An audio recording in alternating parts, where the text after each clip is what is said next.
Alright, ladies and gentlemen, and welcome back to BattleTech. Sorry it has been a couple of days, but I have been screwing around with this dish after the last stream to see whether or not we could actually make this shit work properly. And the speed tests I just did are not looking good, so this is going to be the make or break stream for SpaceX Starlink. If it manages to hit the numbers it should be hitting, I'll keep it. If not, I think this shit's going to get boxed up and sent back to the US with a massive fuck you and thank you for wasting my time.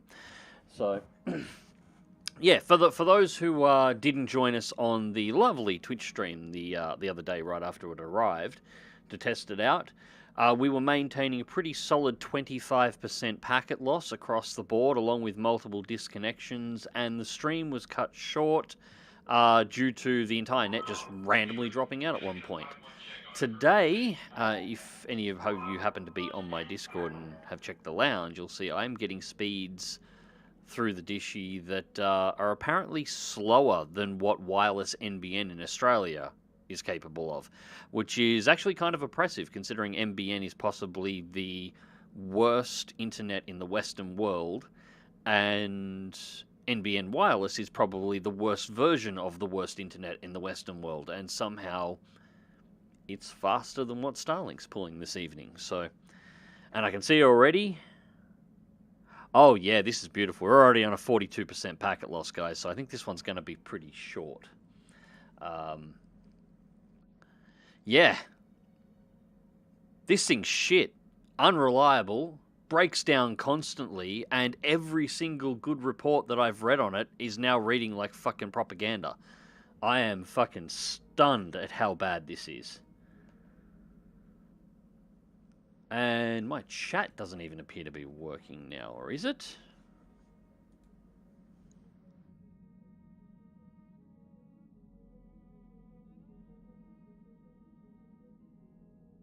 Now it seems to be working. Alright. Hey Joanny, how's it going? Alright, so we'll see how this goes. It's starting to drop off. No, it's still dropping frames. Still dropping frames. Right, hang on a second. I'm going to change a setting on this end. I am now streaming at a lower bit rate than I would on NBN internet to try and see whether or not we can get the frame rate right. I get the drop frames to stop.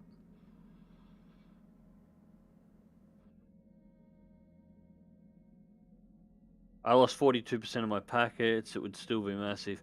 Like, yeah, this is ridiculous. This is actually possibly going to be worse.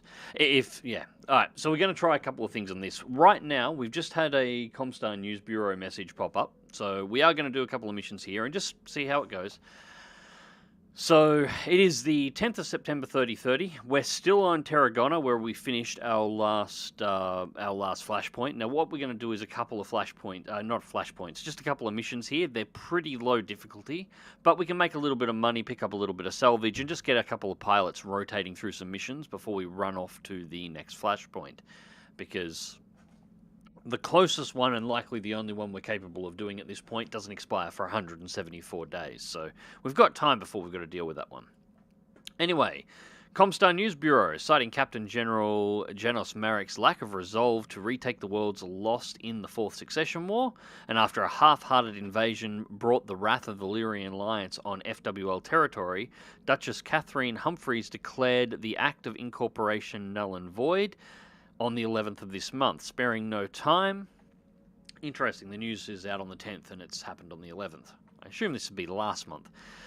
Sparing no time, the now independent Duchy of Andurian allied with the Majesty of Canopus and have launched an invasion of the weak and compelling Confederation to, quote, put a sick animal out of its misery. Okay. As of yesterday, Andurian forces have begun landing on at least 4 key Confederation worlds. It's currently unknown how well Mad Max will be able to respond to the developing situation. Captain General Janos Marek, fearing the potential of another FWL, to succeed, has moved swiftly to enact the Internal Emergency Act of 3030, FWL is Free Worlds League, to try and ensure no more sanctions rip apart the league. Unfortunately, with the majority of forces along the Lyrian border, along with their stockpiles, it will take some time to divert forces. Marek needs to bring the rebellious douchey back into the fold. This has been a CBN September broadcast. So, shit's starting to fire up down here south, which is good, because that's where we happen to be. So yeah, basically, we're going to do a couple of just battles tonight. We're going to see how this goes, and if Starlink can't keep up with it, the next stream, I haven't gotten rid of my NBN yet.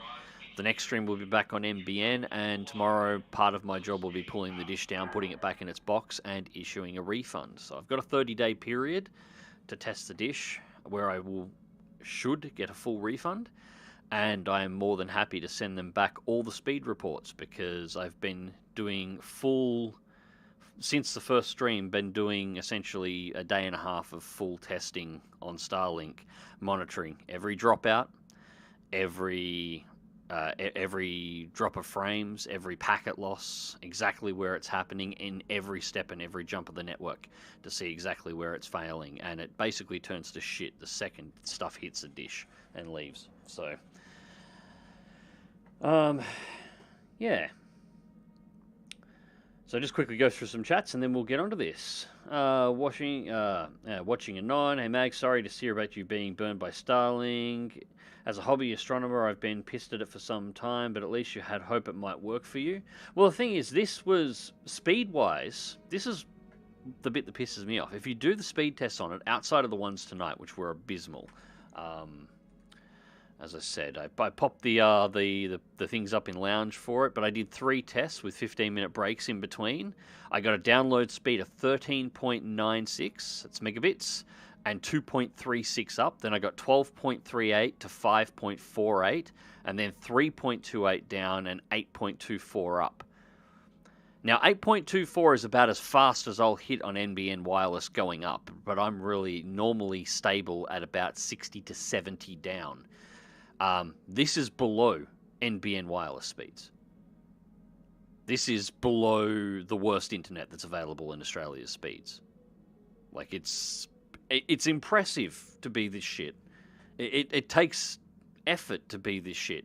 And there's nothing going on here. It's clear skies and, well, it's not sunshine. It's the middle of the night. It's about to hit midnight, but clear skies, no cloud cover, no obstructions on the dish, perfect view of the sky. And, it's shit. So it just apparently just doesn't work. Hey Mags, glad to catch you. Sorry to hear that the solution to your internet is bullshit. Yeah, like everything I read that this wasn't a problem. It had been glowing reports across the board, and I've had nothing but problems. Any troubleshooting you can do, already done it.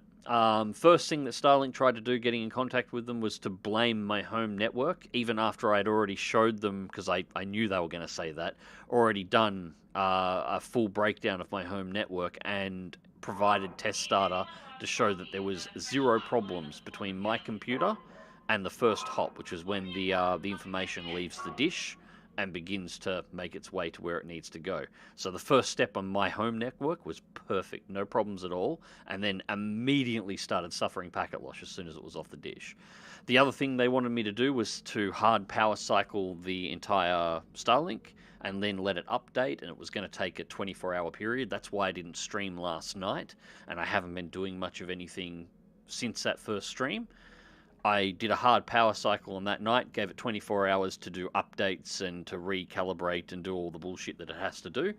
And this is our first test, and the speeds are garbage. And what's our current packet loss at?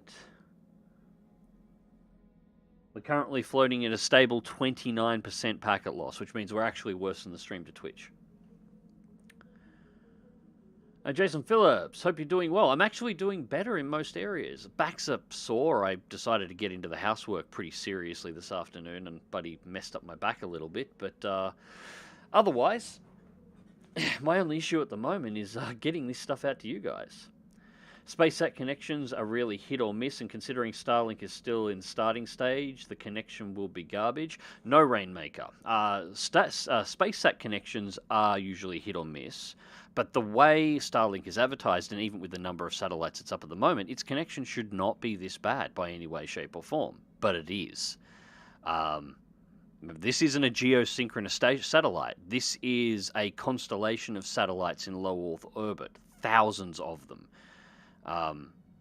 This shouldn't be this bad. And every single piece of material that I've found that's released on it indicated that this was not a problem. And yet, this is exactly what I've run into.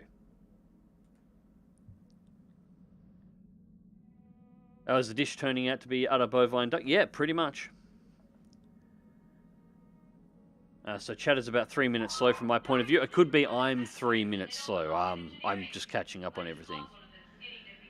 For reference, that'd be decade-old internet over yonder year-old dial-up lines. It's better than dial-up, but like it's... Those speeds are equivalent to what you would have expected to see on ADSL1 connections in the early 2000s, early to late 2000s. That's the kind of speeds they were. That was Australian ADSL1. ADSL, maybe ADSL2. Maybe ADSL2 in some areas if you were running a lot. Hey, Red Kite. I hope the Starlink works out. No, it's not, mate. It's really not, sadly. It's all running shit. But we'll see how it goes. I'll get a mission going here while I'm reading chat rather than just sitting here looking at the pretty ship. Yeah, the packet loss is... Yeah, this is untenable. And this is after I've done all the fixes. Alright, so, contracts. So we got to clean out the mercs, battle for the pirates in the area. Not too interested in that against the Turians. We do have an assassination mission for the planetary government, Frontier Justice. We might do this one for a start. It's on the Tundra. These are only low difficulty missions. The Turian one at 2 skulls is an escort, so I won't touch that with a 10-foot barge pole. The 1 skull blackouts are interesting because these are missions from BEX mod. They're a little bit more complicated, and they're actually really a skull level higher than what they appear to be. And we have that one's tempting. Single skull, we might get something decent. Well, we won't get anything we could use, but we might get something we can sell out of that. We'll do the half skull first, and we'll send the newbies. We're not after money on this one, so we'll go 210. Alright, we'll get all of our A-grade pilots out, and... We've only got 4 pilots we haven't got in. So we've got Apex. Alright, Beach Ball can take the lead spitter. We will stick... Who gets to ride in the Archer? Apex is probably the best for aim, so the Archer. Disco back and the 6-pack. Probably put Drill Bit in the Disco back, and we'll put Tango in the 6-pack. There we go, and that'll be a nice enough warm-up.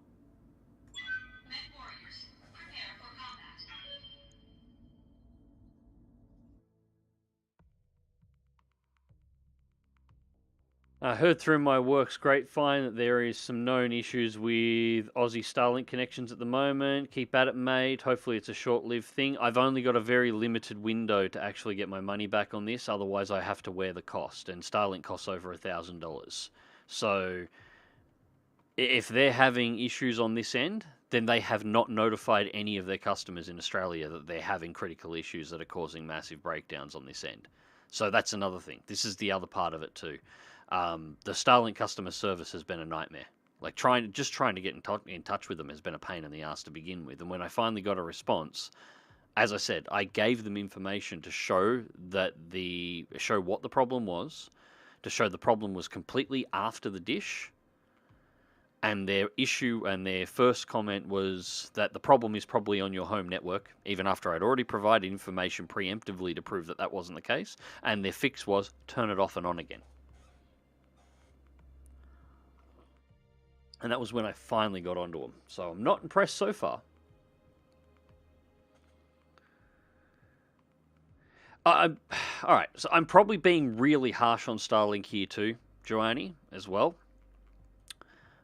But it's because it's not doing what it's advertised.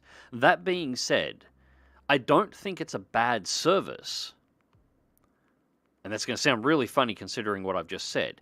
If you're in the middle of buttfuck nowhere and you have no other internet options whatsoever, it is broadband internet. And for doing things like watching Netflix, browsing the internet, sending emails, looking at pictures, watching YouTube, doing any kind of normal desktop activity, it hasn't been an issue. Even gaming, surprisingly. There's the disconnections will tend to toss you off, but I've actually had about the same ping, slightly lower to Europe, playing games like War Thunder. So, like, gaming is an option on it. If you can deal every now and again that you'll suddenly get a disconnection as it's switching between satellites, and suddenly your ping will go through the roof for 3 or 4 seconds, and then the game goes back to normal as you reconnect and everything catches back up. It's entirely possible to game on it. Like, I could go in the middle of the Outback with this, and I could quite easily play War Thunder and do normal internet activities. It just, the second you put any kind of large sustained download on it, the constant disconnects force the downloads to reset. I tried to re-download MechWarrior 5 because I was having some issues after some mod settings for it. So this is a 27 gig download. Despite having a download speed that was 2.5 times higher than what I had listed on my broadband, my traditional NBN wireless broadband, the download actually took twice as long as it would have taken on NBN because of the constant disconnects and reconnects going through as it's trying to pull down a large file. So twice the speed, but it actually took twice as long. And every time we run into streaming,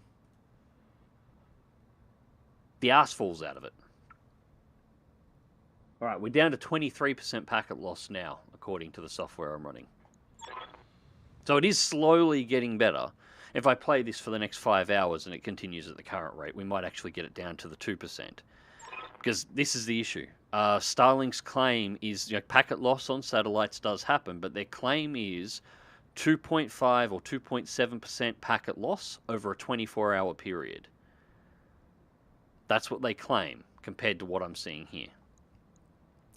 So, Starlink for rural areas, for most, for people that aren't streaming or video or doing anything large download-wise, it probably is perfectly fine. But it's still not what was. I'm still not finding what was advertised here. In fact, I'm finding a lot of false advertising confirmed in it. Don't need to tell me twice. Rolling.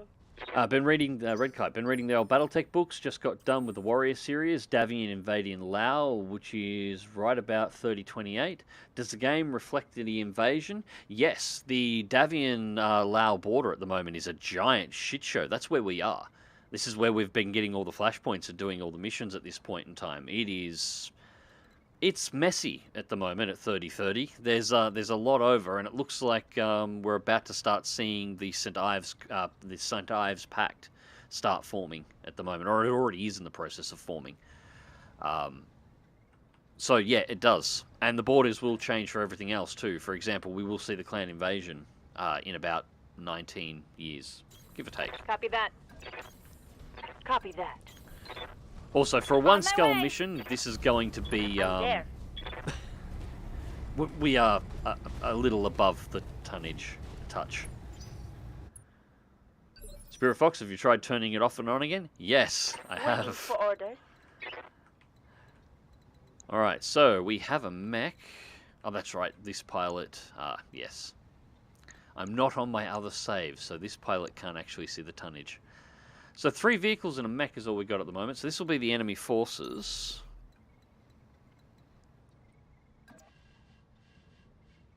Do a jump for full evasion. Alright, so we got a galleon, and I'm going to sensor lock that mech. I've got a sensor lock. That's just the Stinger. Yeah, this is light.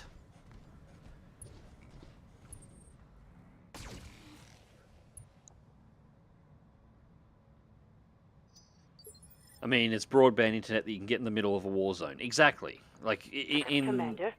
I still think Starlink is a good service. But the problems I'm seeing at the moment, and the problems that we're having right now on the stream, let me know if you see anything too. I want to make sure it pops up in the chat. If you're getting disconnects, if you're getting buffering, if you're getting quality drops, if the sound goes to crap, let me know. Because despite monitoring stuff on this end, I still need to be able to see what's happening.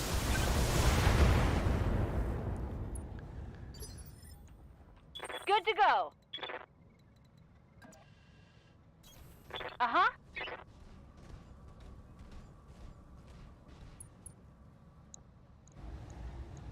Got it. TPC shot at the Stinger. Left leg destroyed. Excellent. Another hit like that. So he's going to be taken down fast, and then we can quickly pull the vehicles apart.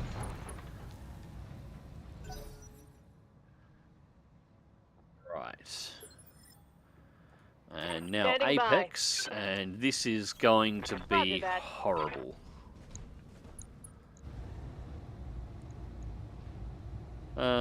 Just core it. There it goes.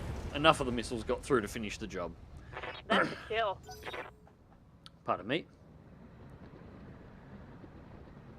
Yeah, so it has a niche. Yeah, no, it's most certainly got a niche, and there is enough of the world that can't get any kind of internet. You know, like, let's be honest here. What I'm discussing is very much a first world problem. Oh my god, I can't stream in 1080p. I should be able to, but I can't. So yeah, this is... Starlink still has a niche, and it still definitely has uses, especially once you consider that they've also got the new mobile dishes out, which they're looking at putting into things like aircraft. They're looking into ships out at sea. They're looking at there's already versions of it available for mobile homes and recreational vehicles that they can get around, so you can get access to the internet from literally anywhere. You can go out into the middle of the bush, in the middle of nowhere, you know, 5 hours drive from even somewhere with a basic power point or some kind of electrical power, and you can blog your vacation in the middle of nowhere and do so comfortably. Uh-huh.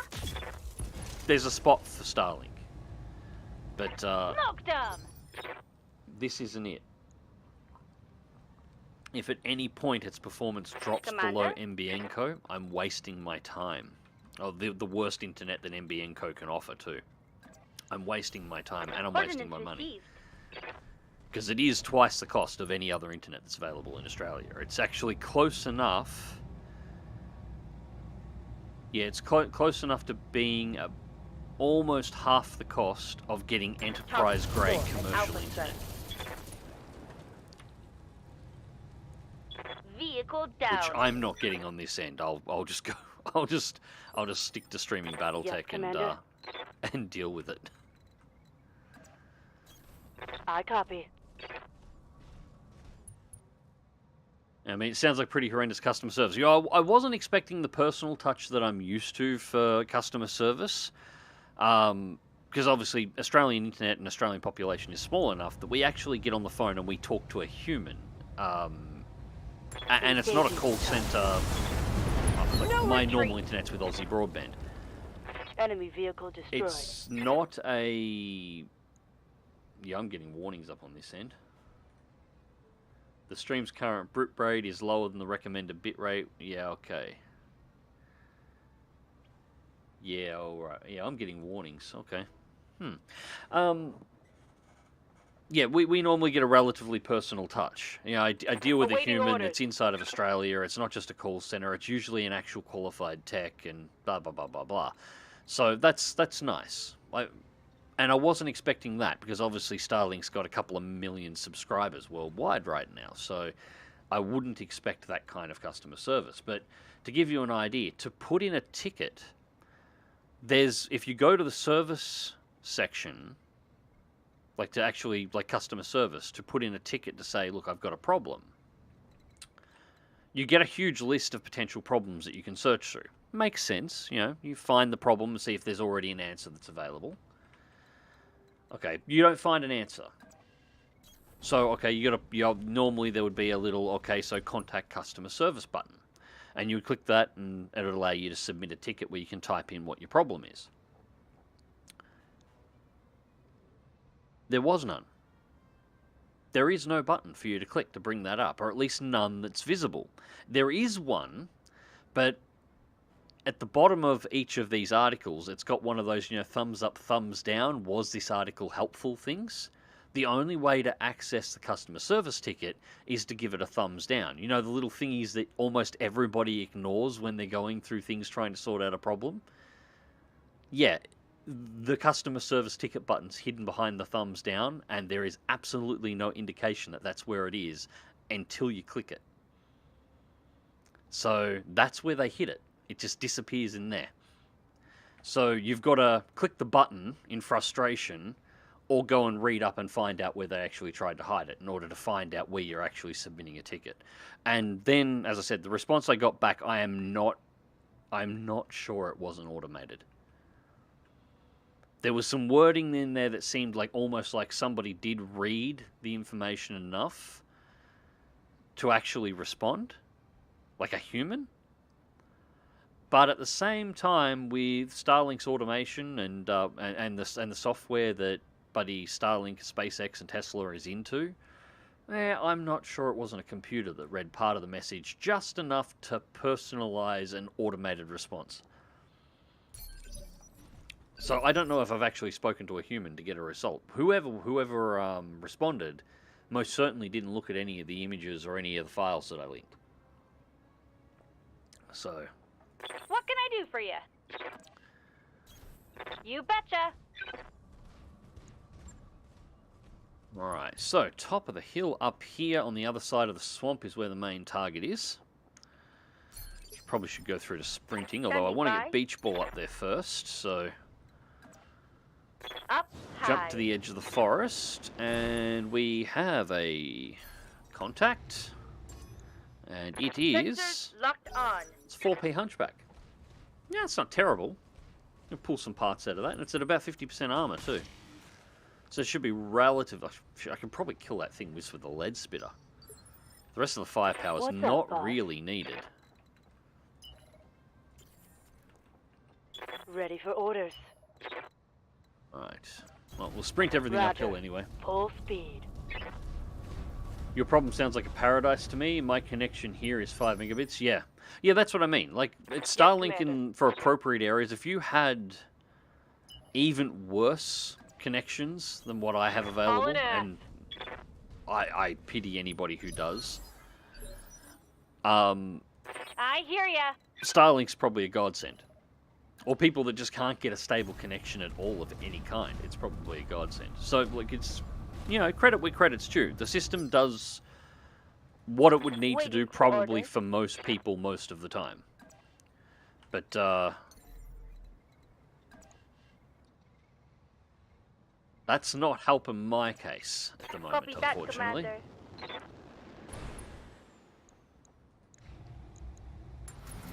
Target damaged. Concentrate your fire and bring it down. And breaking up the dullness of a mandatory inspection with some BattleTech, count me in. Oh, welcome, Elijah.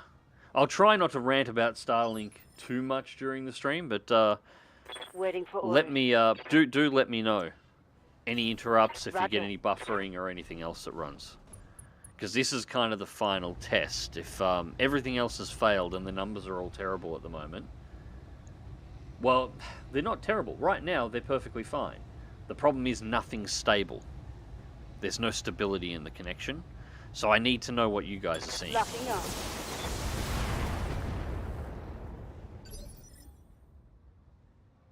And considering its cost, it's quite shameful considering your needs. Yeah, Aye, aye. it is what it is. As I said, at the very least, I will give them this much. It does On have a the move. 30-day returns policy on it. So if it's not meeting what I need, I just put it back in the box. And apparently, I put in the request for the return. And what they do is they send me, pretty much should send me within 5 or 10 minutes, like DHL return slips that I can print out on the computer and then just like sticky tape to the side of the box that's already prepaid, and then I just take it back down to the post office, hand it back over, and it automatically ships it back to Starlink HQ. Waiting on So you, it doesn't Commander. cost me anything to ship it back, and no questions I read you, asked. They Commander. refund my Moving money out. back into my bank account. So at the very least, that side of things, I have no complaints about. If it does go sideways, they have a fairly good out clause. I haven't had to use it yet, so I don't know whether or not it's going to work as smoothly as Commander? indicated. But at the very least, it's that side of things. If it works as indicated, that's good.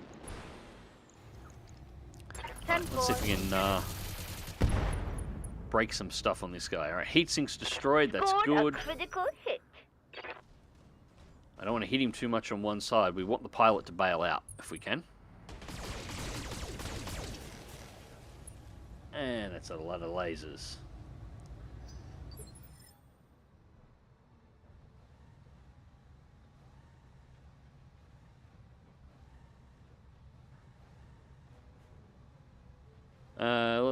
Is that the game or the stream? It seems to correlate with the shots.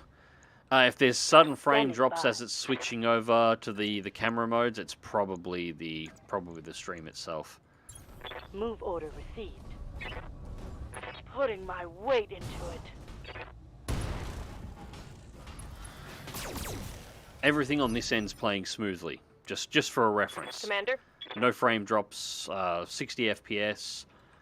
2560 by 1440. Moving to position. Now I'm going to have to pick my shots with this one, because with that much armor left, the Archer will straight up destroy this thing. And I kind of don't want that, so we're going to pull all the SRMs out, because otherwise we are just going to rip that Hunchback to pieces. Precision shot. Now, I put Apex in this because of his gunnery skills, so we'll go for the leg.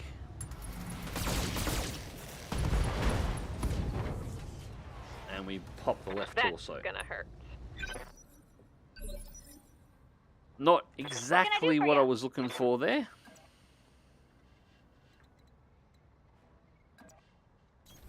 Moving out. Alright, drill bit in the disco back, PPC shot, and center torso's opened. Yeah, this is just going to kill. I might as well fire the whole lot and be done with it. Time to die.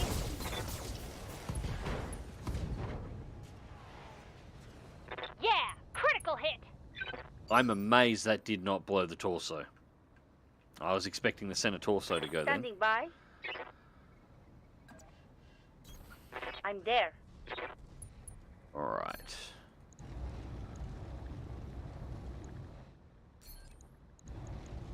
Take this. There we go. Ah, we'll get done with it. We'll pull one piece off the down. field. Once we blew both torsos, that's all we were going to get anyway, so might as well just kill the mech, be done with it. Successful. Customer service, designed to avoid actually serving you to save money. Yep, that's what it came across as, which is... Yeah, I don't like that all that much. So, we lost 100,000 in our payout there. That's because we were kind of just a teensy tiny bit over tonnage.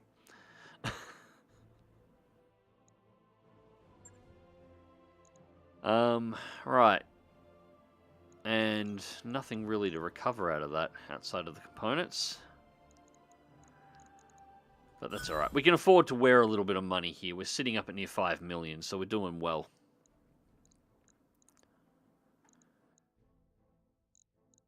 Well, one more Stinger piece and we'll be able to sell that one off. So we might do the other assassination now. It'll be exactly the same thing. Nothing too difficult. As I said, this is just a bit of a collect some low-end mech parts, sell them off. Get our salvage buffers up a little bit, because we are going to have some flashpoints coming up, I think. Anyways, Red Kite, you were asking about what's going on in space at the moment. Yeah, you can see there's a little bit of a crossover between Davian and Lau through here. She's all mixed up. We're starting to find, I think that's St. Ives. Yeah, that's St. Ives. So the St. Ives compact is starting to form. So that's Davian supported. I'm not sure if it's going to actually give us the St. Ives Compact as an independent faction, but you can see Davian space is definitely formed up in here. This was Capellan space not that long ago. Davian has pushed in halfway into the core systems through this section. And Marek is actually encroaching a little bit up here as well. So there's a bit of a kerfuffle and wars and conflict going up here closer to Terra, with Marek actually pushing through. We're actually at the point.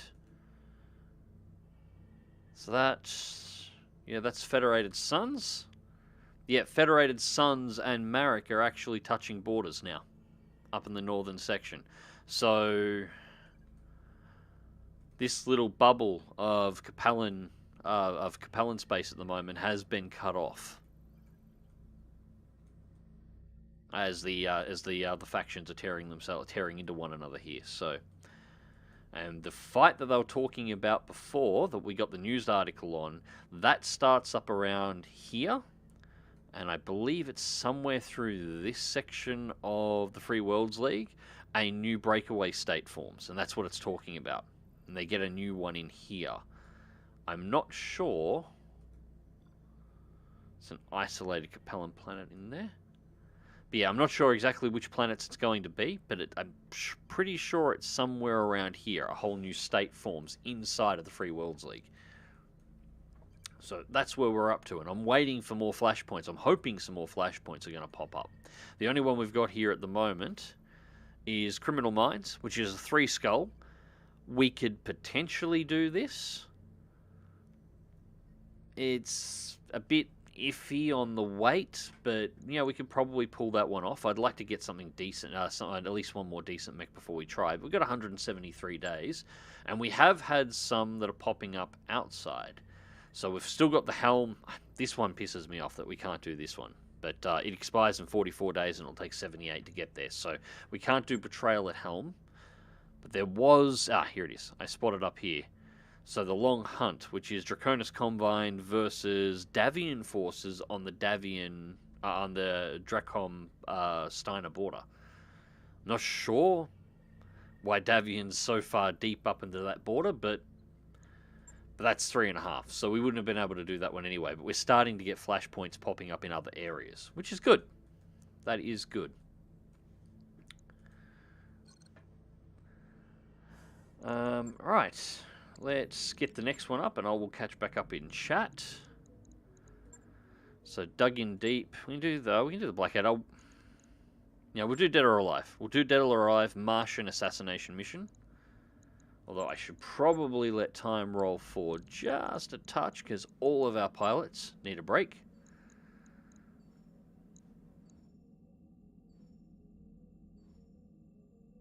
Alright, cool. And 1 day till our next financial report. I think we can fit 2 missions in that time frame. Alright, we will do Dead or Alive, Martian Assassination. Now we're only going to get 210. Since we're only after the mech parts, really. I'll take 117,000. That should cover our drop costs. And we still get 2.8. I don't care too much about the rest of the shrapnel.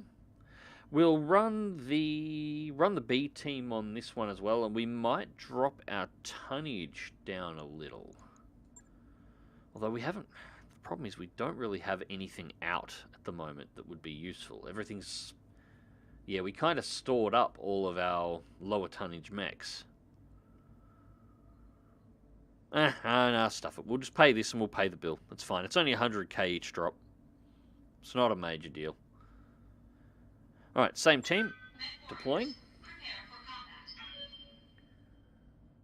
Matthew. Sorry to bring this up again, but Apple's customer support can go through everything with you and make life as easy as possible if you have a problem. Surely Starlink could also go through that. Oh, it's not that they couldn't. I'm sure they absolutely could, Matthew. But they don't. So, it's not a matter of could. It's a matter of do they, and they don't. And any major company, any multi-million-dollar or billion-dollar company in the world could absolutely afford a customer service department that could absolutely give you a a personal experience to help deal with your problems. They're all capable of doing it. But that costs money, which affects with profits. So they don't. Which is why most of the major companies either use automated customer service systems, or they farm out to call centers, usually in India. Or at least India seems to be the call center location of choice for most of Australia. I'm not sure if they use other places in other countries around the world, but yeah. India is what they use here, most of the time. That does sound like automated more than likely. It could read your text but not understand the images. Yeah, I'm kind of things getting choppy on my side. Audio is good though. Choppiness is not something that we normally have an issue with BattleTech, so that is the kind of stuff that I need to know. Command interface Funny initiated. anecdote. I started my BEX career inspired by yours, Mags. The first mechs I managed to put together was a Stalker, followed with a Crusader. Felt weird to start with endgame mech. Crusader's not an endgame mech, but it's a fairly decent piece of equipment. The Stalker is good, though. Did you start with a high tonnage lance at the start, or did you just get lucky? Because that can happen. I mean, as I said, my other save that I'm running, parallel to this one, is about 400 days less into the career. And I think at the moment, what's my current lineup? I've got a Warhammer. I've got a Crusader. I've got an Orion. I'm still running a Firestarter, but I have I just picked up God, what's it called again? I keep forgetting the name of this mech. It's a really wicked energy brawler. No, I can't think of the name of it. But regardless, I've got 2 Lancers in the 60 to 70 ton range. And here I haven't even managed to pull out one. So there is an element of luck in what you'll find and what you'll manage to salvage as well.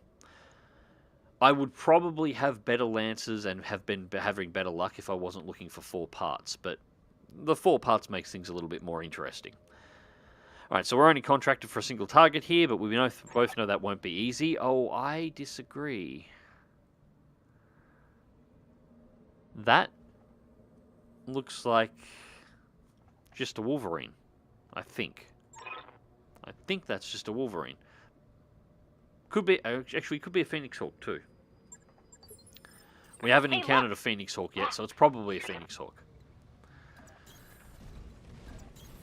Moving to position. Regardless, I don't see this as being a Moving problem. Nice, caught another stream. Welcome, Terra. I was off for a second. Did the up-down rates unfuck themselves? Not so far. Yeah, still we're still floating at about.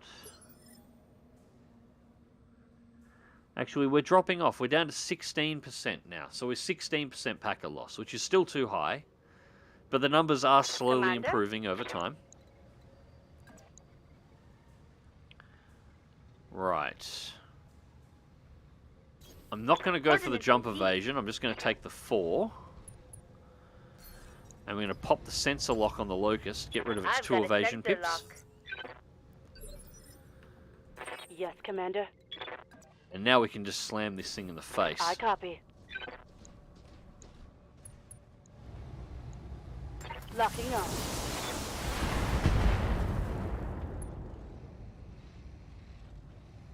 Target's taking a critical hit.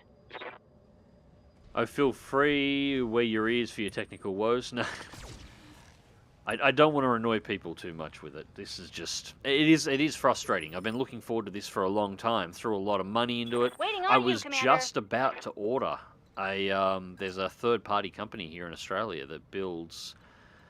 makes stands customized for the Starlink dishes in Australia. You betcha. Because our summertime heat gets so high. They've got a dish that got dish stands that are elevated about 6 feet, so they get off the surface of whatever you're mounting on, which is usually a roof, so you're not getting the ambient heat off the roof over time. And then they've got a reflector that sits in underneath the dish itself that's designed to reflect any reflected heat off of any kind of reflective surface underneath to kill all the heat getting into the dish and keep the dish cool, even if we're pulling, you know, mid 40s or high 40s in the temperatures. So I was going to order one of these in because, you know, they're really nice. They're not cheap, but they're really nice. And I'm kind of glad I didn't put the order in now. No line assigned to that Locust. Got the Condor. We'll hit the Condor with a PPC, see if we can take it out in a single shot. We might get lucky. Yes, we did. Okay, that gets it out before it can fire. Bye-bye! I really wish Elon would finally embrace the truth and give the entire conglomerate its real name, Comstar.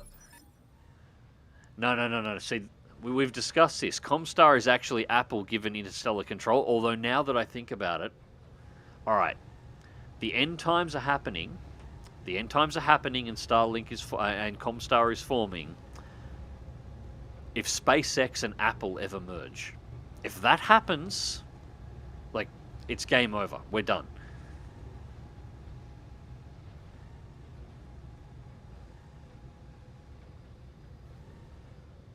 Just quickly catching up the chat.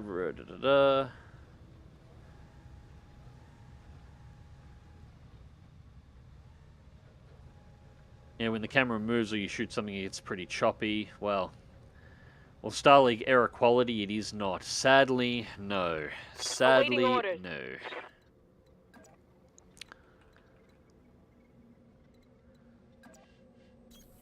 We'll go. Oh, Archer should be able to finish this Locust just by obliterating it under fire. Giving him everything I've got.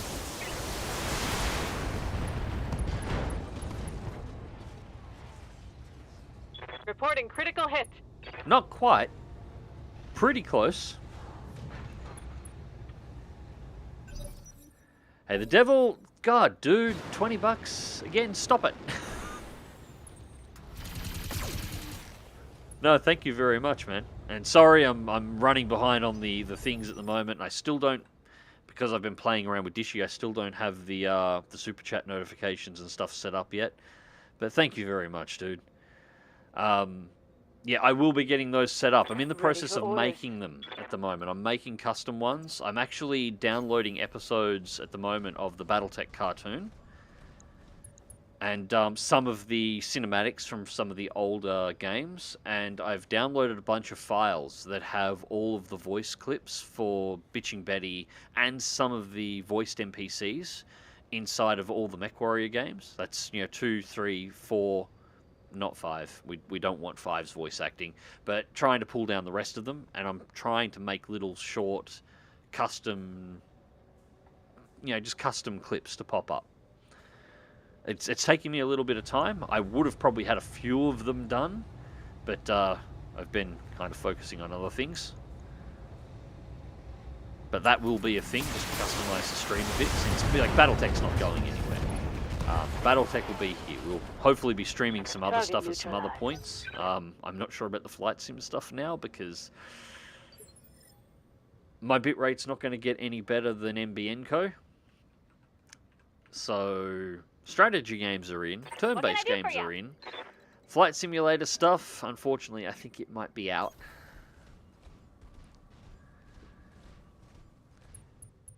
Mags and Phoenix Hawks, name a better combo. Look, if they keep feeding Phoenix Hawks to me at the current rate, what I might have to do is end up building the cheese build, if I can get the parts for it. There is one thing you can do with a Phoenix Hawk, and it is actually rather cool. It's also very broken. You want 6 jump jets, you want 2 double heat sinks. If you can, you want the XL engine modification, if you can fit it in. And then you can fit 3 snub-nose PPCs, preferably SLDF ones if you can get them available, into a Phoenix Hawk. It gives you the ability to jump behind any mech, and I think it was like because the Phoenix Hawk's jump distance, and because of the bonus it gets whenever it jumps and fires, it has enough cooling to get 2 alpha strikes off before it overheats and has to jump out and cool off. But I think it's 450 alpha damage per cycle and you get 2 shots before you've got to jump out to overheat, which is enough damage on a precision shot with a decent pilot to go straight through the rear armor of an Atlas. So you can one-shot an Atlas with a Phoenix Hawk, and then just jump away. So... Waiting for orders. It's pretty cheese, but you can do that. Alright, Beach Ball can melee this one. That should be enough to kill it. Alright, gun it down with the MGs. Go on. There we go. I for one embrace our phone company overlords. You know what? I'd embrace them too if they'd give me a non-shit connection. Okay? That's all they got to do. Aye, aye. No, I seriously think the way this is looking, and this stream has sort of already convinced me of it. I think the only answer to my problems right now is going to be 5G, which is at least 2 years away in my area, unless something drastic changes suddenly. Target locked. Where my town's at least 2 years off the rollout Damn, listing. let's do That this. was terrible shooting too. Matthew, anyways, mustache. Enjoy the rest of your evenings. Sorry I'm late getting to your comment, mate. You're probably already gone, but I will say my goodbyes now anyway. So if you happen to check out the VOD afterwards, yes, I did notice, I did see, and have a nice evening. Questionable question. Are you still playing DCS these days, or have you given up on it? I pop into it every now and again. After my blowout with parts of Eagle Dynamics and being sort of blacklisted by them afterwards, Vehicle trashed. I did turn cold on it for quite a while, and I haven't flown it. I do pop on probably once a fortnight to have a fly now, and I still do like it. My biggest issue at the moment that I've got with DCS and why I'm not playing it more often is actually twofold. One, my eyes are fucked. So actually seeing what I'm doing is starting to prove to issues, and while I do have another set of contacts, the visual prosthetics that I've mentioned on previous streams, that will correct some of my current issues, I don't actually have the money to get them at the moment, and so I haven't got them. So that's problem number one. With the current contacts that I've got, everything's impossible without markers on.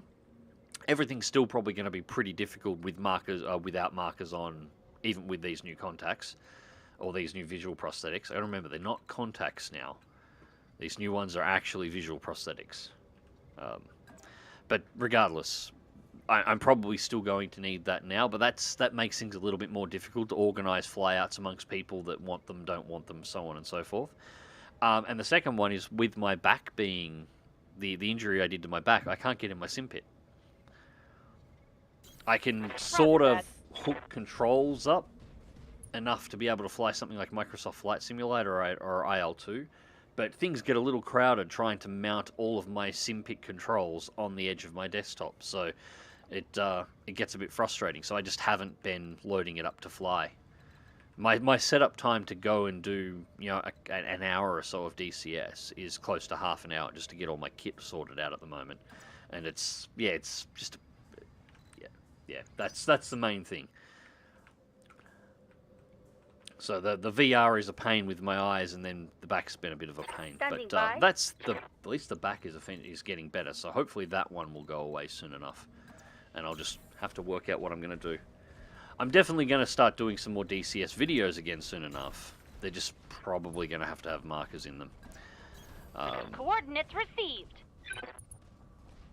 I mean, the IL-2 ones, I could, if I did videos on IL-2, I could cheese it. I wouldn't be being honest, but I could cheese it and fly with markers on and then use the replay system to hide the markers in order to give you the non-marker viewing experience. But that just feels like cheating. I'm kind of On my way. feel like I should be a little bit more honest than that. If I'm using markers to be able to see, my eyes are fucked. That's the way it is. It was a Wolverine. So just use the markers. But yeah, that's the long answer. The short answer is yes, I am still playing DCS, just not as often as I once was, for various reasons. Primary target. I have damage, looked at the Commander. new F1.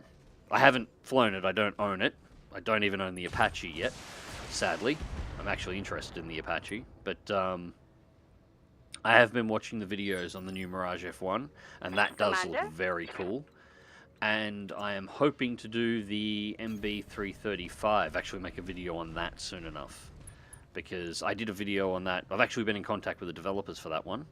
I haven't been able to act on what we were talking about. But back in the day, I did a video on the 335 mod, when it was only a mod before it was becoming an official module, and I said then, this should be an official module.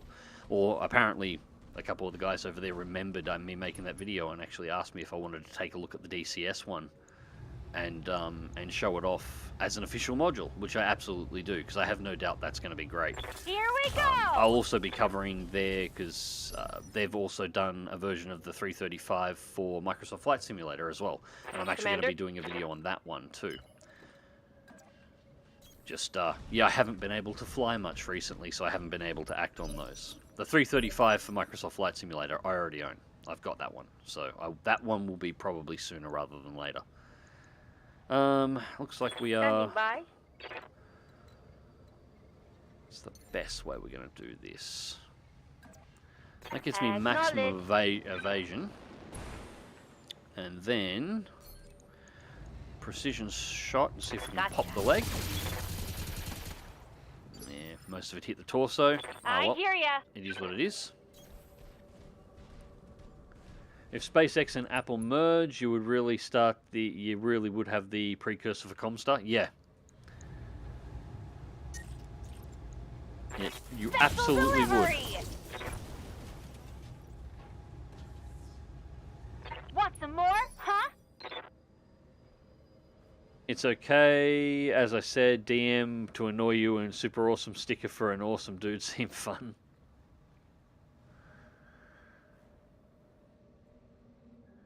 The Phoenix Hawk is the closest thing to a Gundam in BattleTech. Yeah, well, the Phoenix Hawk is based on the Macross Veritech fighter. The VX, what were they again? The Valkyries. Confirmed. That's where the Phoenix Hawk came from. It's quite literally the BattleTech version of the Veritech fighter from Macross, or Robotech, depending on which version you watched. There is even a version of the Phoenix Hawk. It is a Lost Tech version, but there is a version, a Starlink Defense Force version, that is in BattleTech they're called Land Air Mechs. It can turn into an Aerotech fighter. That is actually a thing. Yes, Commander. It's not very good, but it exists. It's not in this game, but yeah, it does exist within the lore. Alright, let's just do this. There we go. Mission complete. Hostile eliminated. I do like cheese, I'm a cheddar Persian. Okay, would 4G not be enough? No. Mission successful. Sadly, no. Vox has a sim pit but can't get into it. First world old man problems. Yes, this is... Yeah, look. This, yes, this is true. I'm not saying it's not, but yeah. Happy Wombat, how you doing, mate? No, to answer your question, now 4G's not enough. 4G isn't... The connection that I've got now is basically a 4G connection. And... like, the NBN wireless one is basically a 4G connection. And no, it's not enough. So 5G, you're looking at upload speeds up to, well, some people have reported as high as 50 megabit, but most areas report that have 5G in Australia are reporting up to 20. That's exactly what I'm after. I need at least 10 standard. Or 10 stable is what I'm after. Anything beyond that is just a bonus. Well, most of the areas that are getting 5G in Australia and in rural parts of Australia are getting 20. Okay, that's cool. That's exactly what I need then. Unfortunately, it's not on the rollout lists, and the rollout lists go out for 2 years. So at least for the moment, it's 2 years out unless those lists are suddenly updated. So, and outside of that, there is nothing else that I can really do connection-wise in the area.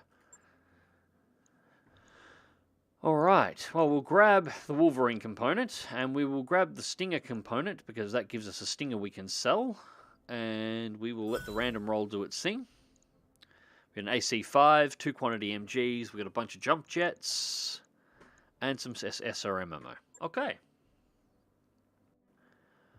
We'll put the Stinger together and just sell it off, because we don't need it. We're mainly collecting these just to make the money.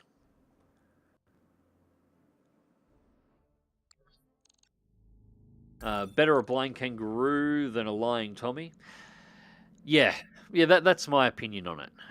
Like, this is actually why some of my videos for IL2 and DCS were somewhat sporadic in the past. Like, I'd do a bunch of them in a row, and then there might be, 2 or 3 weeks where I don't get another video up. Mags, where's the DCS of the IL2 videos? The reason why they were like that is I'd have a good day where I could actually see. Like, my eyes were working well, my contacts were sitting right, and I could see really well. And because I didn't want to cheese it or to bullshit yous and actually fly it properly without markers, I would wait until I had these good days, and then I might fly and record 4, 5, 6 flights across the course of that, my entire day, from the time that I got up in the morning at like 7 o'clock in the morning to going to bed at 3 o'clock in the morning the next day, almost without break, would be me flying missions in IL2 or DCS, one after another, after another, after another, and just recording them outright while my eyes were good. Because I knew very well the next day I might not be able to see properly, and then I'm not going to be able to record. And then all those recordings over the next couple of days would get turned into videos, and they'd be all uploaded. But then it might be a week and a half, 2 weeks, before my eyes are good enough to actually be able to see properly again. And so in that gap in the middle, once I run out of those recordings, I kind of got nothing. And that's why the channel always bounced around a little bit like that. It was, I'm trying to do things the honest way, and the honest way is difficult. It just is. Sell it.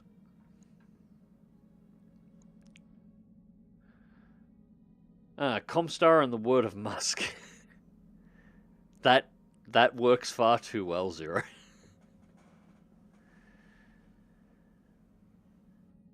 Thomas Playford, also Mags. Where is the beep? Where the beep is the eject button. I keep killing my recruits. Left-hand side. I'll show it to you once we're in the next battle, which I will set up now. I should probably just quickly check. We didn't get any damage, did we?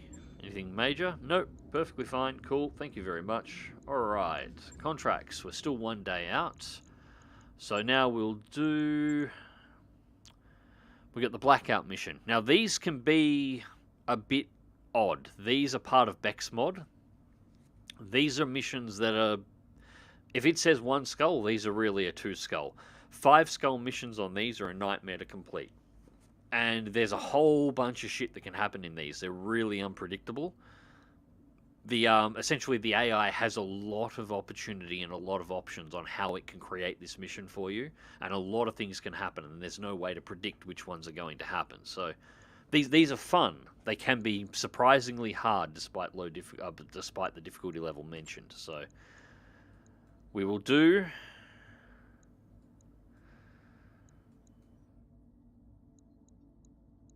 We're not really pulling anything. No, this one here, no, we'll definitely take 2.8 on this one. That'll cover drop costs, and let's get all the B team out. And we'll go Claymore in the Archer, Cerberus in 6-pack, Archangel in the Disco back, and Phantom in Lead Spitter. And deploy.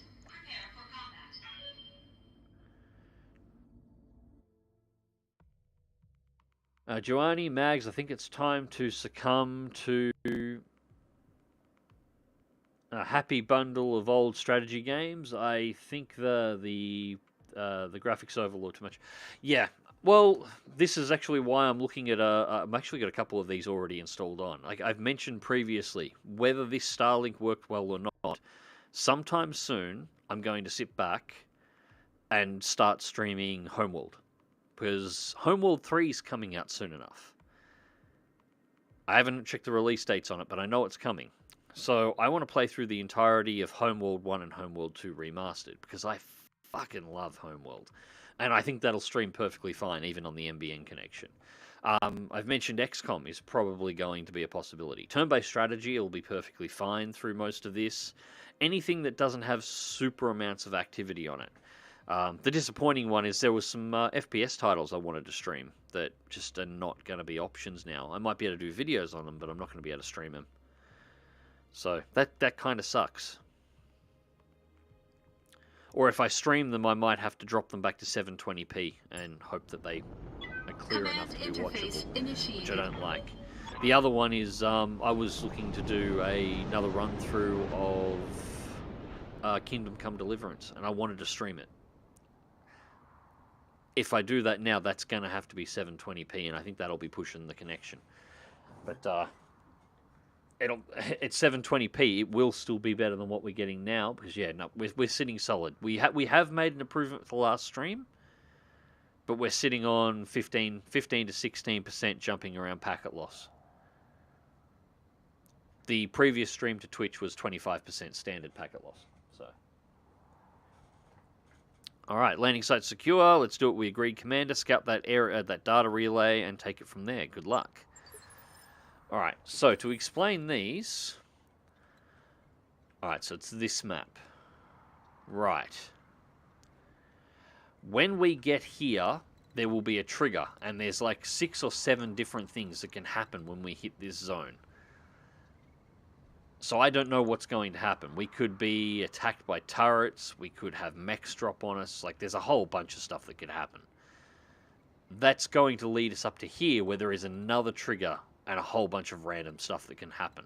I don't know what's going to happen in this mission. There is no way to predict it. It will be randomly generated as we play through. These are cool. I like these.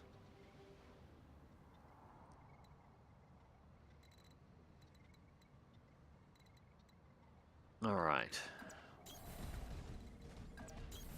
Affirmative. It looks like there's already turrets, Copy that, Commander. but they're neutral.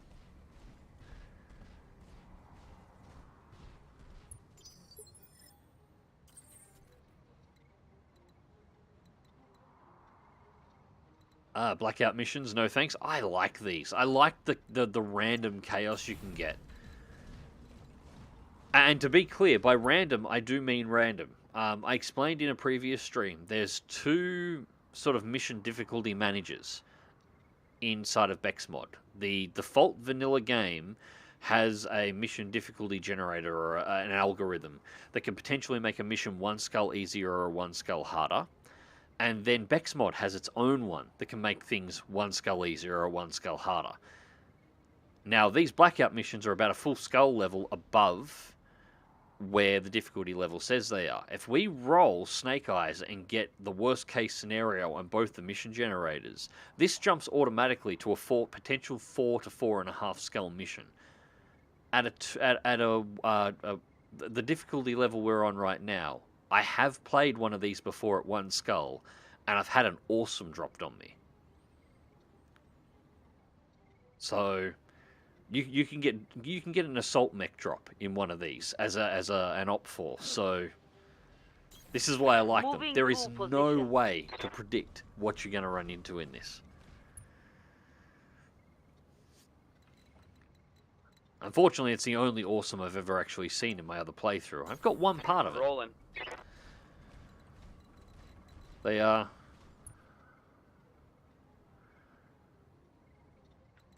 Alright. I don't... What's our jump range? Alright, that's okay. We'll move up to here. I'm rolling.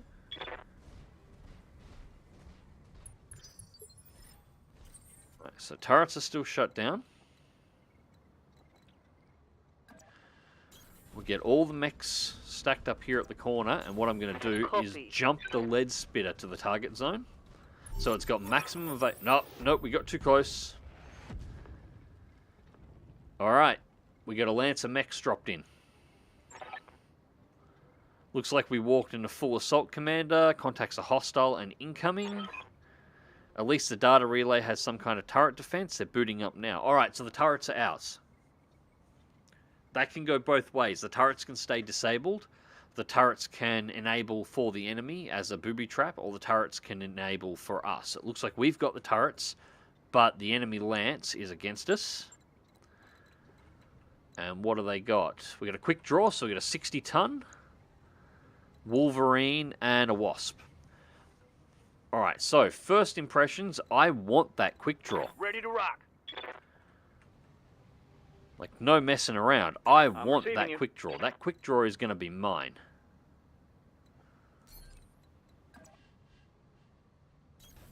Moving to position. Or at least I'm taking parts of it. And they're full armor, too. Oh, you're not going to let me... Oh, damn it. Because we've... Right, of course.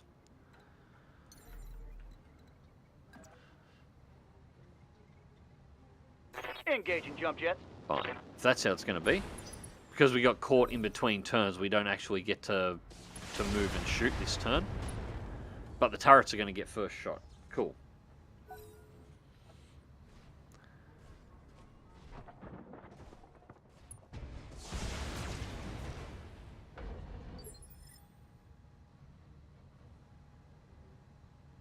Also, what did Musk support say?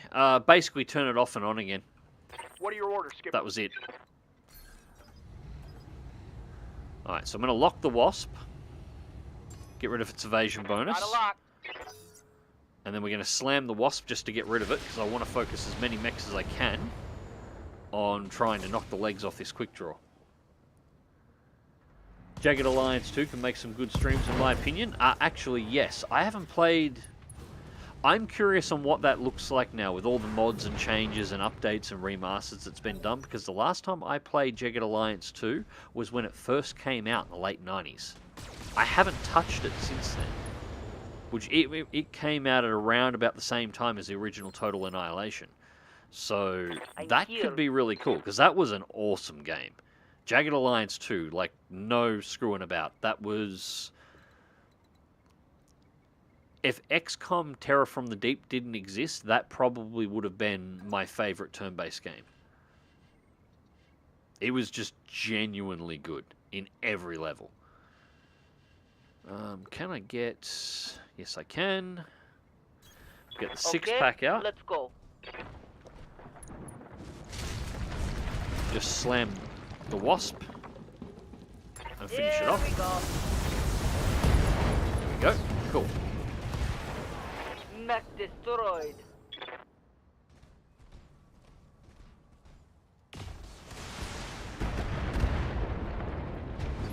Starlink didn't work out well. No, unfortunately, no. It has not. It has not worked out well. Any head hit, knockdown, or torso destruction will always injure your pilot. Head armor just makes it harder to lose the component and thus mech. Yes. Unfortunately, I don't have any sharpshooters for headshots at the moment. I'm getting close to having a pilot that's skilled enough for them, but I don't have a mech that's ideally set up for them. So for the moment, what we want to do is knock the legs out from underneath them. Unfortunately, I can't. The trick with vanilla BattleTech is what you wanted to do. If they only had 3 health points, you wanted to roll to try and get a random hit to the head, take out their legs, and then blow one of their torso. And you would actually get 2 components out, and you only needed 3 to build the mech.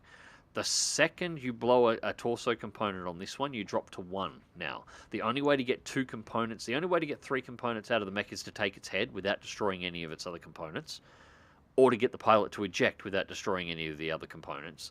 The only way to get 2 is to blow off both the legs. If any part of the torso is destroyed, you automatically drop to 1.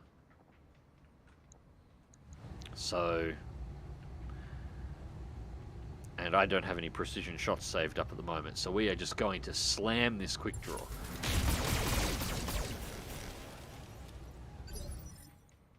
Right, we're going to have to focus on that side. Which is alright, I'll jump the fire starter over here to rip up the side. Just de-armor it a bit.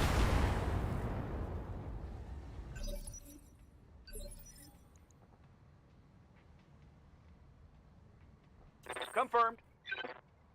And that, of course, only works if the pilots only have 3 health points. If they've got more than 3 health, you have to start breaking parts of the torsos in order to kill them inside the mech. The advantage of BEX mod is that if you rattle the pilots over vanilla, as if you rattle the pilots hard enough, you can convince them to eject. You've just got to hit them with enough shock and awe that they decide that they have better places to be. Let's focus on that leg. I wanted the leg, not the arm. Reporting. Critical hit.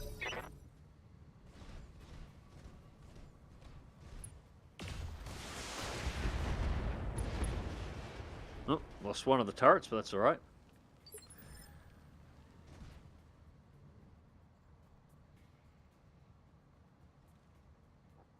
Hey,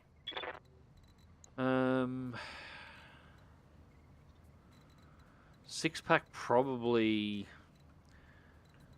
Yeah, we will. We'll keep the 6-pack engaging the Wolverine, just to keep it occupied. I'd rather use weapons, but...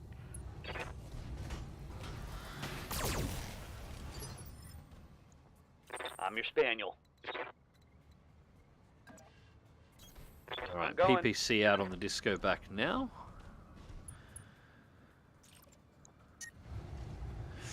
Ooh, that's going to really blow us over. Alright, fair enough. Alright, 2 mediums out. Leg destroyed. Nice. That's what we Cobra wanted. strikes.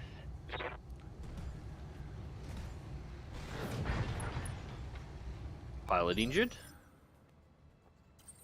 Now, Claymore, use your accuracy and your gunnery ability, because you're one of the best gunners we have. Target the other leg, no SRMs. Just meat lasers. Blew the right torso. That's it. Done. Enemy mech. Critical damage detected. And the turret's laying into him now. But the pilot ejected.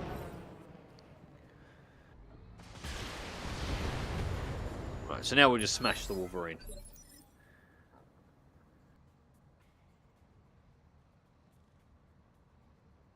Is the quick draw that good? I've tended to overheat it a lot. It wasn't that tough. Generally not a fan. It's a 60-ton medium. It's a 60-ton heavy. That's laser based, so it does run hot. Yes.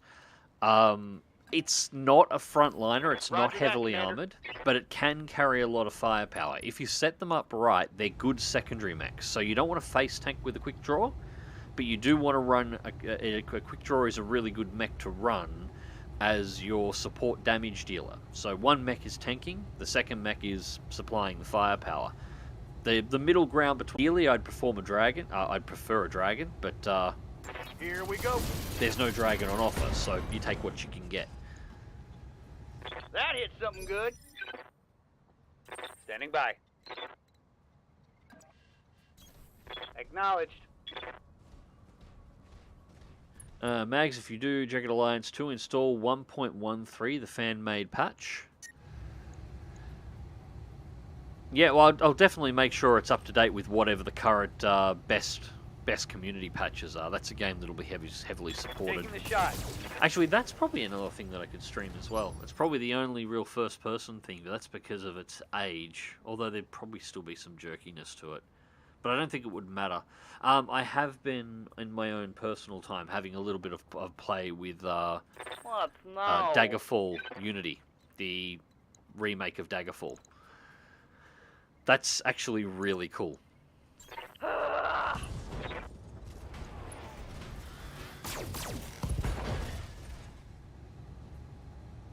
Critical hit, Commander. And we get a knockdown. So the fight here actually hasn't gone all that bad. Everything's perfectly fine. Unfortunately, I think we just hit the quick draw a little bit too hard.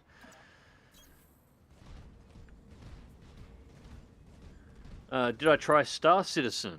Do you mean stream it? No. If we can't stream BattleTech without running into issues, I won't be able to stream Star Citizen at all, unfortunately. As for play Star Citizen, yeah, of course. I've got it installed. I think it's fully updated at the moment. I think. I was planning on doing something with Dead Meat in it the other day, but it just... I can't remember what happened. His wasn't updated. So we ended up just aborting out until we had a chance to do the download.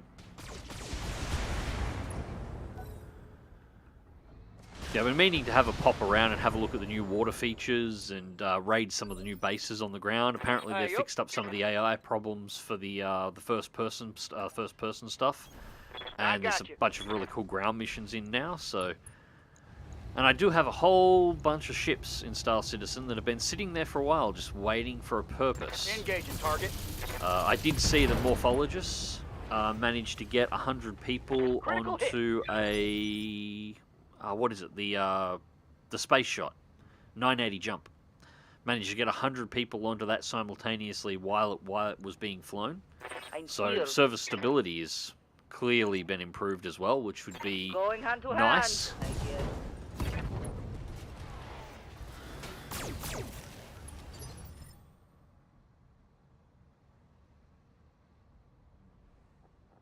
Commander.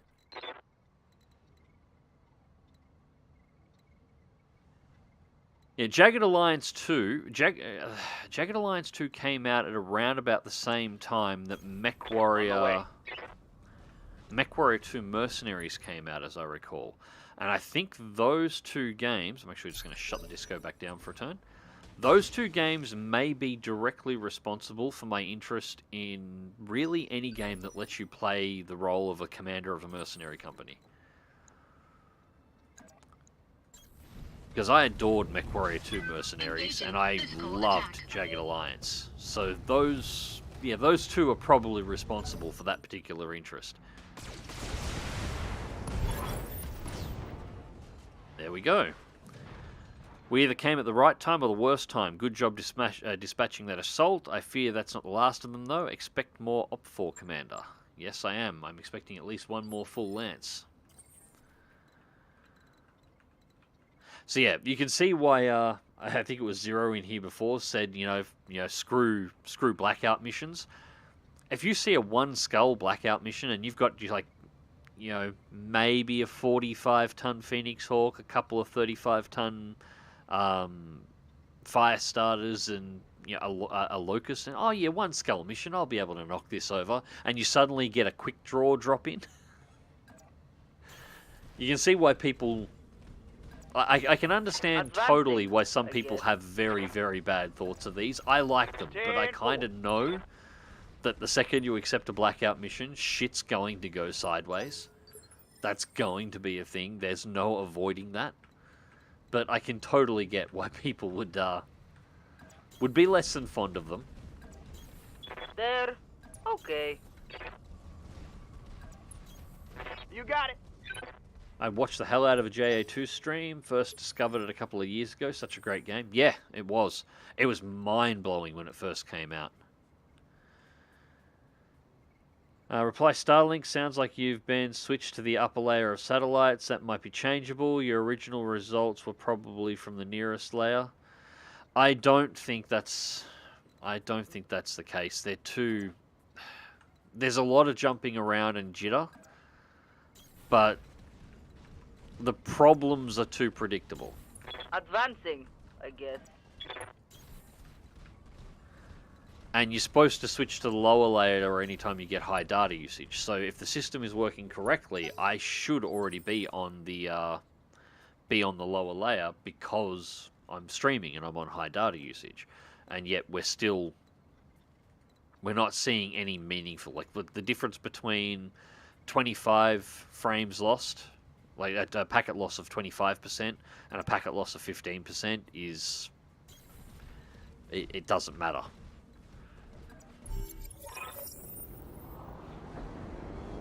McEvity's Fusiliers, we weren't expecting to see you in one piece anyway. What a sight for sore eyes. Welcome to the front lines. Front lines, lucky us, we've been sent by the government to aid and assist. How are you all doing in there? What's a sitrep? We first noticed that our data streams were being interrupted, and then the old scout probed our defenses. You arrived right on time for the main event, it seems. We got contacts incoming. Okay, so sometimes the enemy can already have taken the base. This time it looks like the enemy, looks like our allies that hired us are actually controlling it. So we're going to have turret support again. Invading lance is coming from the right. Moving to position.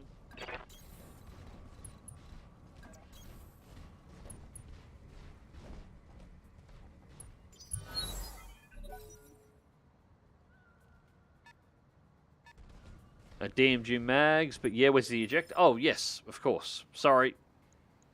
Select Confirm. Phantom. So, just here.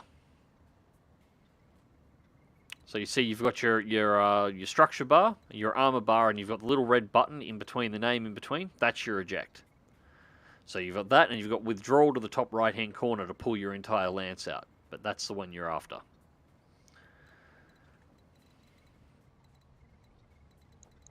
Alright, so we've got a Phoenix Hawk, because there's always a Phoenix Hawk, and we have 2 more mechs on the back line. So let's see if we can get a bit of a look at what the other 2 are. Roger that, Commander. Jump into the forest, maximum evasion. We have a Hornet. I love this thing.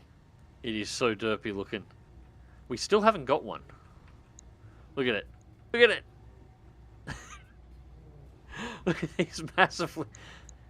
I love the fact that this thing doesn't even try to pretend it has a any kind of actual balance or center of mass organized for it. I love that thing.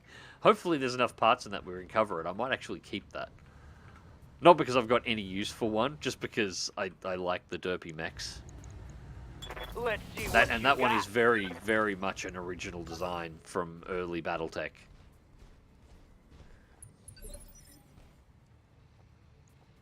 Yes, Commander.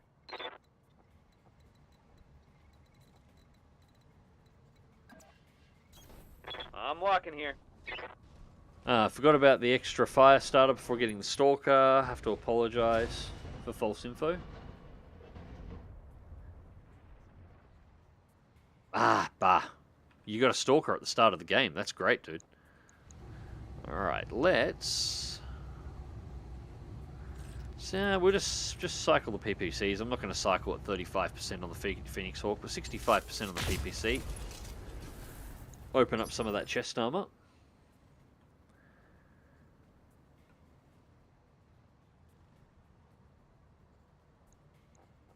Hey, Right. there. 6-pack can do the shoot Okay. down.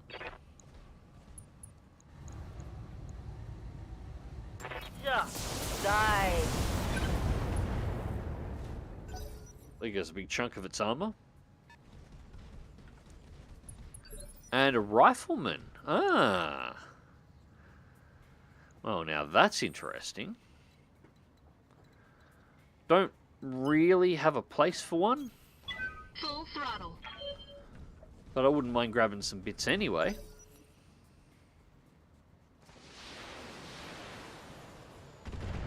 I'd love to see added from the board game's optional rules is manually climbing out of the mech or ejecting, with pilots in the field having to flee the action.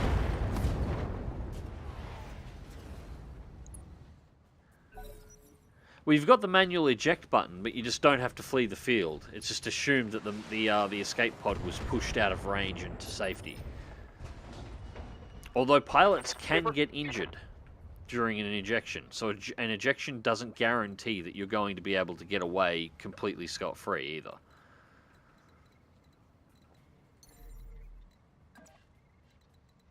But yeah, manually leaving the field would involve them actually putting people in, and unfortunately, since Mech Commander, which is really something else that I should consider messing around with on the channel too, because that's a bit rate that would probably play. Although the original Mech Commander Gold is it has not aged well. But that's the only MechWarrior, the only game in the BattleTech or MechWarrior universe in terms of video games that I'm aware of that actually had like inventory on the ground. There's no other people in any of the other games, and they're only a little sprite that wanders around that you stomp on and it leaves a red smear where your mech's foot was. I'm on him. Surprised that didn't break the Phoenix Hawk. But yeah, most of the others, because the second you actually put humanoids on the field that can be killed, this is why you don't have infantry companies or any kind of unarmored ground forces in any of the BattleTech games. No. Or even the MechWarrior games, to be perfectly honest. It's not so much that they couldn't potentially put them in, it's the second that you do, the game immediately jumps up the MSRB rating, or whatever the US rating is. The second you've got killable humans within the game, it jumps a rating. Copy. And nobody's had the balls to actually do it, unfortunately. Hunting through the back. Other than, as I said, Mech Commander Gold, which I think predates those rules, which is why they did it. I live to serve. MechWarrior 2 never had the hardware to be able to pull that off. I am not going to give the back of the disco back, although it might not give me a choice. No, I've got heat to spare. No, we will just walk straight to here with the disco back, and I'm just going to blast the Phoenix Hawk in the face. I'm not giving the back armor to the rest of them. PPC out. Cycle everything else. Target acquired. Left leg destroyed. This just in. Critical hit. Right.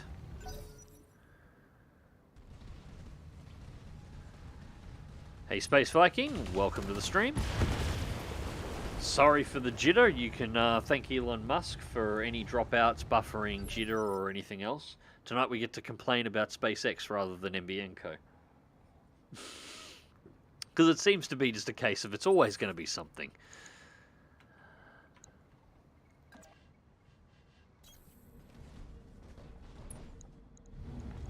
Let's see if we can take the other leg off with just the medium lasers. Engaging target.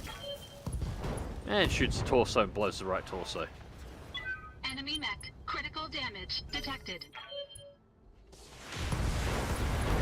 Ooh, yep, that's incapacitated the pilot.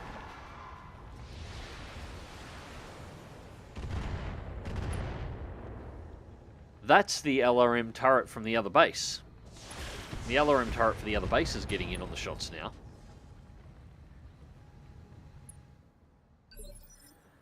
Space Viking, what's happened so far? Nothing too interesting, dude. We knocked over a couple of small assassination missions. We're doing a blackout. It's just to make a little bit of extra money. I don't really have a flashpoint to go to at the moment, so we're more just making some money, trying to pick up some random tonnage, and just seeing how this goes. I didn't want to do anything too important on tonight's stream because I wasn't sure how the Starlink was going to react. And it turns out that was a good decision because it's reacted relatively poorly. So we'll do another stream back on MBN when we move on to the next flashpoint. Okay, you can cut it out now. Still trying to figure out how the second gunner line ability works. Oh, you mean breaching shot? Okay, so breaching shot, Thomas, it allows you to essentially ignore all of the defensive rolls on your target so long as you only fire one weapon at them at a time. Like only one weapon. It's ideally used for something like a Gauss rifle. So you target a mech and it could be in cover in a forest and have a whole bunch of defenses on it. You fire a breaching shot at it and it negates all of its defenses and you hit it with full force of whatever weapon you fire.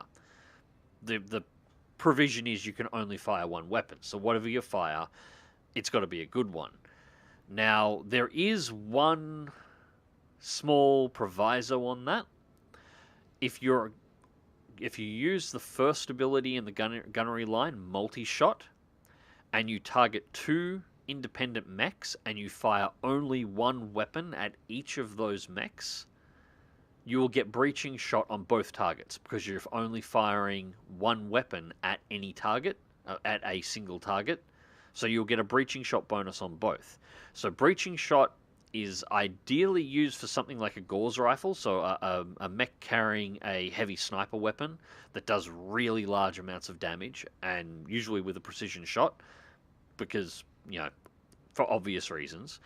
But it also works really well with a LRM boat platform. Somebody who's driving a support mech, an LRM-based support mech, that's got 2 LRM-20 launchers, because you can multi-shot a single LRM-20 load at a target, and then the other LRM-20 at a second target, and get breaching shot on both targets. So you can play around with it and use it as a very good support ability as well. I'm here. And it's automatic. You don't have to activate it. It is automatically applied anytime you fire just one weapon at a target at any given time. So, yeah, there's no cooldown on it, so you can use it every single turn.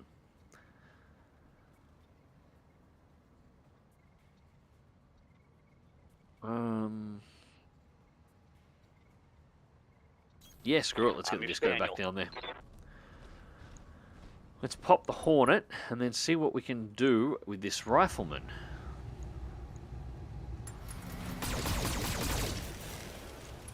And I have no idea what you were shooting at over there, but it was not the Hornet. I'm here.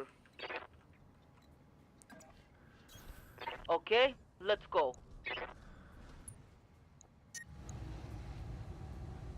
Let's pull one of the medium lasers out. Left leg destroyed on the Hornet. Maybe things are looking up. The Hornet looks like a pre-evolution of an Irby. Danger Egg. Yeah, pretty much. I really kind of like it. You can make the design work, but it needs to have like chicken walker legs, and the actual hip placement needs to be further back, and you would actually probably be able to make that work as a design. But I just like how derpy it looks where it is, because that's what it was designed to be. That's some of the mechs. Some of the mechs in BattleTech were not designed by people who are very good designers, some of the old designs. Some really did need working over, but it's hilarious to actually see them fully formed in 3D in a modern game, but in their original form.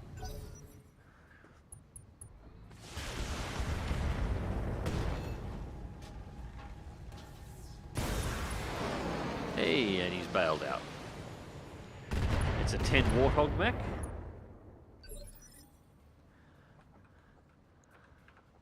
What are your orders, Skipper? Alright, so how are we going to pull you apart now? We've got a full bar for precision shots.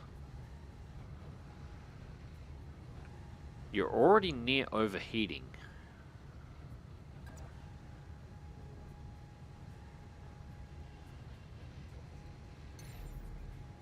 But I'm near overheating too. I'm going to stay just up here. I'm only going to move one over, Commander. So I'm going to lose all my evasion bonus. Precision shot from the side and go for the leg. Got a good angle for it. And he mainly hits the arm because, of course. I'm ready. Disco back needs to cool down, so I'm just going to cross it over and let it be a target, because it's got lots of armor and nothing's really shot it. Brace it for a turn. Right here. Cerberus can start coming down as well, so she's in a position to be able to hold it up.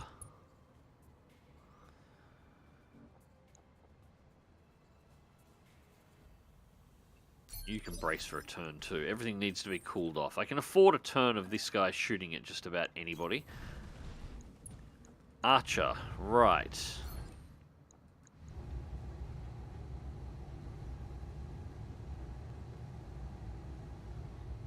So it'll be that leg, and we are actually going to hit it with everything.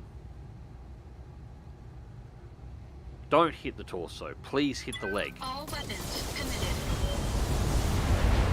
Well, it's kind of spread onto a bit of everything, so fair enough.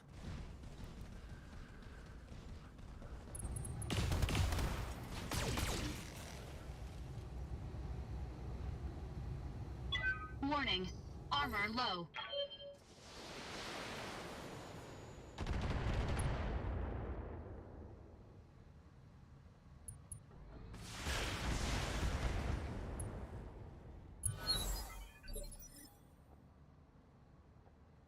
Yup.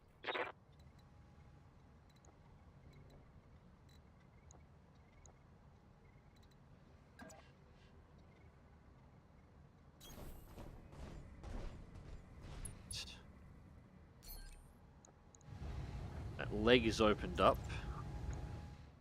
Damn it, we're just... I held it up slightly too much. Alright, we are not doing a precision strike with just medium lasers. We'll just shoot normally. Engaging target. I await your command.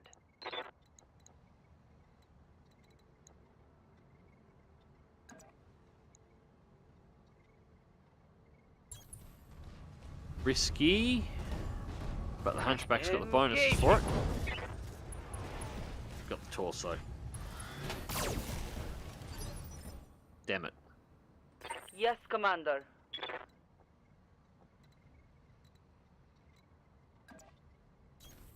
Roger that.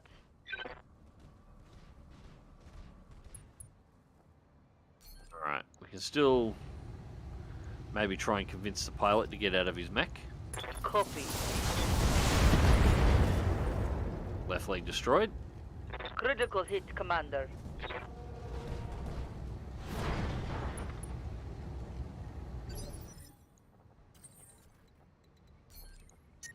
Alright, no SRMs this time. Other leg.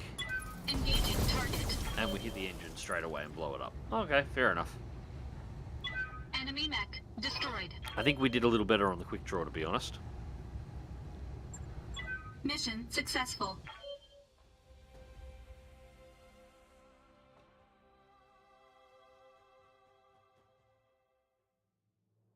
See, the Vindy has a specific quirk that injures but never kills the pilot on ejection. Yep. I can't remember what that quirk is. There's a couple like it, though. Yeah, there's some very specific parts about some of the mechs in BEX mod. Actually, we can have a quick look over them. But first, let's have a look and see what we've got here. We can randomly pick up a Phoenix Hawk. Alright, so we had no parts of a quick draw. We've got one part of a rifleman put aside. So we're on 2.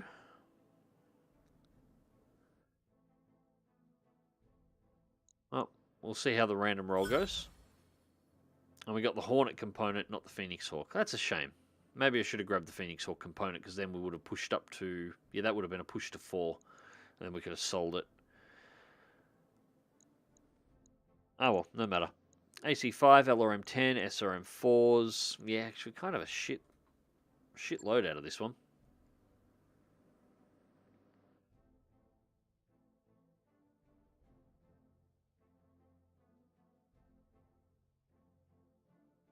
Breaching shot, but you can take 3 shots at 3 separate targets. Yeah, 3 is the maximum you can do in a multi-shot attack. So yeah, you can get 3 out.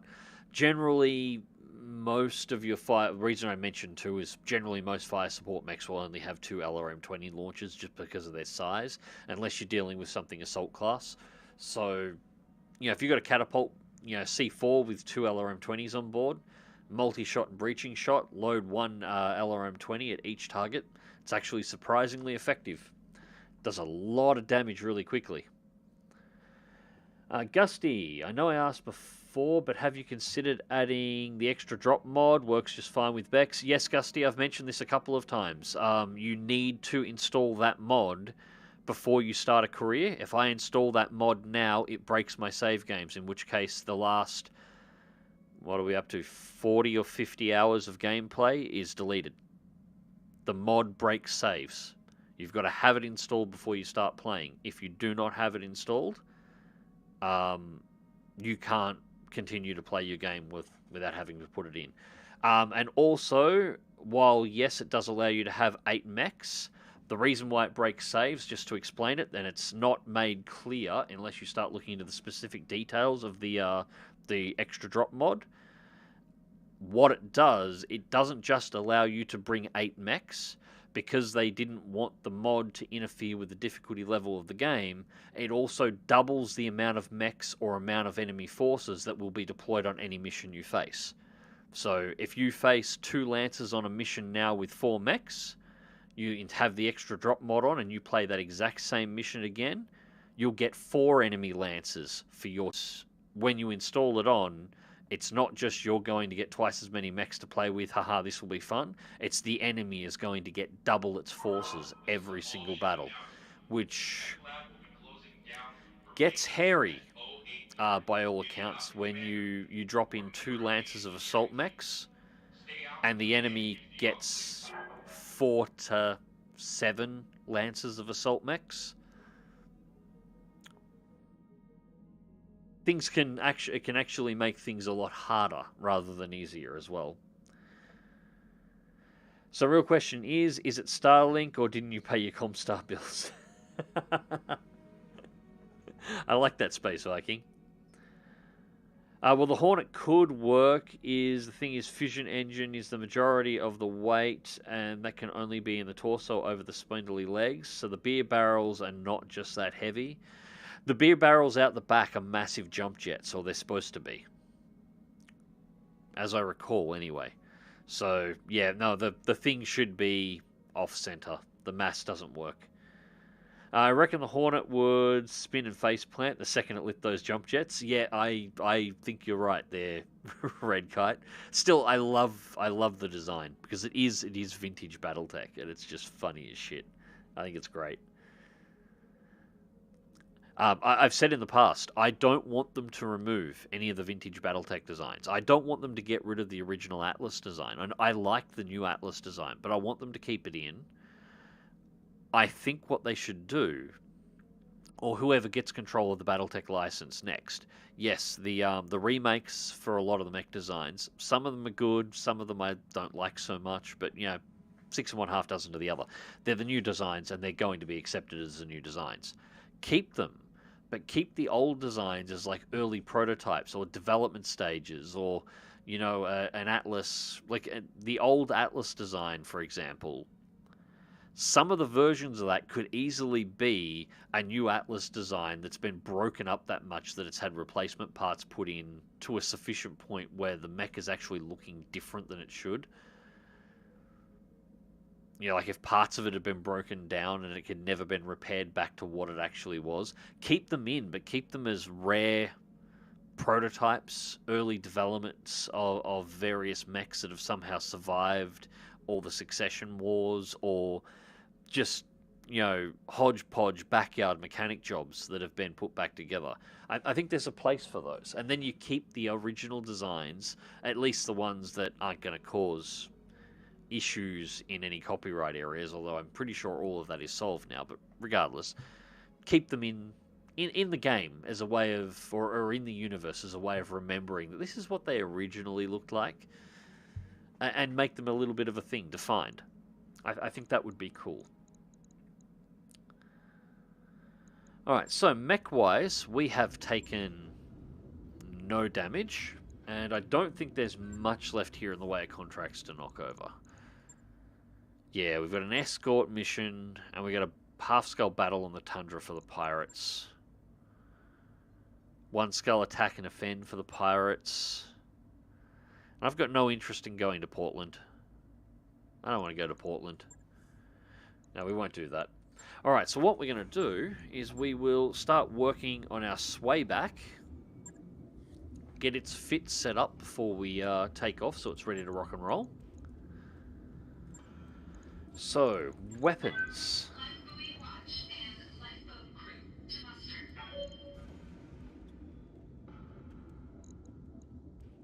Just for shits and giggles.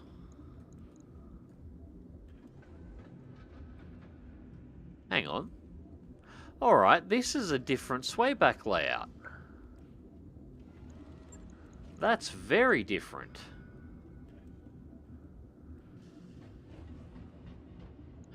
The regular swayback normally has a launcher on this side. It's got two launchers on one side. Okay.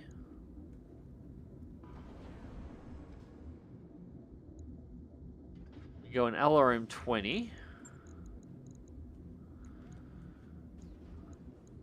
with 2 tons. That brings us up to 40. It's got 3 medium lasers in the right torso as well.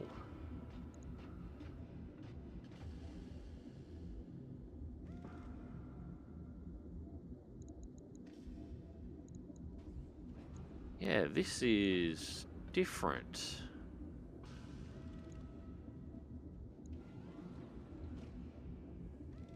I can go for the accuracy bonus in the arms. Yeah, we'll go for the accuracy. We'll throw 1 in each arm just for the accuracy bonus.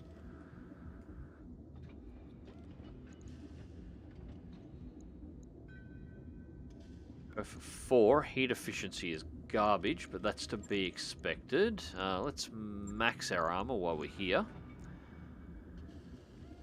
475. Okay, so where are we going to pull our armor? Leave 20.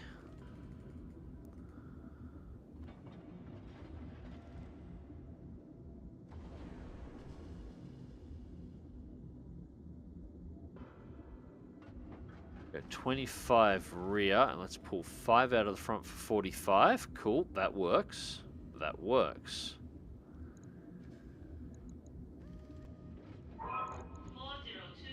TTS is for ballistics, so we can't look at that. Gyro mod we don't really need. We will center mount our heat sinks.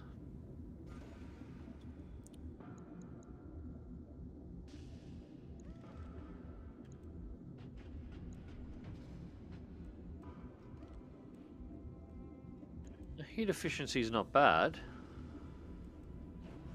49, and then weapons.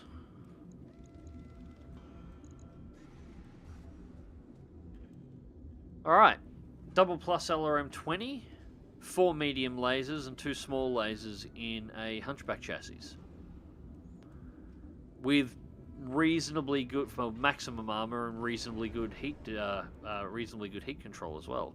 That's okay. We can play around with that as an LRM build. We could do a devastating close-range Hunchback in this one. Yank the LRM-20 out, jack 2 SRM-6s into it. But I think we'll play with the LRM-20 side of things. Right. I'll get it in the schedule. That should be... yeah, that should be different looking.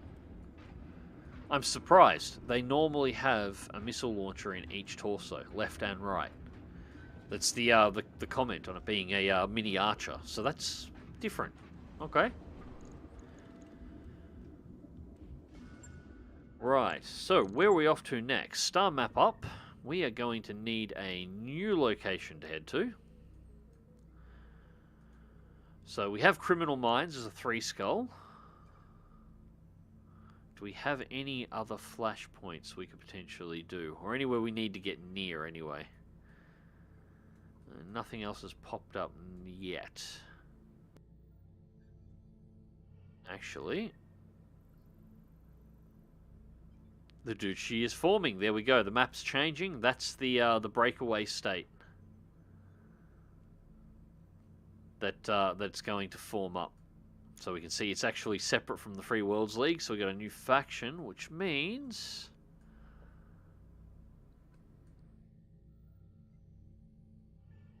the St. Ives Compact. There it is. The St. Ives Compact has started to form as well. So it's becoming its own faction. So it is getting its own independent faction on that border where it's messing up.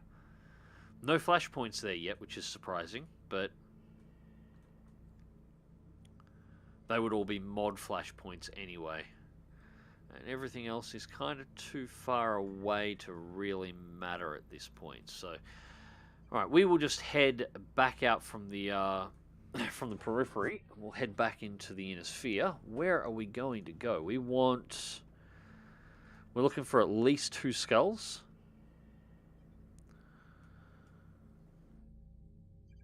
A couple of Turian worlds. We could mess around with the Turians a bit.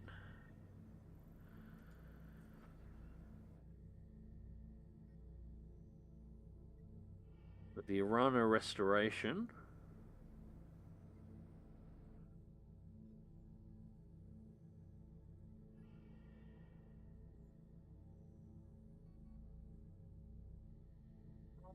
What's that one? Aquaculture, arid world, dense cloud layer, high gravity planet, low gravity planet, manufacturing, moderate population, periphery world level civilization, and a water world.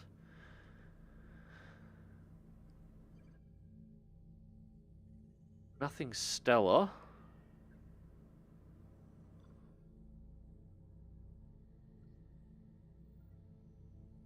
It's a rich world. Alright, so what we might do, that's going to be 25, 29, 38, 27. Alright, we'll head here first because it's only going to be 27. Actually, it's only going to cost 150,000 each either way. Alright, no, screw it, we'll head here. This one here is, at least it's a rich planet, it's got manufacturing, so Burton. 38 days to get there, 150,000 to make it, 2 skulls, so we might be able to find something, and we've got a black market that we can check out while we're at it. The pirates don't like me very much, so I'm not expecting there to be much there we can afford, but Roger that, Commander. Course plotted. worth having a look at. Escape velocity. Got a new financial report for you, Commander. Do you use a Starlink router or a third party? Having to run via the Starlink... If having it run via Starlink router into a third party can help with packet loss... There's no packet loss on my network end, Space Viking. I've done all the tests on this end. I'm just using the Starlink router. It's a direct connection. And I've done all the internal network tests. I have no packet loss whatsoever until after the first hop. So after the packets leave the dish and go on their merry way into space, that's when the packet loss starts. Between the dish and my computer, there is 0 latency, there is 0 packet loss. There's nothing there. It's all after. As one of the first things I checked. Okay, so first things first, is my network causing any issues? No. Okay, everything's fine here. Right, so now I know it's after the dish. Because if there was anything on my network, first thing I would be looking at is, did I make a mistake, or was there an issue with the setup of the disk, with the dish, or potentially was the dish broken in transit or damaged in transit? But there is nothing between. Well, that's still not ruled out with the dish. Although I think it is. I think it is now. Maybe not 100%, but I'm pretty sure it's not. But I know there's nothing inside of the network. The dish itself, I suppose, on the transfer, there's no way for me to really know for sure. Only Starlink can test that. But they can actually remote analyze the dish from their end. So, Sea Dotters, good morning. How goes the SpaceNet? Not well. Red Kite, 100% with you on that. Love the evolution of the designs. Choice would be great. Gimme the Mech Warrior 4 Vulture or Catapult, but the classic Mad Cat, for example. Yes, absolutely. I would obviously always chase down the classic Mad Cat because I love the classic Mad Cat. But yeah, that would be a fun one if they did a game where you could travel into clan space and find the classic Mad Cat as an earlier version of it. Or potentially have the classic Mad Cat show up at the start of the clan invasion and have the design shift over the course of the clan invasion, as the clans are tinkering with their own hardware as well. There are other ways you could do it. I just don't think they should throw away the original designs, because there's a lot of history in BattleTech. Keep those original designs, just add new versions. Everything gets upgraded. Given enough time, stuff gets changed. Go look at an F-16 when they first flew in the 1970s, and then go look at one today with all the conformal tanks and all the bullshit wrapped on the outside of them. stuff does change over time. Drawing straws. Dr. Murad gestures grandly at a bright yellow growth on the corridor wall in front of you. Meet Argo's very own mold problem. It started in the unfinished gamma pod, and despite my best efforts, it's spreading unchecked. She pokes at it with a screwdriver, frowning. I've seen this before, boss. Yang takes the screwdriver out of Dr. Murad's hands and wipes it off. I know how to kill it, but whoever you pick for the job needs to be in a hazmat suit, and considering how widespread this infestation is, they're going to be stewing in that suit for a long time. Dr. Murad nods grimly. I was afraid of that. Any thoughts on who we should saddle with such an unpleasant task? I suppose we could ask for volunteers. Send in the medical teams, send in the merc techs, ask for volunteers. No, we ask for volunteers.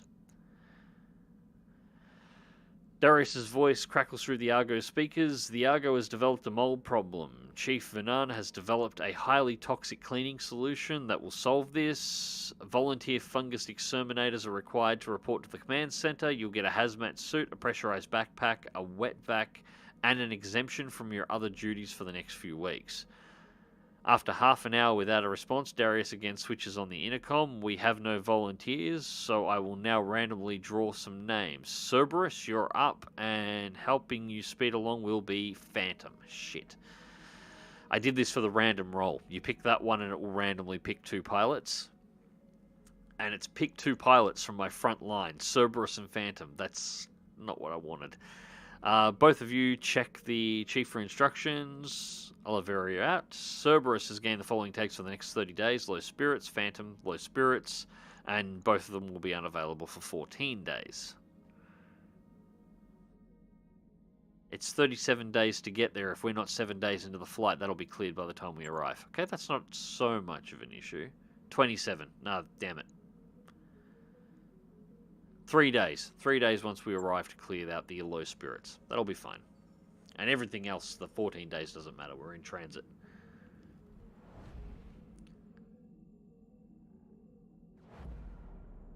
It's 2 missile hard points on the same shoulder. Yeah, I noticed that. But the version of it that I've played around with in MechWarrior 5 had 1 on each side.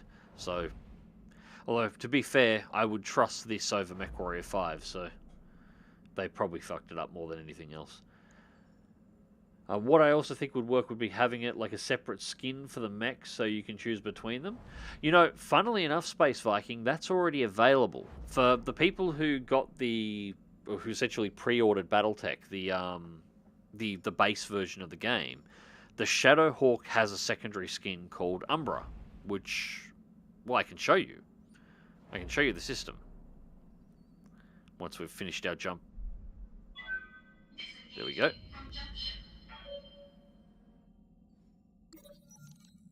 Okay. Flashcoin. Oh, it's popped up. Supply and demand. Darius calls you from the bridge. My contact came through, Connor. We've got a lead on the Dubrov.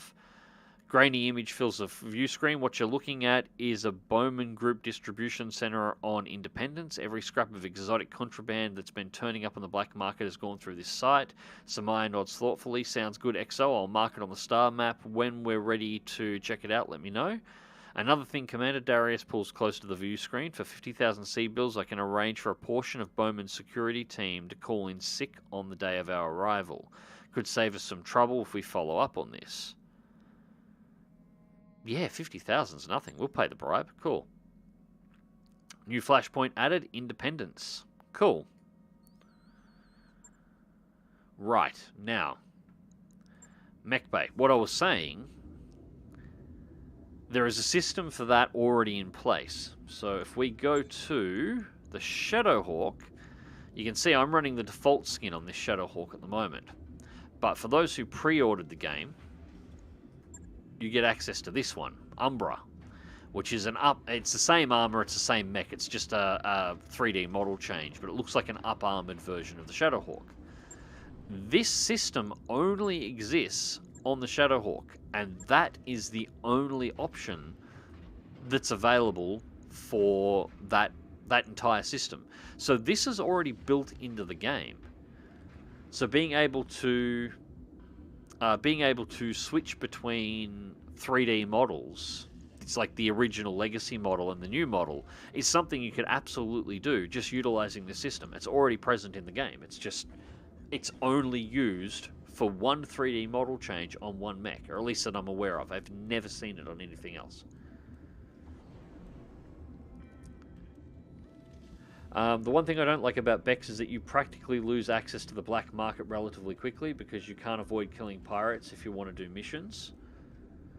Well, no, it's just a matter of do you want to do missions for pirates as well. Like you can do missions and it's against pirates for the Great Houses, but you can also do missions for the pirates against the Great Houses. You've got to make your choice on what you want. You can't have access to the criminals network and be working for the Great Houses at the same time. The two things don't cross. So you've got to pick on how much you want to balance. I have black market access. I don't care too much about it, so it's mainly for me to look and see if there's something interesting in there. But yeah, you've got to play for the pirates. That's all. First harvest. Dr. Murad arrives in the briefing, her arms full of succulent red orbs. Look, the first harvest from the hydroponics garden. Are those tomatoes? Darius asks. She tosses him one and he bites into it and then sighs with satisfaction as he wipes the juice off his chin. They are. Tomatoes, strawberries, watermelon, squash, basil, and that's just the early harvest. It's an odd mix in there. Watermelons take a long time. We studied, nonchalance, Do you want to share the news? Keep it low key, throw a garden party. Nope, we throw in a garden party. 75 grand, we can do that. It's fine. Alright, so morale increased by 2. I'm pretty sure... Actually, no, I don't think we've had this one before on this one, so I'll read the rest of it out. Dr. Murad stands in the center of the hydroponics garden. She brushes a melon tendril away from her face as she addresses the company. I want to thank the commander for making the creation of this hydroponics unit a priority. The fresh produce that we can now enjoy is only the beginning. We're also growing medicinal herbs for use in the med bay, and as I'm sure you've noticed, the air in this pod is so much more enjoyable, which should serve to improve shipboard health. Farah flashes her smiles. So, I would like you all to take a deep breath and raise a tomato or strawberry or whatever you fancy in salute to our commander and our new garden.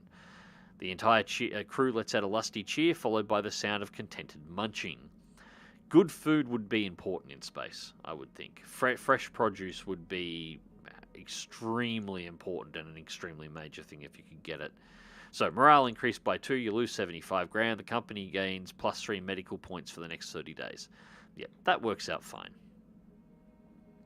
I don't mind throwing these sub 100,000 credits around. I mean, that's one mission if I really want to make it. For some reason... Oh, well, that's just dropped off. For some reason, when you said you don't remember it that way, the Gandalf meme shot into my mind and I couldn't help but laugh.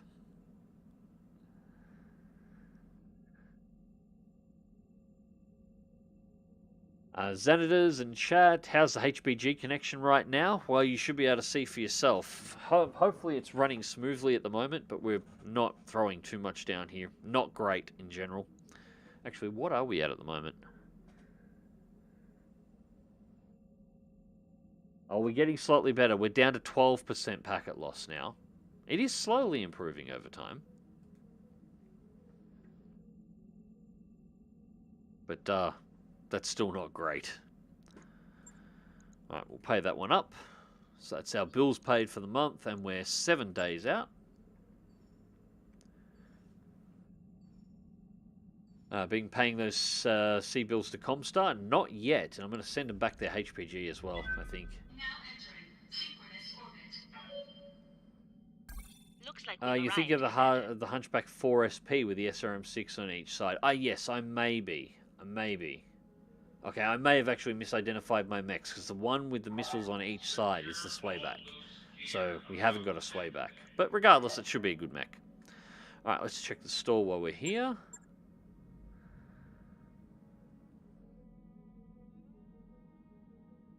Should be an option to have the commander volunteer him or herself. Delegate. The idea is it's meant to take one of your developing mech warriors out of play rather than yourself. In one of the heavy metal flashpoints, they imply that the pirates are more of a corporation rather than an independent clan, so they have a boss, if nothing else. 210 stream, not enough of Dead Meat. I think Dead Meat's flying Microsoft Flight Simulator at the moment. Alright, so we have Archer, Locust, Phoenix Hawk, Shadowhawk, Stinger. We have Warhammer components, which we don't have any ourselves. What's the black market got? Ugh, those costs. 1D and a 1K Phoenix Hawk.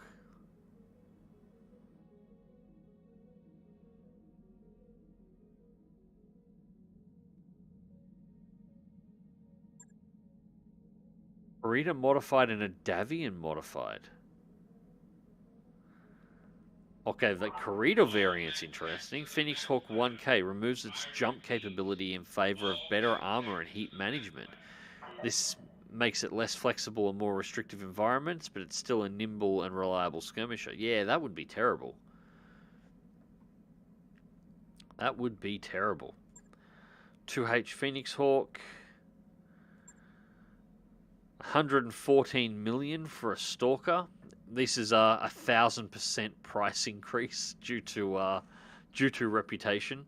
So if I want to pull these down, I kind of would have to go and work for the Pirates for quite a bit.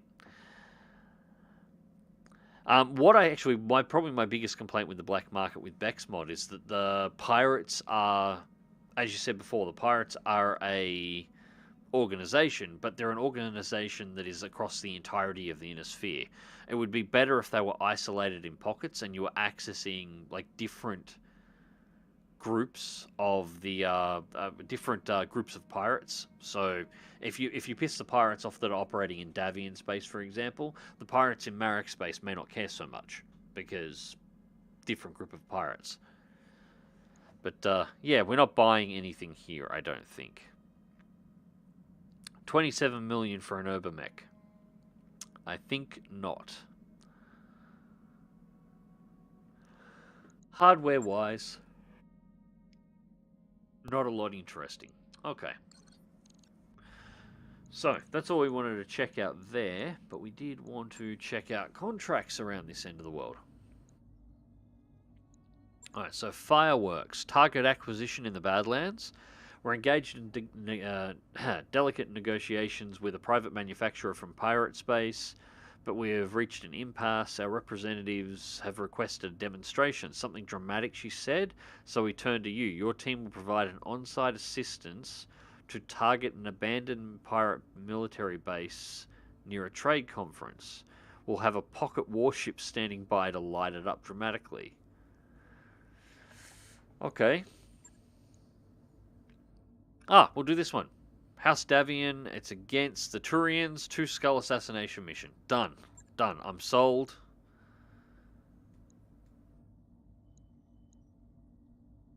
We do need to make some money back, so we'll go 312 on this one, 294. That's good, because Federated Sons like us, so they pay decently and give us good salvage options. We do have to wait. Cerberus is cleared. Why hasn't Phantom cleared yet?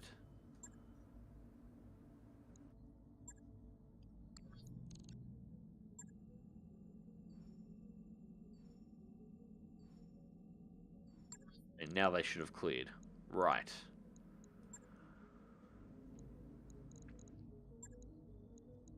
Two Skull Assassinations. Same setup again. Yeah, no, leave it centered. There we go. Okay, cool. Awesome. Deploying. That's an easy one. Pirates are by its very definition disorganized. You might have individual heavies for pirates in star systems. Beyond that, yeah, that's how it should be. Unfortunately, they operate pirates as a universal thing. The entire inner sphere is one. Technically, the pirate empire is larger than the inner sphere itself. So, how's Skynet by Elon Musk? Again, not great. Ajax. God, chats, I'm so behind on these. I'm trying to catch up, guys. Sorry. Could your problem with the SpaceNet be one of Starlink's popularity outstripping its capacity? I don't... Maybe? Like it could be.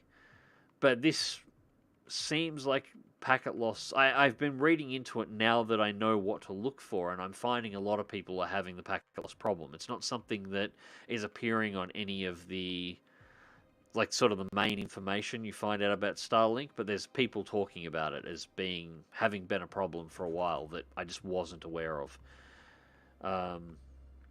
I wonder what other fruits and meats were available in BattleTech universe. Is chicken still the IS go-to? Do clanners have genetically modified chickens to be the latest? Alright, Zero. For the most part, everything that we have now is still available. It was shifted off into other worlds. Some of the food stuff within the BattleTech universe has been genetically altered in order to make it grow on other planets. But for the most part, yeah, everything. Chicken, beef, pork, everything is as it is. There are some exotic meats. There are some stuff that was discovered on other worlds that we could actually consume and eat too. And some of some of the stuff that we couldn't normally has been genetically modified to allow for it.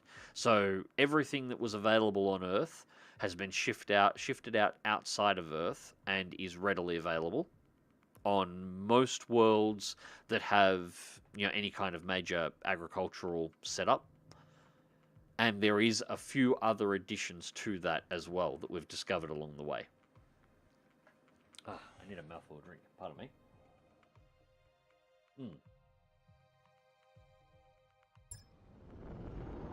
Command interface initiated.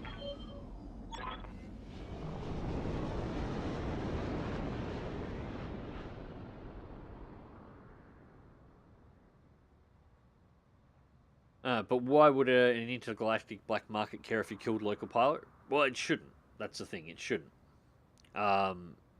The local branch should, but the overall network shouldn't. If you go somewhere else enough jumps away, it shouldn't matter anymore.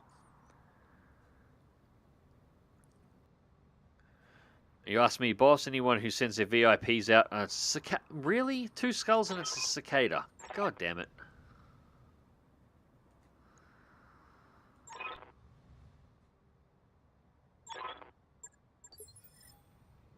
Well, that's disappointing. Hopefully the backup lance is a little bit better equipped.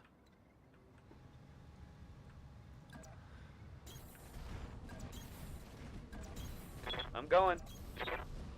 Copy that, Commander.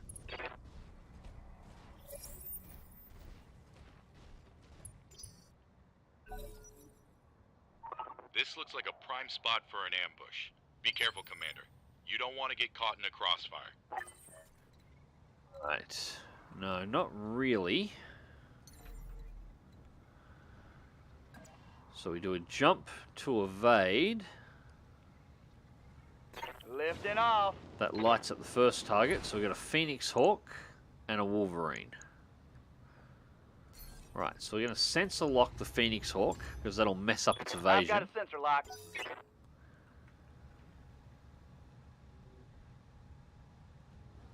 What are you going to do?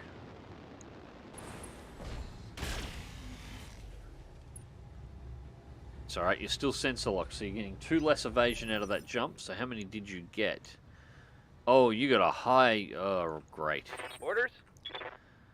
That Phoenix Hawk is going to be a pain in my ass.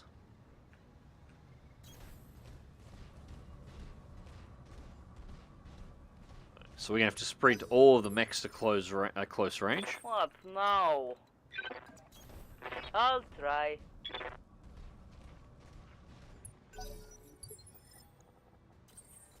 We're just going to have to tank through the damage for the first, although we're not lacking armor, so that shouldn't be an issue.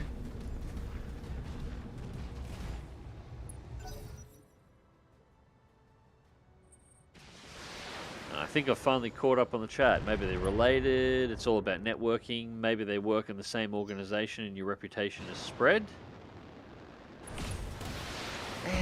Yeah, but it's pirates. They like making money. I can understand pirates within one localized area getting really upset with you if you're killing them. and not wanting to sell you stuff. But pirates, the way that interstellar travel works in the Innosphere and in the BattleTech universe, pirates 10 jumps away shouldn't give a toss. If you have sea bills, they have parts. And providing you're not shooting them, they shouldn't really care all that much. Confirmed. So, I'm going to do a jump again to here, just so I can ID what this mech is. It's a Wasp, okay. And again, we're going to sensor lock the Phoenix Hawk. Sensors locked on. Who moves next? 2 more coming in. Okay. Looks like it was solidly in the 25 to 35 ton range here.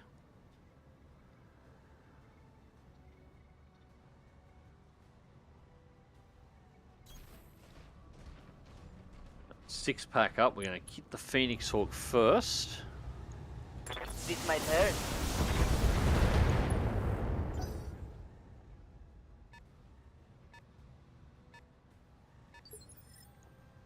I'm ready.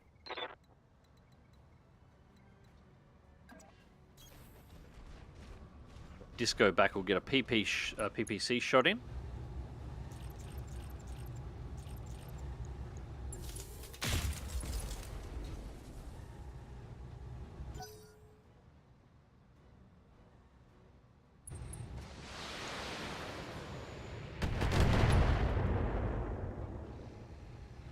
I'm losing armor bad. You're fine. You took 1 missile.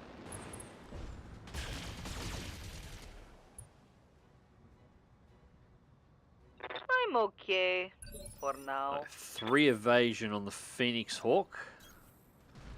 Hopefully.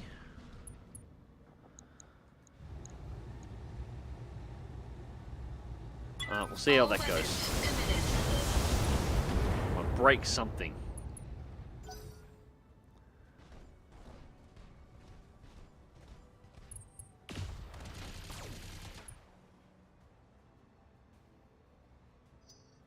Mag's determined to be Davian's go-to hitman. Well, it's just at the moment they're offering me the most money and, you know, they're offering me the most parts. I was working on Marek a little bit. I'm just too far away to get good missions for Marek at the moment.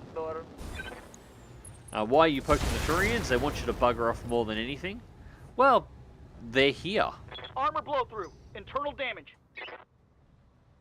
That's really all it is to it. They're here.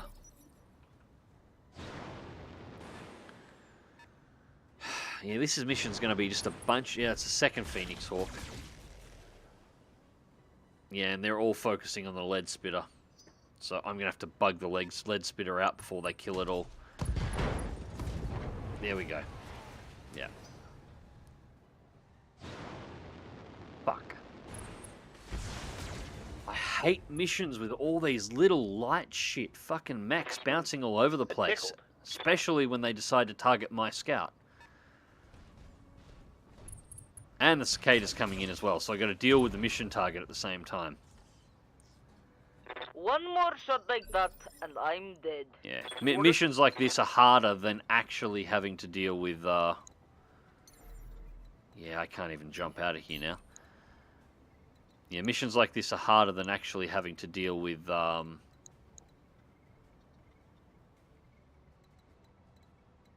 That's actually melee attacking the Phoenix Hawk is probably our best option. Yeah, they're more difficult than actually having to fight assault mechs. Because the enemy has mechs that can always jump into your rear arc, and when they've got multiple full lances of these mechs all stacked up, they get 8 attack rolls on your rear armor if they decide to focus one mech. Which is what's happening here. Everybody was going for the Phoenix Hawk, well, mostly going for the Phoenix Hawk, and they get multiple attack rolls, and you cannot do anything about their mobility. So it's a pain in the ass. Rock'em sock'em. There we go. At least until they get close enough so you can actually punch them. And even then, it's a 50-50 roll, usually. Enemy is flanking.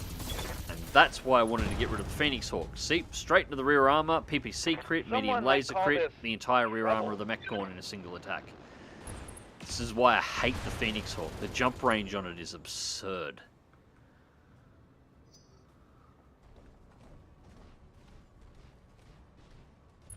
Oh, they got a Shadow Hawk to our rear too.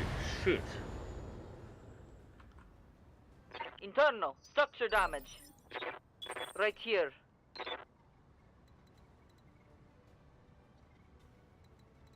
Yeah, Shadow Hawk's lost all of its side armor. Phoenix Hawk's on 4 evasion pips still because I can't do anything about it. Shit.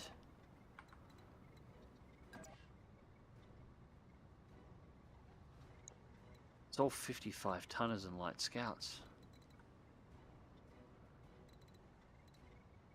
And they're all in high skill pilots because they're getting, well, at least moderately skilled pilots because they're all minimum 3. Even the Shadow Hawk is on 4 evasion just from moving into combat range before it fired on walking. So it's a level 6 pilot minimum. I would say level 6 pilot minimums for every single pilot and every single mech that's on this field. So I do not have enough shots to weave out the... Yeah, fuck this. Fuck this. This is going to get pilots killed. That's 2.5 lances of high mobility mechs with pilots that are equally skilled to my own. No. Time to go. No. Not doing that. That's just going to get my mechs killed. And there was nothing on that field worth recovering.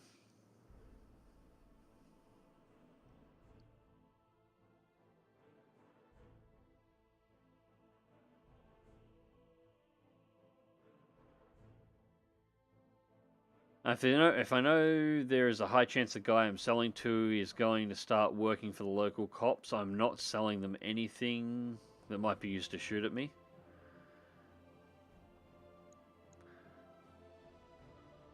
No joy in that Alpha Strike. You need a Fly Swatter, Assassins. Why is there an equivalence with pirates you shoot at and the guys who sell arms? Revenge of the Ankle Biters. Yeah.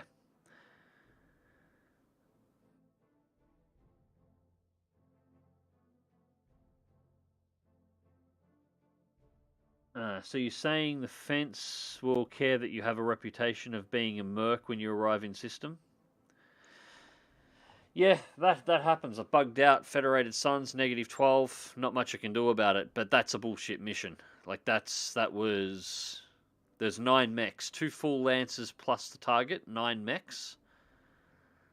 Half of them were in the 50 to 55 ton, or 45 to 55 ton range, with a Shadow Hawk, a Wolverine, 2 Phoenix Hawks, plus the Cicada, and then you had 4 lights, Wasps bouncing around, and Wasp and Stingers bouncing around as well, and all of them had minimum 6 level 6 pilots to get the evasion bonuses they were at. And looking at their evasion, I look at their accuracy on those shots. I would say between a level 6 and a level 7 gunnery skill in every single one of those mechs as well. So every single one of those pilots was better than all but maybe 2 or 3 of my best pilots, while outnumbering me more than 2 to 1 with equivalent, well, all outside of the Archer, equivalent firepower. Yeah, no, fuck that. That's, I should be putting a mission in with a review board that Davian just tried to fuck me.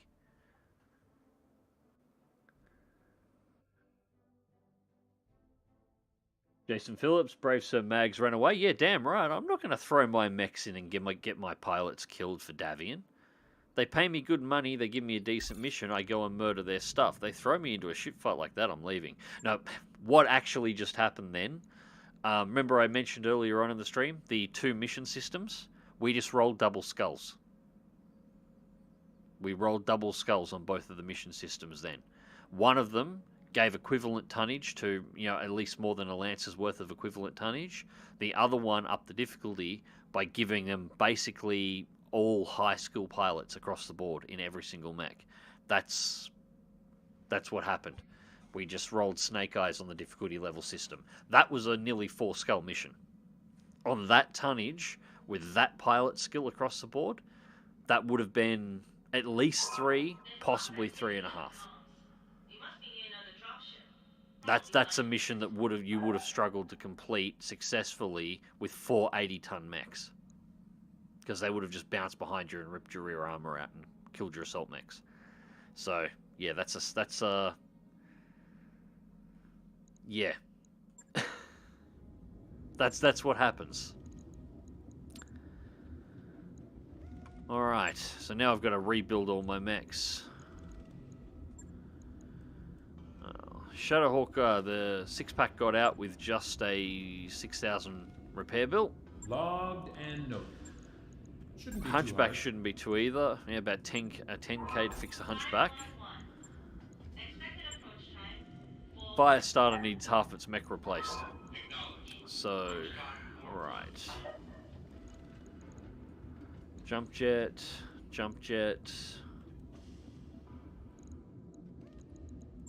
Weapons, we need the MGs fitted. And we need the medium laser.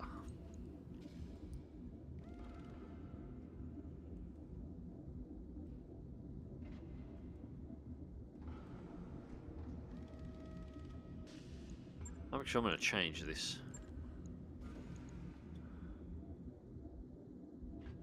Move the medium lasers into the center torso. Kills some of their accuracy, but it means we don't lose them every time the Firestarter loses an arm. Yeah, we'll go with that. So 87 grand, 4 days. Put the Firestarter back together. I think we got all the pilots out without injuries though, so that's okay. Let's have a look at that again.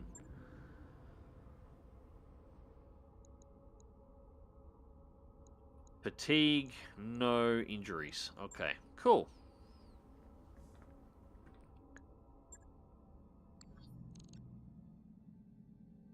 Get our mechs all fixed.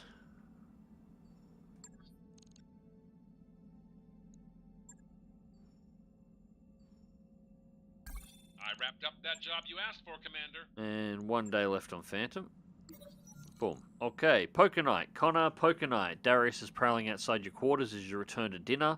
Poker Night. Darius first insisted because he said it would help keep his skills sharp. He doesn't always win, so perhaps he's right. It's usually the senior staff he ropes into playing, although occasionally some lucky crew member or guest is invited to the table. But you're the boss, he can't make you play. Just play casually. Morale increased by 1. So we drank some scotch and we played some cards. Cool.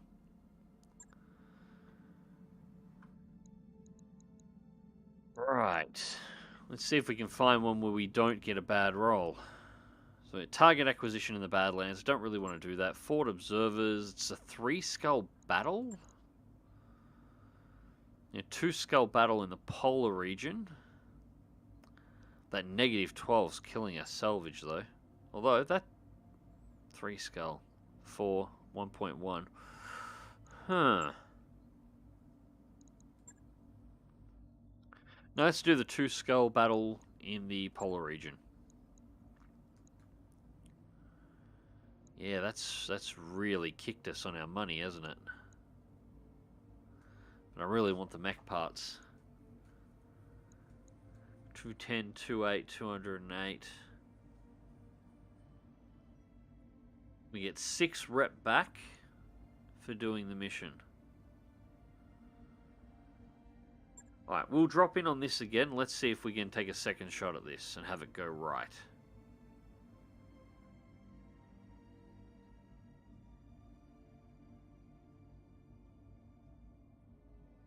Yeah, let's see how this goes.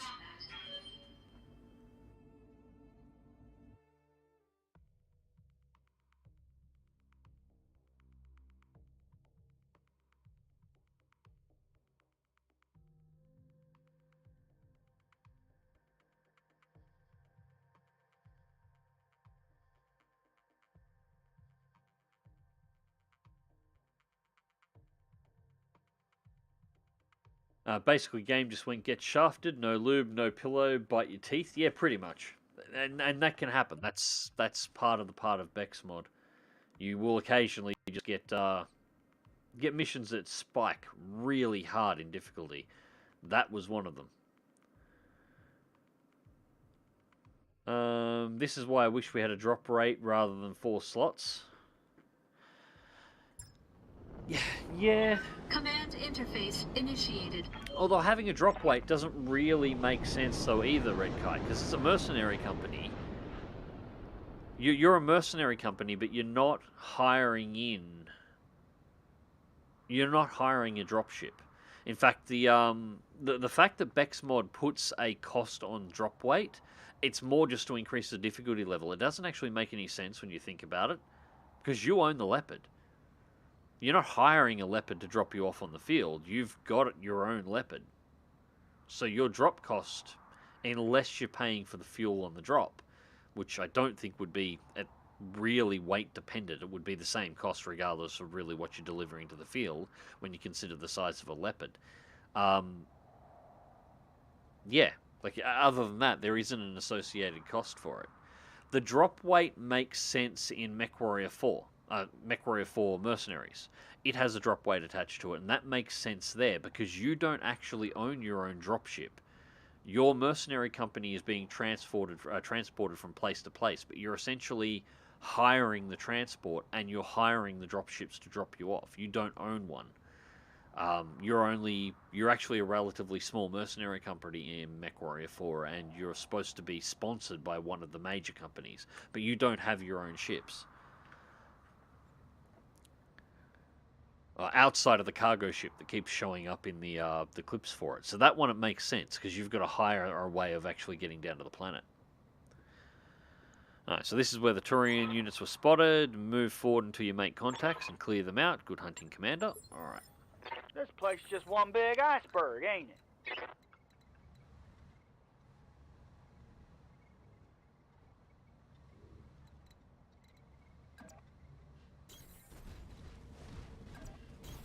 Advancing, I guess. I don't like this. A tight corridor where I have to walk mechs through almost single file. I really don't like this. Alright, so we have 2 targets. There's likely going to be more. Toasted Waffles, hello Mags. I started a fresh run of BEX the other day. Mission 3, I had to fight 2 Stalkers, 3 FS, and ended up with 4 salvage and getting one after Mission 3. Pretty lucky if I do say so myself. Yeah, sometimes you do get the luck. Like RNG, RNGesus, not the last stream, but the stream before, was pretty much on our side. We rolled 6s. Or, you know, depending on what game you're playing, you know, rolled nat 20s pretty much every single round and got everything that we were after almost every single time. So it does happen. And the next time you play, things can go sideways real quick. And we have a dervish. Okay. I think we got some parts for a dervish floating around. So it looks like 2 up here, 2 down here. So we want to try and engage these 2 and slap them out of play in the south before the ones up north can actually bring themselves down. Yeah, I suppose it could have been worse. Got rep to spare with Davian. Yeah, and this mission here, if we're successful on it, will replace half of what we lost. So that's... I'm not too concerned if we have to pull out of a mission. It's just is what it is. And that wasn't a terrible one to pull out of anyway, because the whole point of doing an assassination mission, the entire reason you do an assassination mission, is because there's a chance of getting a higher tonnage mech than you would normally find in a generic battle show up in one of them. Well, the target mech was a cicada. I don't give a toss about a cicada, so... And there was nothing in that entire field that wouldn't be something that I wouldn't immediately sell if I recovered it, so... Now, the Dervish here would be interesting to recover just for the interesting chassis, but I'm not really concerned whether or not I get it or not either.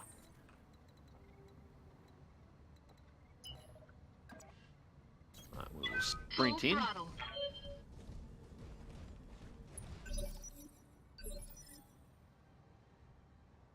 The suppliers are going to blacklist the player because you killed someone the suppliers don't care about in another system. This is going into a circle jerk. What are your orders, Skipper?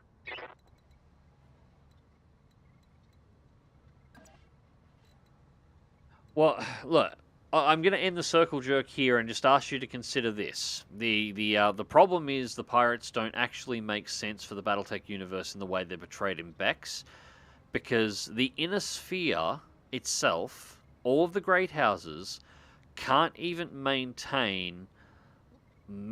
reliably maintain major logistics networks across their own territories. They absolutely cannot maintain logistics networks across each of the great houses combined without there being breakdowns, and yet the pirate faction maintains a logistics network that covers and maintains track of your reputation and covers not only the entire inner sphere in BEX mod, but all of the periphery as well. Every single known part of human space that's inhabited is all governed by one black market network that maintains your exact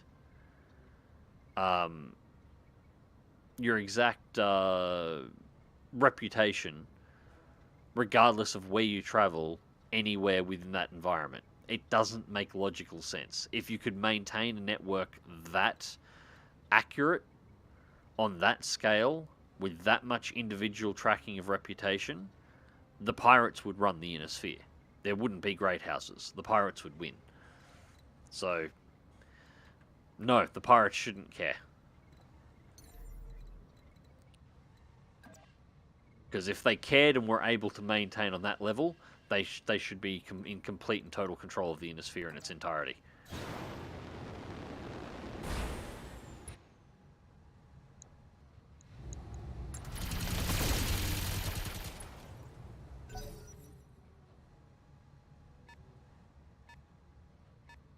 About to do a 5-skull urban battle in vanilla. Wish me luck. Hoping to get one piece and maybe salvage some nice stuff and get back quickly. The urban battles are fun. Actually, we haven't really done one of those in a while, but we've been sort of out on the periphery for the last couple of streams. I generally like urban battles. God, we're going to have to rush in with the disco back. Everything's so far out. Looks like we're going to end up with a brawl here. Yeah, I remember this map. It's awful. Yeah, you've got to make this map work, you've got to get to one side or the other and box them into a spot where you can engage them. You don't want to get caught down here where they can come from both sides. So I'm trying to avoid these two and get the Wolverine and the Dervish down here. Focus fire the Wolverine down, focus fire the Dervish. I don't think we'll get the Dervish before these two arrive, but they're likely to come down this way. So long as we've got them in a fire, like in a narrow corridor, it should be okay. We want them to be in the narrow corridor being shot, not have us in the narrow corridor being shot. And it helps that I don't really care about the Wolverine, so I can just dump everything into it until it stops moving. Enemy mech. Critical damage detected. You can argue gravity or the like, but what you want is a system whereby, yeah, you're not punished for picking to take a light mech in one of your slots versus a heavy. Yeah, well, BEX helps with that. I'm here. At least to some levels, and it is going to get better. I'm slowly working towards it now. It's why I'm so protective of Phantom as a pilot. In vanilla, yes, there is no reason to take a light whatsoever. You always take the heaviest mechs you've got, and once you're up into assaults, your primary and secondary lance you want to have as assaults. BEX changes how evasion functions, so you'll notice that the lead spitter with Phantom in it is slowly, over time, as he's getting more experience, getting more and more evasion pips. His next upgrade, he gets 8 of them, and he gets the third ability, the second ability on the piloting tree. Now, what that does is it means that in between turns, his evasion doesn't reset. So if I do a move that gets me my maximum of 8 pips, when I start the next turn, I start with 8 pips. And so long as I'm moving in a way that is going to maintain those 8 pips, I will retain them at all times. So it doesn't matter what sequence the enemy shoots at, I'm always under a maximum evasion. So that's 8 enemy attacks in order to strip those away. This might hurt. But that also equates to, even without any trees or any Critical terrain hit, coverage Commander. or anything else in play, 8 pips is an 80% chance to avoid all shots. Not to mention the evasion bonus, like just as a base evasion bonus. So anything attacking me only has a 20% chance to even hit. That slowly gets whittled down. Once you go beyond the 8-point pilot, you can still add 2 more to it, with the final bonus being you having the ability to take out a light mech that can have 10 points of evasion that it maintains between turns, and 10 points is a 100% chance to miss. Nothing can hit you, and you're able to maintain that 100% chance to miss so long as you're moving at your maximum distance in every single turn. So you can just circle strafe the enemy and they can't hit you. A 10-point pilot in a light mech, or even a fast medium mech, is almost harder to kill than a fully armored Atlas. Just because you can't land shots on them to begin with. That suddenly starts making light mechs and certain light mechs that have certain abilities very viable in the end game, which is something, as I said, something you can't do in vanilla. This is the sort of the answer to how do you make those light mechs viable, and it's a variation on what the tabletop does. Acknowledged. It's a variation of how the tabletop makes it so that people just don't stack the heaviest mechs they're allowed to take. Firing. Come on, break it. Really? Reporting. Critical hit. This Wolverine's just being annoying now. They're getting the angle on me.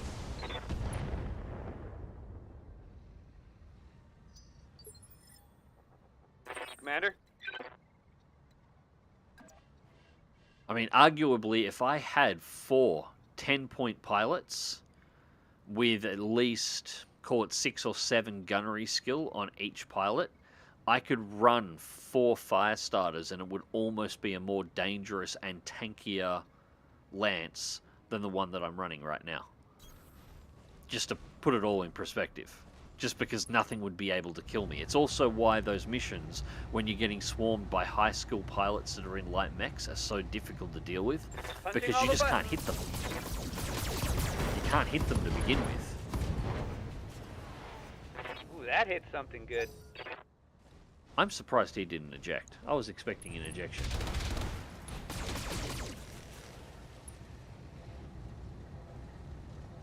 Armor breach. Internal damage. You built the Archer as an SRM boat. I find the Archer being insane LRM carrier. It is an insane LRM carrier, Toasted Waffles. I've talked about this in the last 2 streams that have been operating it. It's built as an SRM boat at the moment because it's the heaviest mech that I have. And it's the tankiest mech that I have. I don't have anything else as a frontliner yet. I've got the 70-ton Archer, and then my next heaviest mech is 55 tons. I don't have anything else to frontline it. So I need the Archer to face tank. As soon as I have something else, I'll be putting LRMs back into the Archer. Enemy mech destroyed. The other mechs that I have simply do not have the armor to be able to tank some of the missions we're doing, and I need the Archer out front to suck up the damage. Alright, so the Dervish has dropped around the other side. I'm starting to actually crackle up my voice here a little bit too, so apologies for that, guys. That's not the net playing up, that's my voice actually starting to go. Alright, Dervish, Blackjack. Well, the Dervish is really the only thing I'm interested in.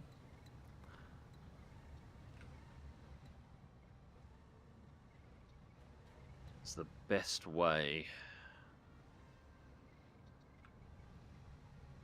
technically go over the top. I think we can go over the top on that path. There's no way to go to clear attack on it. Or we can go...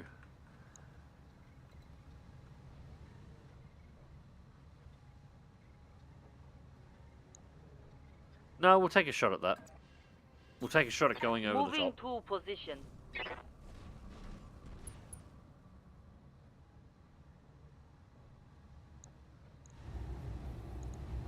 Locking in target.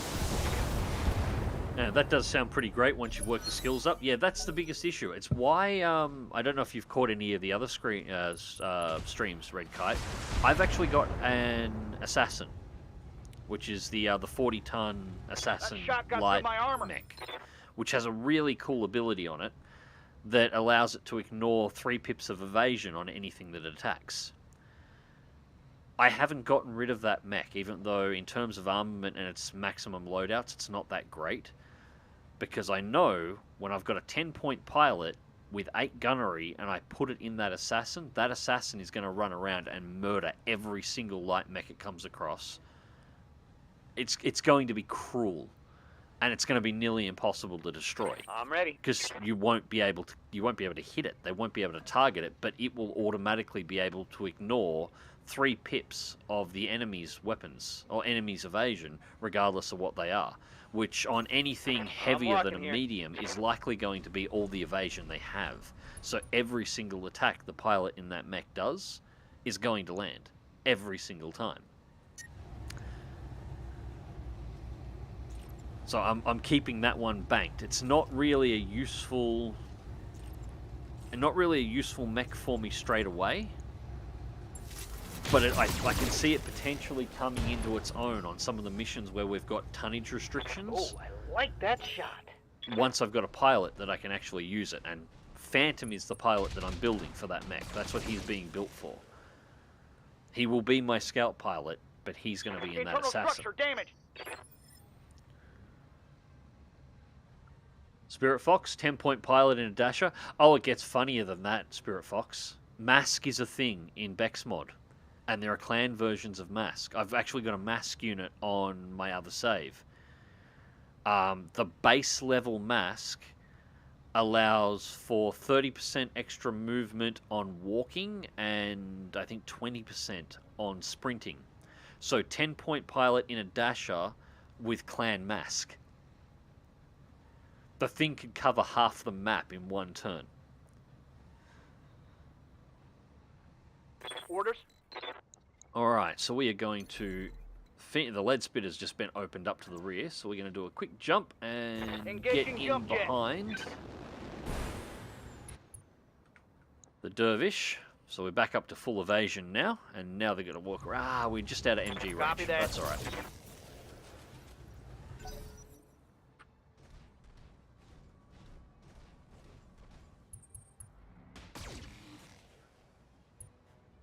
Just remember that light weapons ignore evasion pips, so you're not invincible. Yeah, but light weapons are also very short range, so you just got to keep them out of range for the most part, and you're mostly fine. It's just, it comes down to, can you keep your... You've still got to maneuver, you've still got to pay attention to what you're doing. It's the same kind of dance you're seeing me do with these lead spitters, and there's a reason why the lead spitter generally is able to take massive amounts of incoming fire and stay alive. It's, you got to keep doing the same dance. Please hit the head and don't pop the torso. Enemy mech. Critical damage detected. No love. Oh well. Hey. Copy. But yeah, the assassin will be set up with longer range weapons anyway. So it'll be able to keep the distance on everything. Destroyed. Alright, Dervish out of play. We're only going to get one part of that, but that's fine.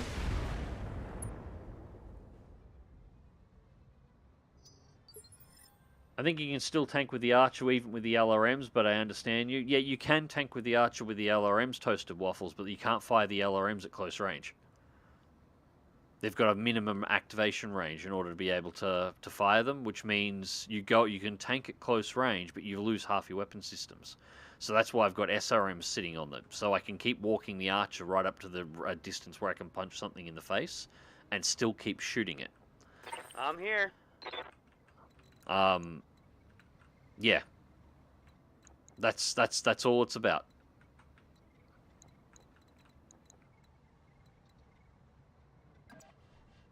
Yeah, there's no point in having weapon systems on a mech if I can't use them.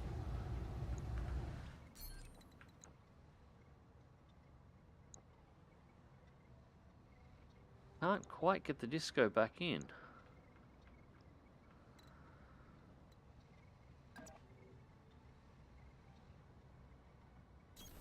On It's my all right. way. I'll move it off to the side as a bit of a shield.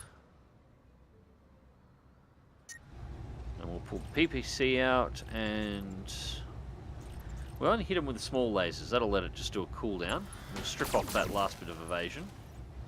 Because the disco's running a little hot here. Cool. They're all paying attention to the other mechs now, leaving the Firestarter alone. Now the Firestarter can start dropping the sensor lock on them to pull the evasion pips off them from a distance. So I will jump you over here.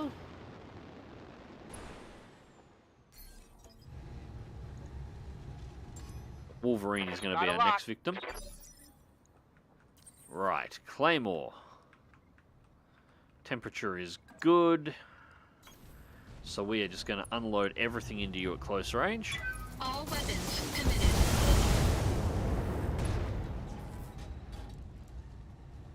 Enemy mech. Critical damage And that's the other detected. reason why SRMs, because that is massive amounts of armor ripping damage straight to the front.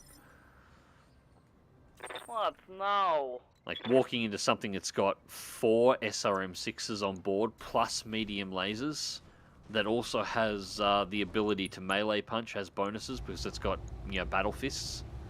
Okay. It's not something you want to be anywhere near. That looked like a critical hit. Stream jerking a bit, yeah.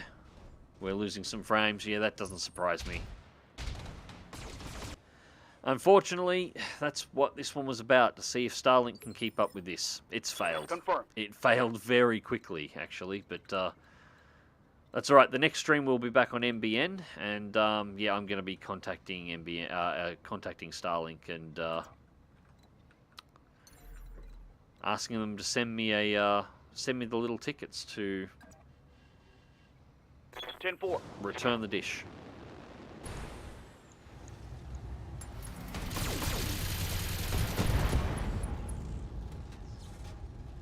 Critical hit.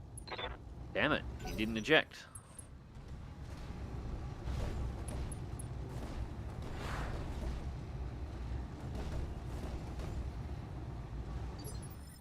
Summary of the Op-4 for the 5 Skull. 2 8Q Awesomes, 3 M Banshees, a 2S Archer and a C4 Catapult, a 6S Zeus, and an LBX Demolisher. Funnily enough, the LBX Demolisher would have been a really nasty thing, although I hope you got the Awesomes. Alright, let's start doing the melee battle fist thing. That should be enough to kill it. Physical attack. There we go. No, we didn't break the torso. Enemy mech. Critical damage detected.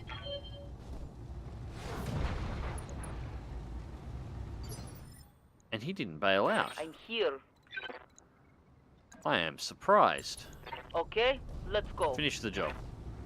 Going hand to hand. There we go. Wolverine's out of play. Now we just got to go and rip open the blackjack. I got him. Commander? I love how happy she sounds. I got him.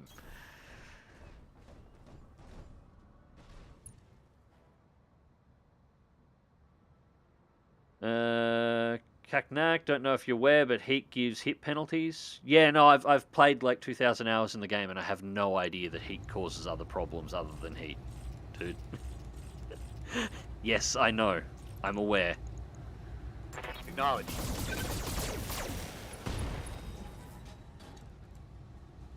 Target's taking a critical hit. Yep.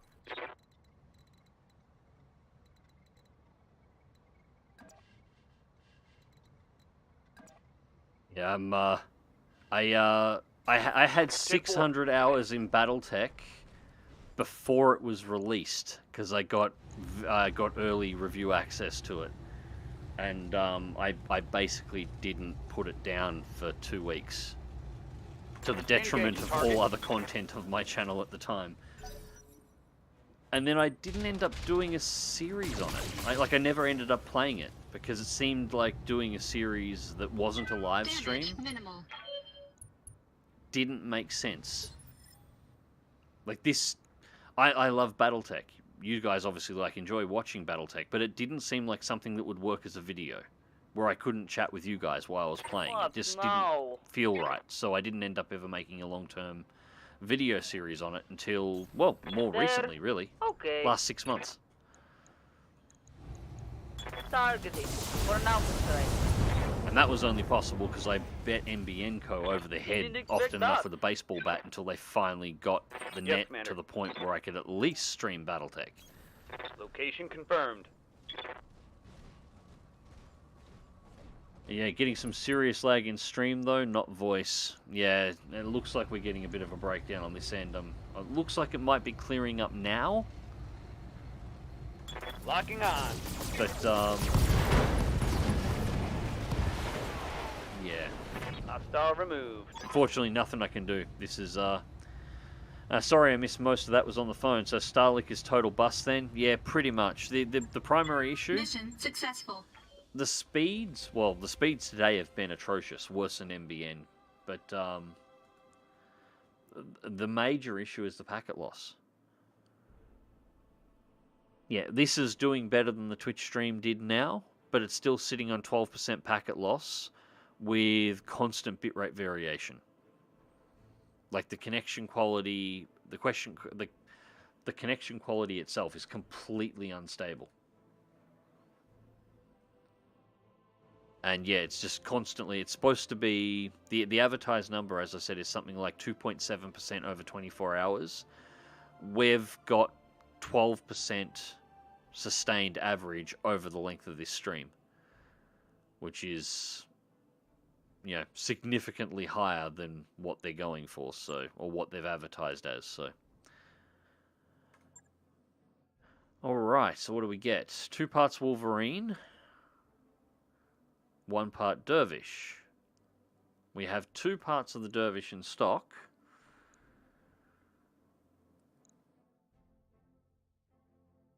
Alright, the Dervish is more of a curiosity than anything else. I like the mech from lore.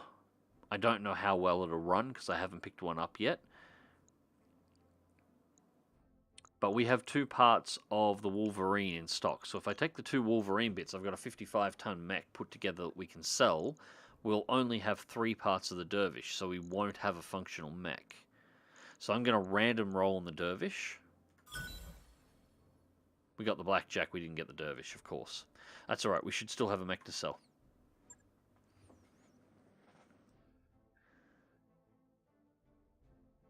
Hey Mags, if I was starting my journey with this game, how would you recommend starting out? Okay, Joanny, my general recommendation, if you've never played BattleTech before, and especially if you're new to the universe, once you've bought the game, just play the vanilla campaign. Don't mod it, don't make any major changes, just load it up and play through the vanilla campaign once first. The vanilla campaign in BattleTech is actually surprisingly good at explaining how the universe functions.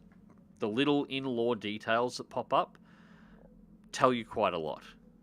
Hang on, I'm just going to build this one up. Okay, we're going to build the 6M, and we're going to sell it. So there's 500,000, so that gets us back in over 4 million. Cool.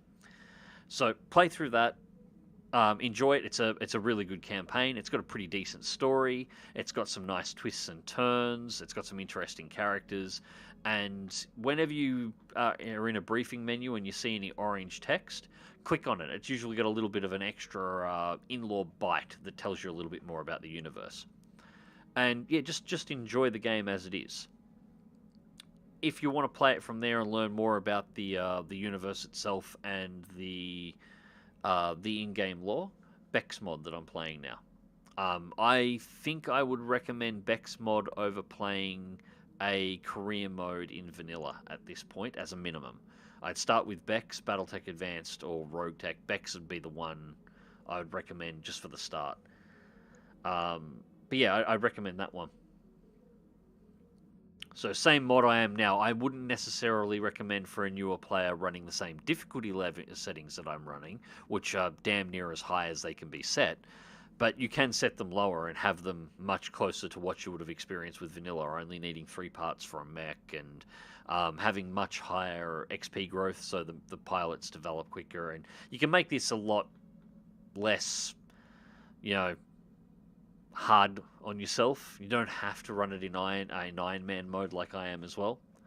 But yeah, just for the start, I just pick it up. Try and pick it on. Try and get the expansions for it as well, because you will need some of them for some of the mods. But and you can look around and try and get them on discount. But if you've got them, just run through the vanilla campaign for a start. It's quite good. I still go back and play it every now and again.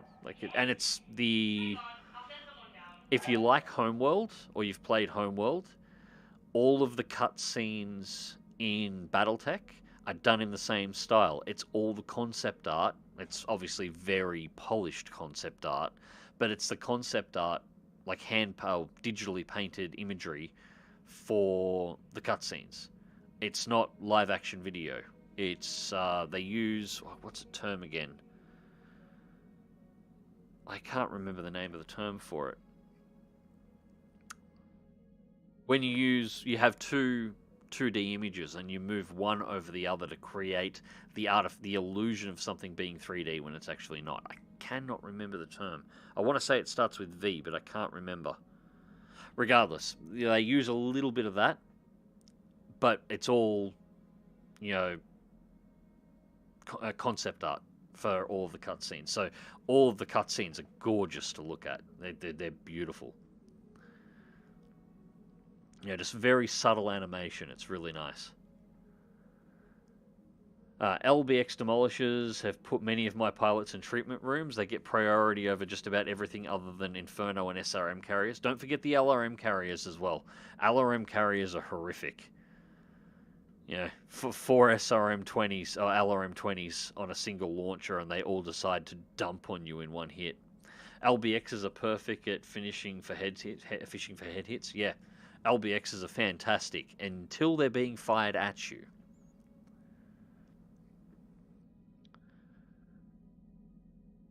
I don't understand. What's the advantage of walking if you can jump? As far as I can tell, there's no disadvantage to bunny hopping around in your mech. Jumping generates heat. So every time you do a jump in your mech, Matthew, like when I'm jumping around with a fire starter, it adds a very small amount of heat, and it also cancels out any potential heat loss. So continually jumping the mech over and over again, it will slowly get hotter and hotter and hotter until it eventually overheats. And the overheats have a chance of causing ammunition explosions, shutdowns, reactor explosions, all sorts of nasty stuff. So walking doesn't generate any additional heat and allows you to bleed the heat off. So jumping is always better than walking, especially on something like the lead spitter, up until the point where you're starting to reach your maximum heat loading. When you start getting around that area, that's when you got to start moving the mech around on foot, just so you can start, dissipating the heat. But yeah, it's all about heat. The big thing that you've got to learn to control whenever you're playing this, it's all about the heat management. That's what I would have thought intuitively, but it never seems to expect heat load unless it doesn't generate that much heat. It generates enough, but it's more that it also cancels how much you're actually losing. It stops you from losing heat, so it all adds up over time. It doesn't have to be a lot. You can get away with it for quite a few turns, as you've seen with the lead spitter, but eventually it will overpower the mech, and that's why every now and again you'll see that I have to back it off into a forest and I shut it down.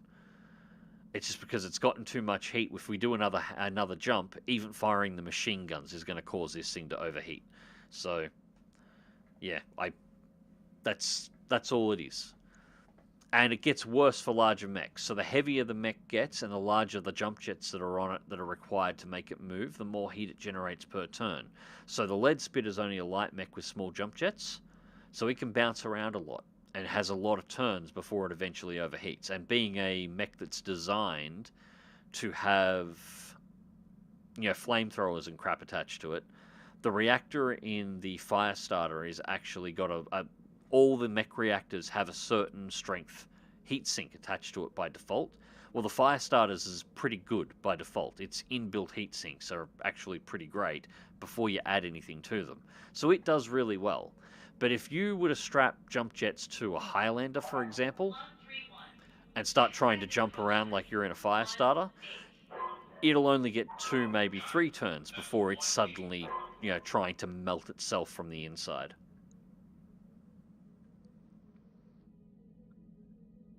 They use the animation style in the intro. Yeah, and pay attention to the intro in this too. The animation style in the intro to BattleTech actually explains, if you watch it closely, it's possibly the single best condensed video of the first expansion of humanity and the eventual creation of the Starlink. Like, it maps the very first opening scenes of that intro are humanity's first jump. The first time we ever managed to travel through interstellar space, and then how we spread. And it's very quick, but if you know the lore, it's the expansion of humanity, the establishment of the Terran homogeny, the eventual breakup of and the dissolution of the empires, the civil wars that followed, and eventually which led up to the establishment of the Star League, the development, and then the collapse of the Star League. It covers the entire thing. It's really nice. Joanie, sounds like a treat. I shall start sensibly and make my way up as I go along. Thank you kindly. Yeah, you're welcome. It's, if you like the look of the game, it is fun to play. I said you don't have to wind it up to maximum, so you have all of the pressures and very, very unfavorable RNG that I have. A lot of this is self-inflicted. LRM carriers with Infernos are my big bugbear. Yeah, anything with Infernos is terrible. Infernos are just nasty. It's just napalm warheads on missiles. Not fun. Yeah, set the difficulty according to what you find fun. Yep, exactly. Especially when you hit the thermobaric warheads from the Thunderbolts, they ramp up the heat anymore. Oh, it gets worse than that too, Zero, because once you start adding NARC to it as well, so you get yourself tagged by a NARC beacon, and then you're getting fired on by Inferno LRM carriers, so they don't miss. And then you happen to be running something that's an energy-built mech that has a that you're already you've already warmed up because you've been fighting. It can get very bad very quickly. Infernos are terrifying. When I start ripping out my head of hair, I'll know I've gone too far. Yeah, that's generally how you work it out. Matthew, cancelling out the heat loss makes sense. Just something the game doesn't seem like it had a disadvantage. Everything else feels more balanced. Yeah, no, you pay attention to the little bar that sits down on the left-hand side as I'm bouncing the Firestarter around.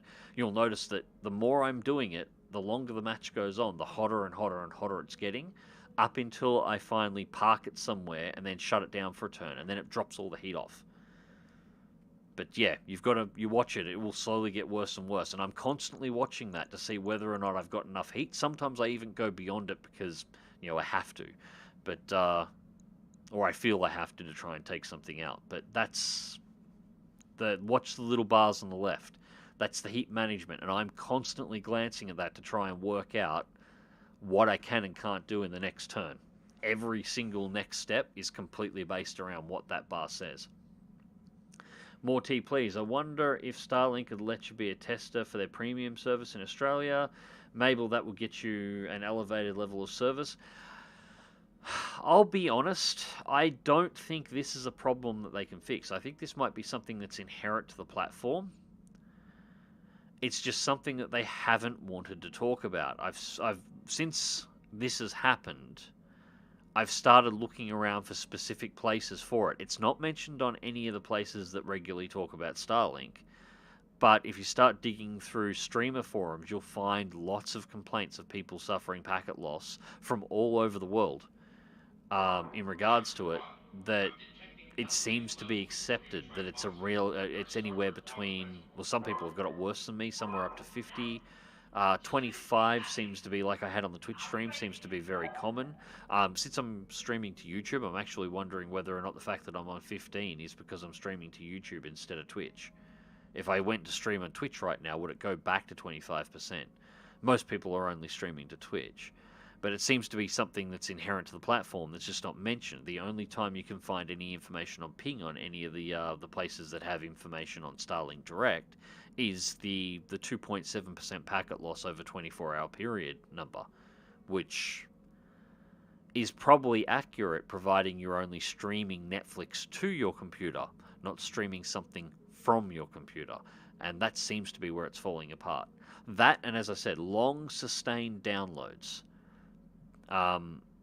27 gig files take twice as long as they should,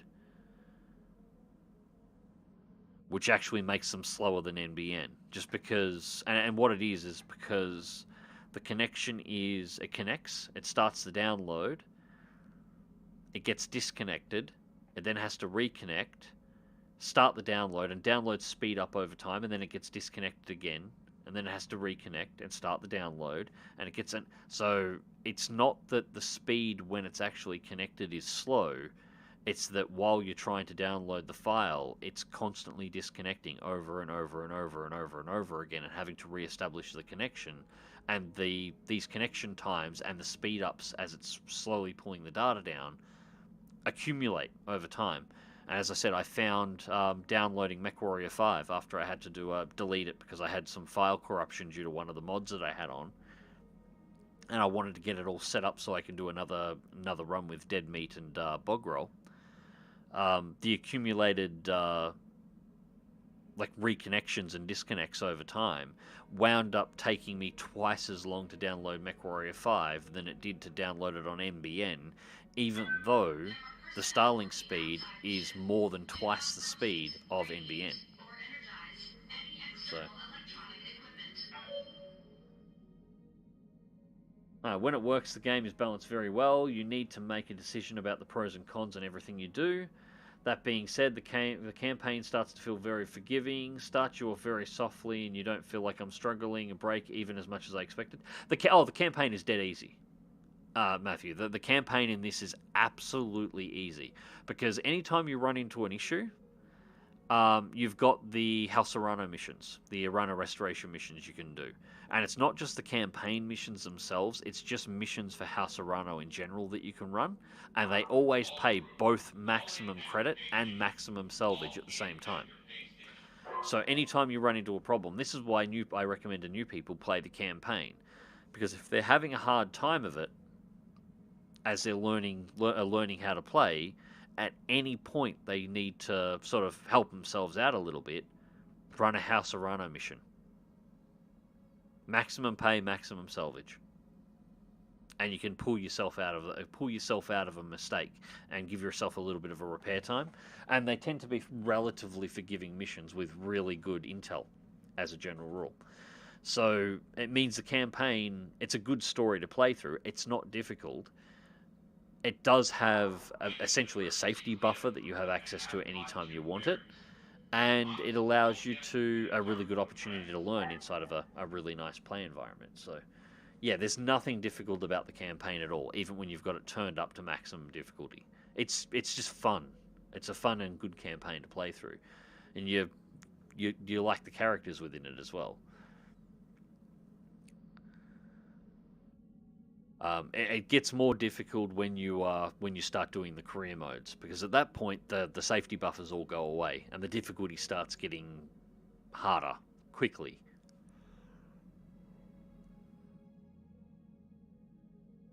Infernos are almost terror weapons in lore too. Pilots are terrified of the Grey Death Legion, has PTSD from them. Well, of course they are. Like, what are Infernos? They're literally, pressurized napalm warheads, or a futuristic variant, but it's futuristic napalm attached to a missile for a delivery system, so you can deliver napalm long range with precision. The warheads, when they detonate, coat the mech in a gel that is then set on fire that's hot enough that it'll actually begin to melt the outer ablative layers of armor, and it continues to burn, and it stacks. So the more missiles that hit you, the more of this gel winds up on, and the long-term effect is if you get hit by too many Inferno missiles, even if you're not firing your weapons, the combination of the heat from the outside, the fact that it gets into all the coolant vents and into all the joint systems, and any place that isn't completely sealed in your mech, this gel will get inside of and continue to burn. Eventually it's going to get inside the mech as well, overpower the heat systems, and the biggest threat to a mech warrior inside of a battle mech is actually dying from exposure heat inside of their own cockpit. That kills a lot of pilots in lore. Well, Inferno missiles in sufficient numbers turn your mech into an oven, and they bake your pilot alive inside of the cockpit. Inferno missiles actually very rarely completely destroy the mech. The pilot is taken out because he passes out due to heat exhaustion and is then cooked inside his own seat, and they pull out the well done corpse once they're done, and chill the cockpit for a little bit and drive the mech off. She was also damn near recruited at the barrel of one. Yep. Since I've seen many of these streams so far, I might as well catch up in my own way. Hey, yeah, why not? As I said, I thoroughly recommend this game even to people who are not familiar with the universe. It is just a good game. Really well done. I'm sort of amazed they haven't made a second one, or at least announced they're making a second one. The fact that the community is willing to go and do these massive overhaul mods is always a good sign for the game in general. And you'll find very few people that have anything too negative to say about it.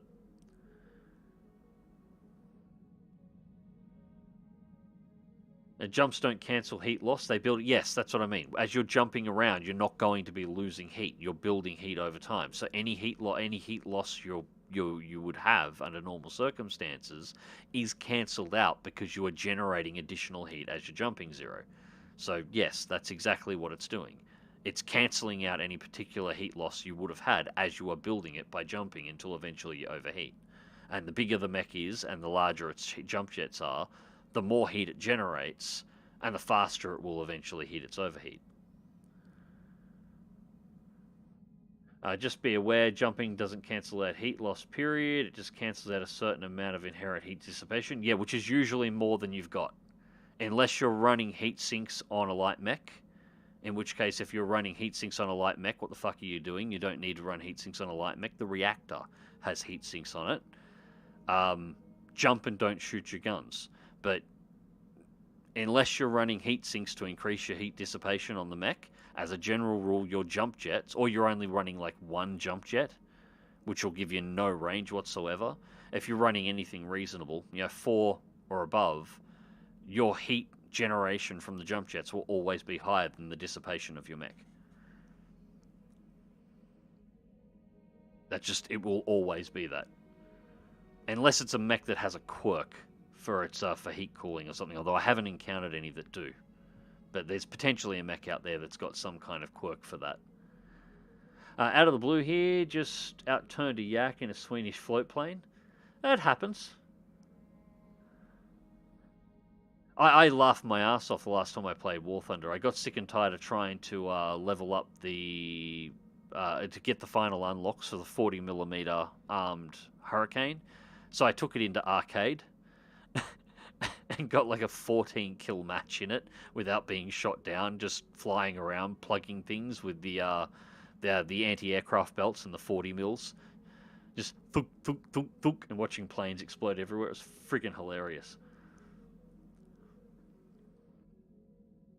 It's a shame. It would have been an interesting mechanic if it was cancelled out completely. Well, it effectively is, Matthew. As you're jumping, you're always generating more heat than you'll lose, so any loss that you had will be cancelled. If you jump, you're generating heat. Your mech is getting... It doesn't matter whether you fire the guns or not. You are going to generate heat. That's why the fire starter, I'll often bounce it around and hit things with the sensor lock. Yet the mech is still always getting hot. It'll slow down the rate of heat gain by not firing the guns, but it will still get hot, and eventually it's going to overheat.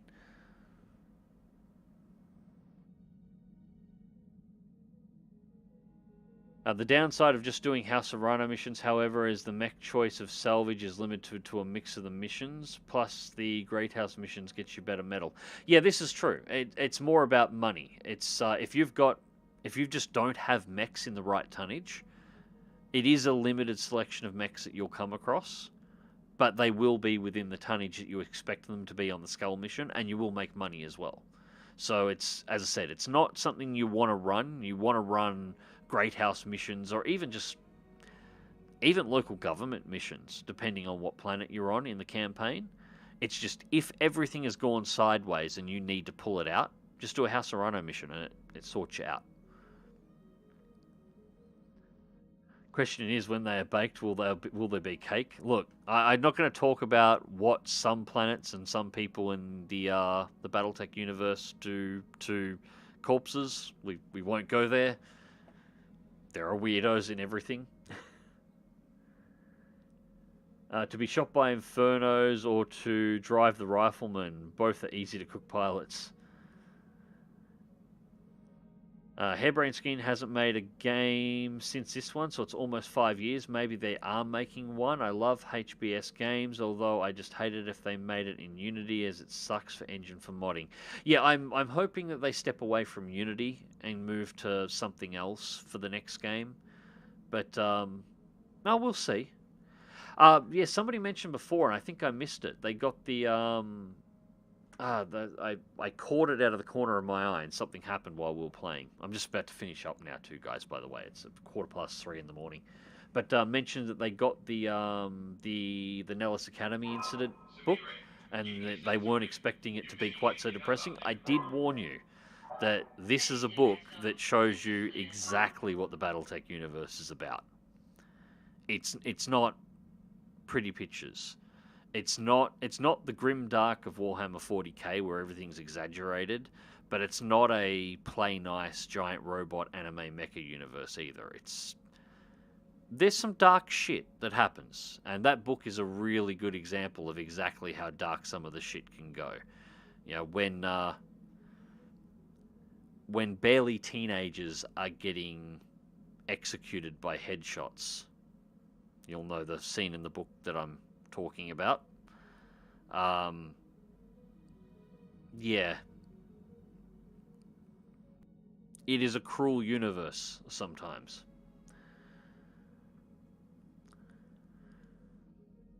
The way they announced the stop of future development of BattleTech with the last patch gave me the strong impression that they were not working on a sequel but moving on to other types of games.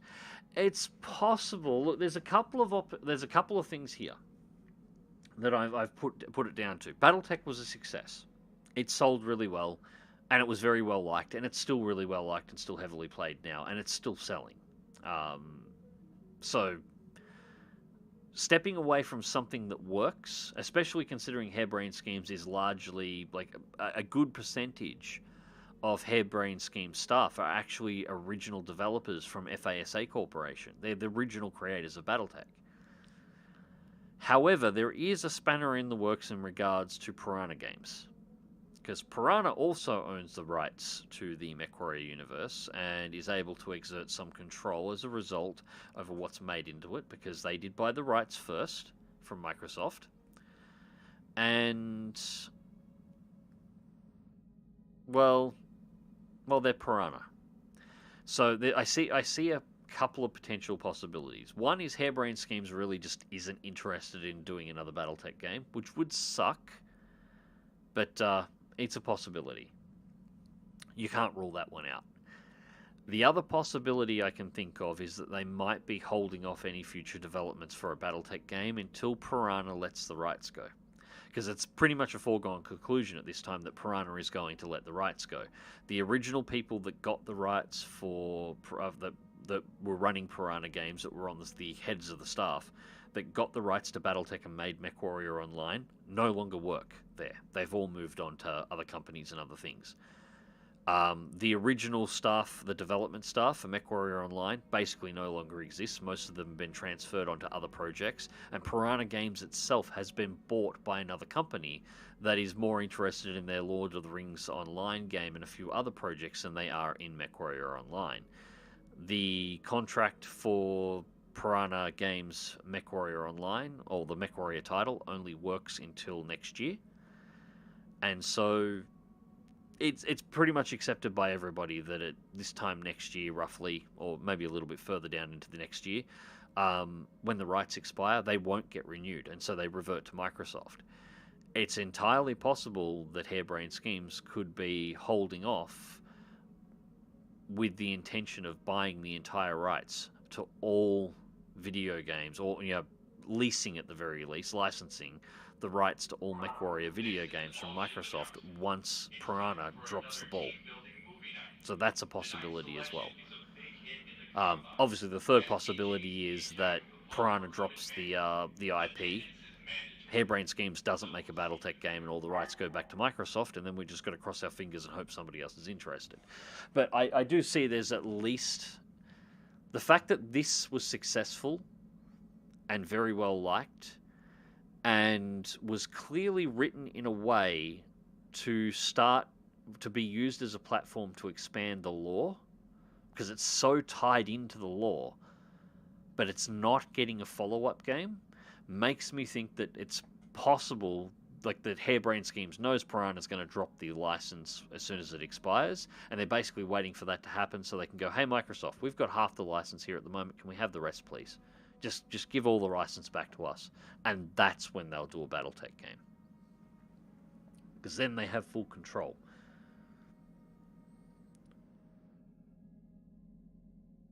I put heat sinks on light mechs, medium lasers. I don't run them heavy on heat sinks at all, ever. Actually, like, when you look at my fire starters, they don't have any.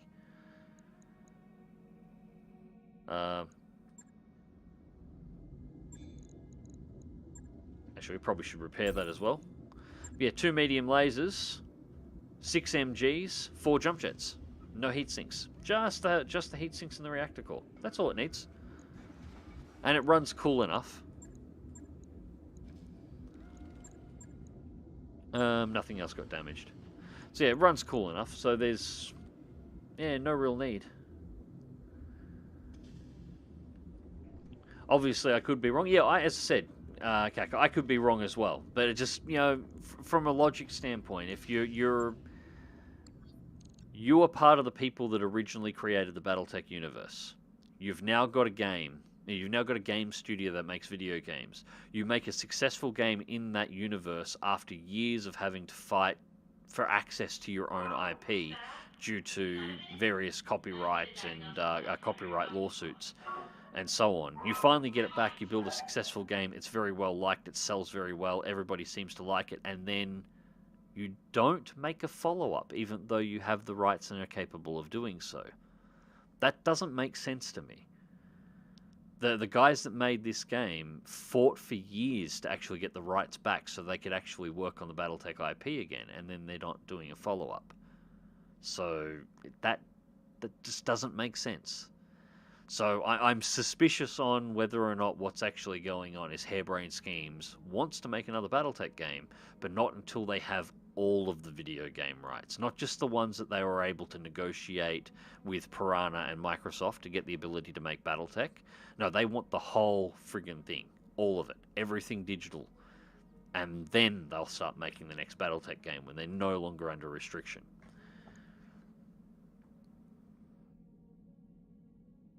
So I'm thinking that's a fair. It might be a little bit of hopium on this end for me as well, but I'm thinking it's a possibility. The Hurricane is such a barrel of laughs. I got a P-38 and 2 Cobras in one game with that kite. Yeah, Hurricanes are great. Unity is good for these sorts of games, though, unless they go through with the Clawswitch engine. Unity's problem is the load times are too long. I'm running a 3900X on a 3080 with 128 gigs of RAM, and the load times on this are still long. and that's all Unity. Unity's load times are terrible, and they're also restrictive on some of what you can do within the game. It's part of the reason why the maps in the game are so small. So a better engine would have a better look. It would have faster load times and a higher efficiency, and potentially you'd be able to start throwing in some other interesting stuff as well. Like doing weather in Unity is difficult on these kinds of games, but on something like, say, Unreal Engine, just as an example, you can put in some gorgeous weather effects, do some gorgeous lighting effects to go with it, and just really make the game just stunning.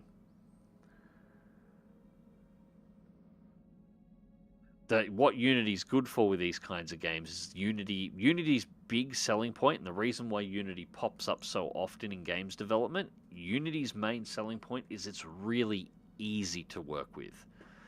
Like, I could probably sit down and make a functional game in Unity. I have no idea how to code. I have never actually made a game before in my entire life, and I could probably still put together a basic platformer in Unity, and it wouldn't take me long to work it out. It would be probably ugly as sin, but I could make it, and it would probably function. It's also why Unity is always used for those cheap buddy trash games that were winding up on Steam constantly all the time. They were always Unity engine. It's because any dickhead can make something work on Unity. So it's a good platform if you don't have a particularly experienced staff and you want something that has a really high ease of use. Unity has its place, but that's the cost of that ease of use, is that it's just not good at some things.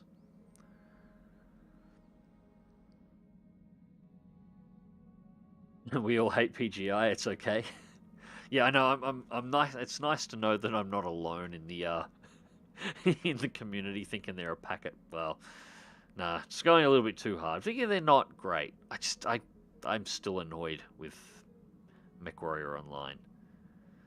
They missed it.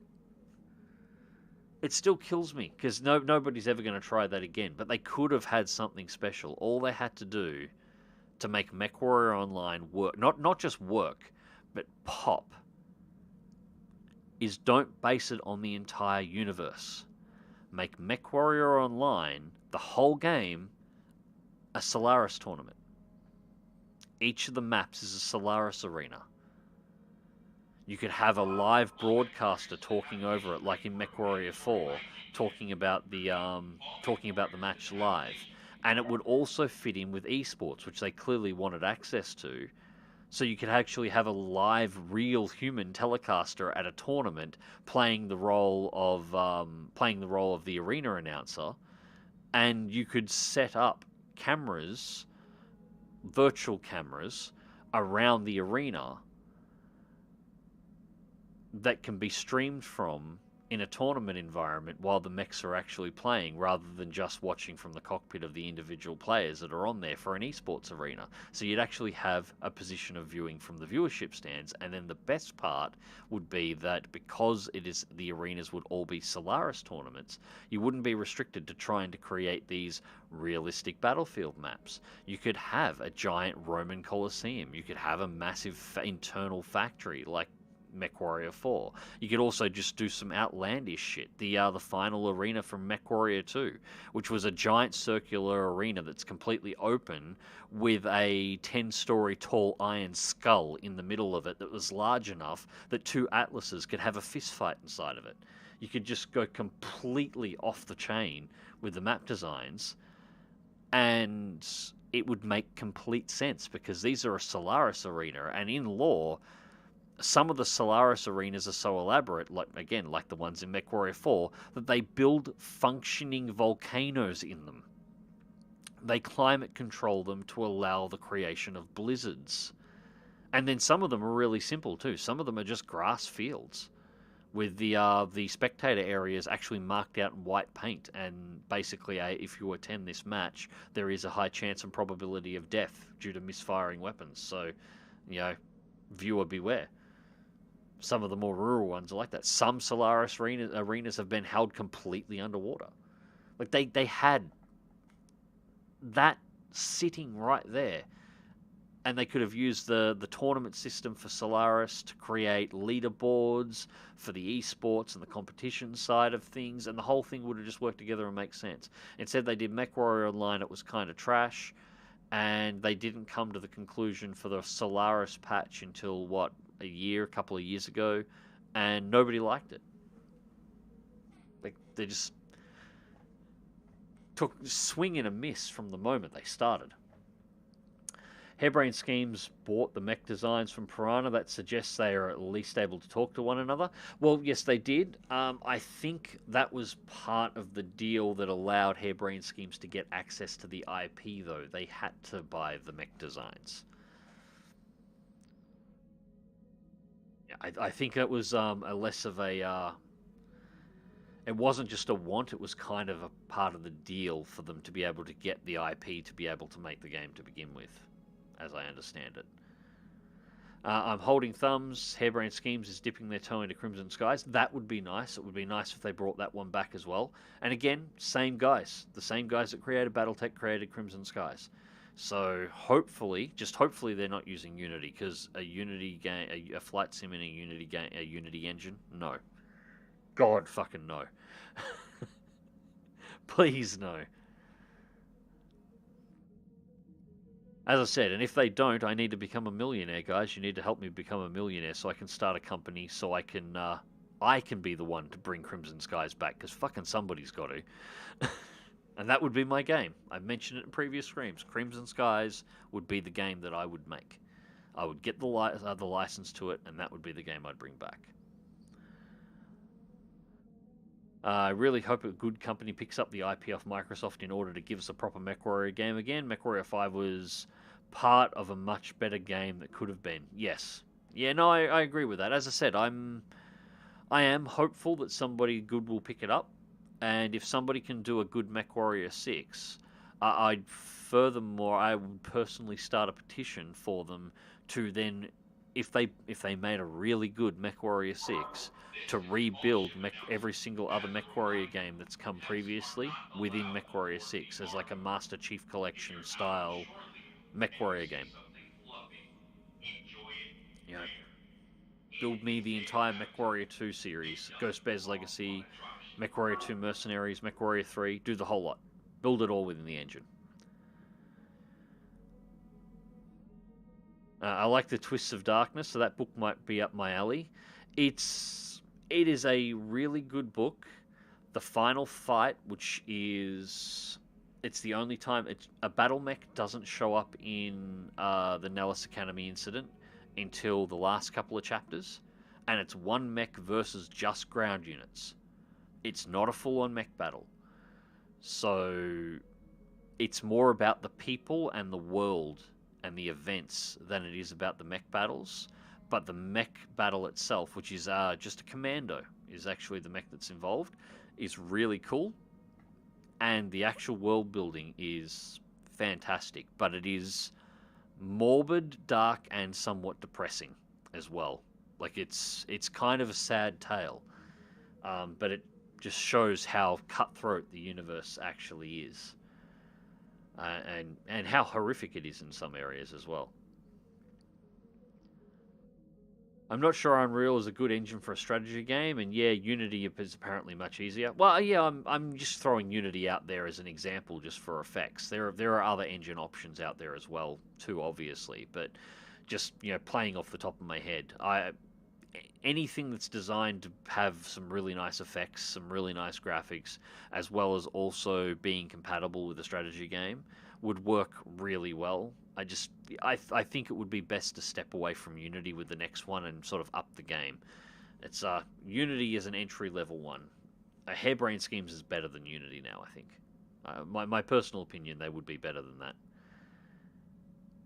I even played with Unity and almost made a game. Yeah, it's a really good and it's free to get access to, as far as I'm aware, for most of it. So it's a really good platform if you've ever been curious on how to put stuff together. I haven't played around with anything games development wise since the Amiga 500 days. I used to play around with Amos back in the day, doing sprite animations when I was like, I think I did my first basic sprite animation platformer on Amos which was kind of the Amiga 500, the early 90s Amiga 500's version of Unity. That's what Amos was, and I did that in 92, 93, I think I was playing with that. It was just before I got the first actual PC, which is a 486. So I haven't played around with anything since then. But I imagine it's probably even easier than what I was playing with then. So if 10-year-old Mags can work out how to make Amos work, anybody should be able to work out how to make Unity work. I have no doubt the tools to make that function are much easier and doesn't require the the 8-kilogram binder folder that I used to have to read through to try and work out the programming instructions to make a sprite bounce. Red Kite, yep, can confirm. Great ease of use. Made a VR game in Unity as part of a small team that sells on Steam. Oh shit, dude! I didn't know you're up to that kind of stuff. Nice. You'll have to PM me the game name so I can take a poke and have a look at it. That'd be really interesting. Ambient, Duncan Fisher as an announcer? Yeah, absolutely. They could have done that. That's just it. They could have brought, the voice actor for Duncan Fisher still does occasional voiceover work for Tex on his Tex Talks videos. I'm pretty sure he's done the outros on more than a few of them. So, yeah, they could have actually got that voice actor in and got him to do announcements. Like to record a whole bunch of announcements for an algorithm to put together for an automated announcer inside of a match if you wanted to run it, or alternatively you could run actually have a live announcer during an actual tournament. Like that's just the thing. Joanny, let's plan a heist of the century and make Mags the Lord of Crimson Skies. Pipeline VR, sadly never got much exposure. Marketing is harder than game dev, as it turns out. Yep, that's why YouTubers are so popular and why a lot of people don't understand. Although I'm sure you do, obviously, Red Kite, but why a lot of people don't get why do game devs just let YouTubers play their games?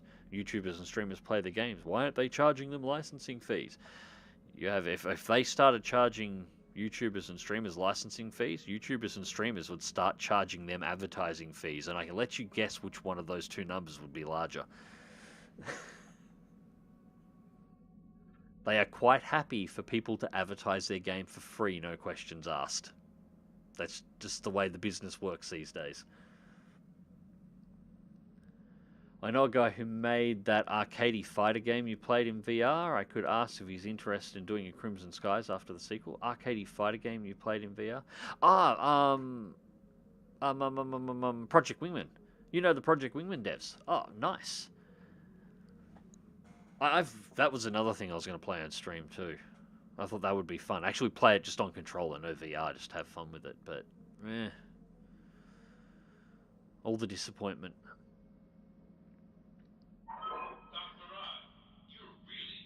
Ron, can you ask an off-topic question? Absolutely not, of course not. Yeah, of course you can. Ask anything you want, about anything. It's the end of the stream. It's now 3:38. I've been talking for about an hour. I probably should have ended the stream an hour ago. But I'm enjoying the chat, so this is the way it goes. I hope people don't mind that we're sort of not playing, but I will have to step off soon, though. I'm kind of getting knackered and my the voice is going a bit here. So, yeah, Project Wingman, completely forgot the name of the game. He'd been talking about working on the game for a while we were in high school. Yeah, the Project Wingman was fantastic. I loved every minute of that. And I thought the VR was really well done as well. For, an arcade game, that played fantastically. Funnily enough, I haven't played it outside of just a test mission at the start, outside of VR. So I was planning on streaming it, just playing it on controller with the chat up and just, playing it like Ace Combat 7, basically. But, yeah, fantastic game. If the guy from Project Women made a Crimson Skies game, that would be amazing. Yeah, I'd play it. I'd be down with it. He's already proved, he knows his shit. He makes a great game. Project Wingman was damn near a better Ace Combat game than the actual Ace Combat 7 Ace Combat game. In some ways, it was better. So, and in the areas where it wasn't better, it was just as good. Like, there was no negatives in Project Wingman at all. So, he was in the latest video on the Great Houses. I actually haven't had a chance to watch that yet. I have to watch that one. I haven't caught the Great Houses video yet. I've seen that it's up. I just haven't had a chance to check it out. Yeah, I was really surprised when I found out it was in the game that he was working on. I love playing that game in VR. Totally see a VR-capable Crimson Skies a shot. Yeah, well, as far as I'm concerned, every single flight simulator, and frankly, every single mech simulator, looking at MechWarrior 5 again, should have VR support now. Flight sims and mech sims, anything where you're sitting down in a chair inside of a cockpit, is built for VR. End of discussion. Like, that should just be a thing now. The VR headsets are out there, and everybody's looking for the game that will sell VR headsets and be the next big VR game. Mechs and flight sims. Like, there's a reason why Microsoft Flight Simulator initially had no plans of putting in a VR mode, and then suddenly changed their minds and went and put in a VR mode. Why? Because it turns out nearly the entire flight sim community has VR headsets now. Fucking everyone's got one. The other flights on the unprofessional server when we're playing IL-2, I think there's one guy who's still using TrackIR. Everybody on that server is using using a VR headset. So, modern Crimson Skies in VR would be a dream come true. Yep.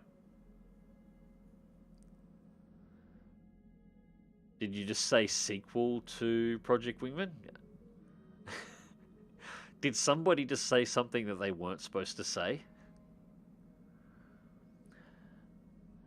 Red Guide, there's a dark side to giving free games out as a developer too. The stream curator system is so heavily exploited for free keys and fake reviews. Yeah.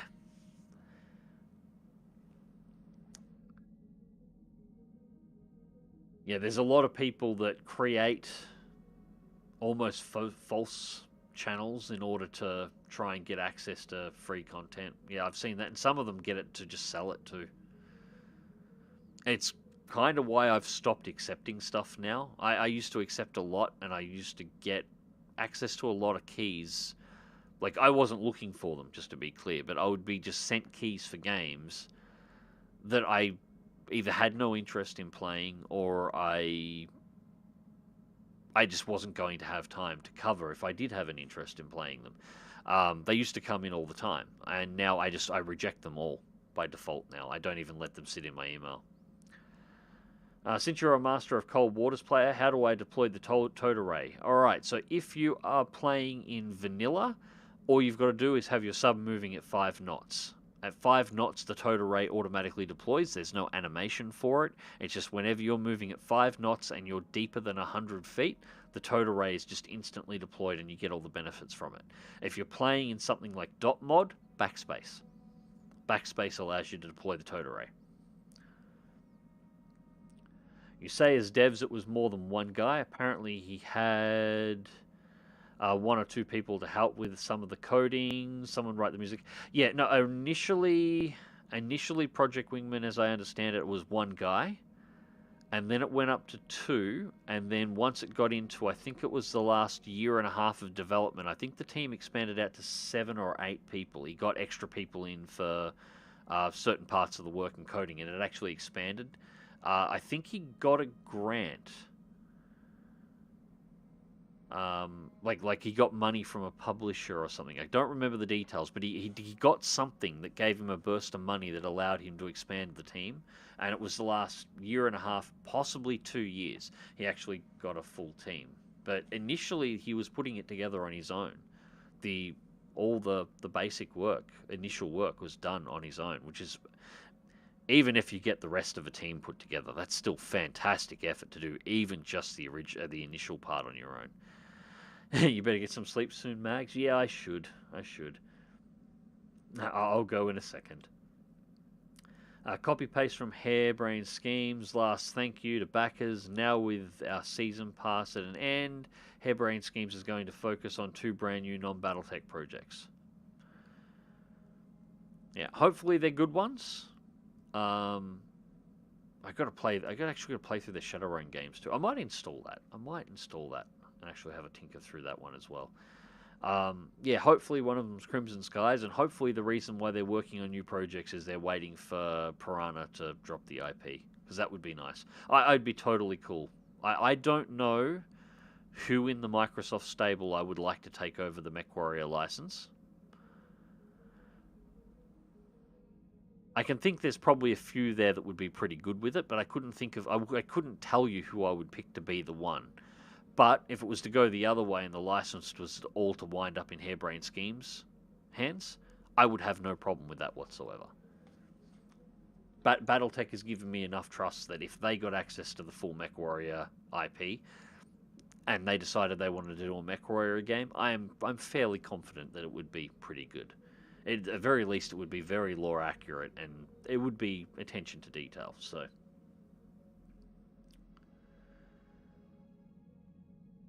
and yeah, one of my friends who keeps contacting him said he's working on a sequel. It doesn't surprise me. It's a game that's asking for one. It was great. I agree. In my opinion, Project Wingman was better overall than Ace Combat 7. Yeah, Texas New Great Houses Primer is a good vid. Yeah, I do need to watch that. Been meaning to play Project Wingman. Think it's on Game Pass right now. I think it is, actually, Red Kite. You should absolutely check it out. Ambient MechWarrior 5 does have VR capability. No, it doesn't. It's got to be modded in, and it's jank as shit. I've already tried it. You've got to mod the VR capability in. And the reason why it was possible to mod the VR capability in is because the inherent code that allows for VR in the engine was never tidied up by the developers. It was all loose, so it was easily accessible for modders, but things like the gun sights don't line up inside of VR. The cockpit doesn't move accurately as it should. It's nice for an environmental, but it's almost unplayable, unfortunately.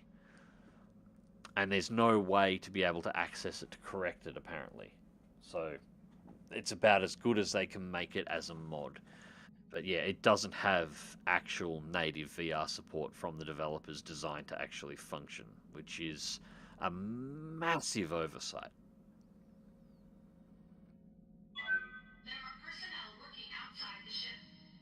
Because yes, when that mod became available, that was the first thing I downloaded. Actually, I think that was the first mod I tried, was installing it on to see if I could get that working.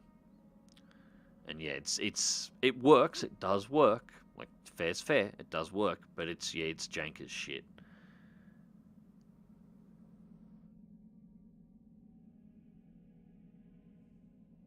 Red Kite, if you like Ace Combat, do it. Yes, absolutely should. I love having a chat go on in the background. It's lovely.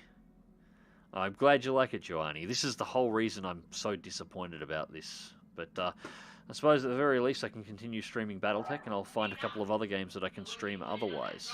To see what it is.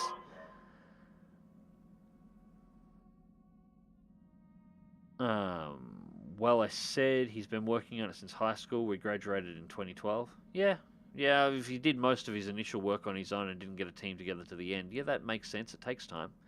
It's funny, actually, turning down free things like giant standing desks, cockpits, or monitors. I just can't accept to do those things as they're serious commitments to work.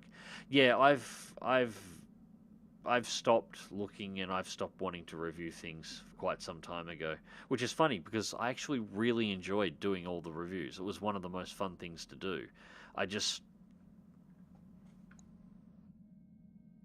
don't have the free time anymore. I would like to, but I can't talk about it too much. But I actually might be doing a professional writing piece soon enough.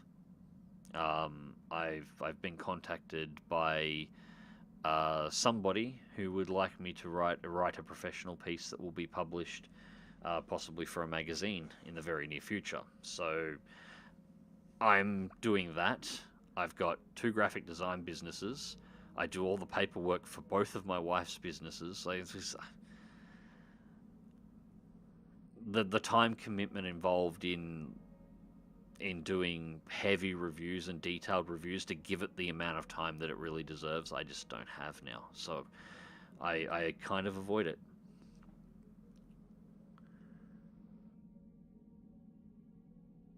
Harebrained Schemes did a good job with BattleTech. I hope they hold on to the IP a little longer. Yeah, I don't think they'll get rid of the BattleTech IP. I think they'll hang on to that. It's just what they're going to do with it next and when they actually decide to do with it. So I guess we'll find out.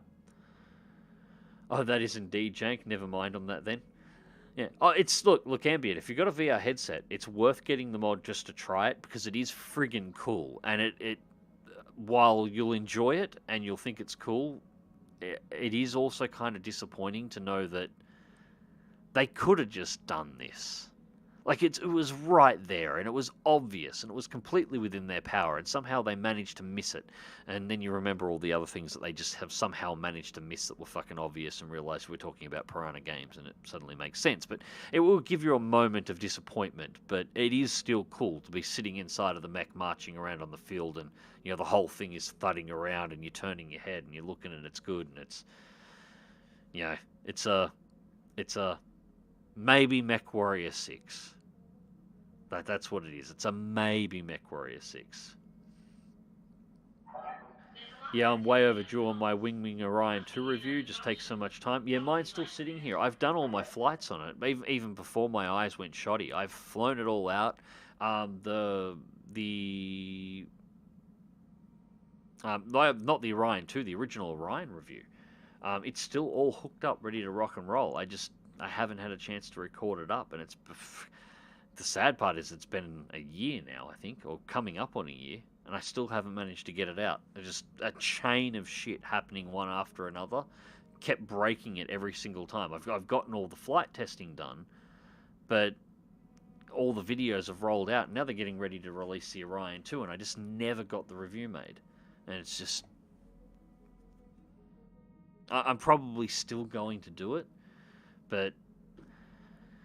I mean, shit, I paid for my Virpil sticks, and I haven't done the review on my Virpil stick either.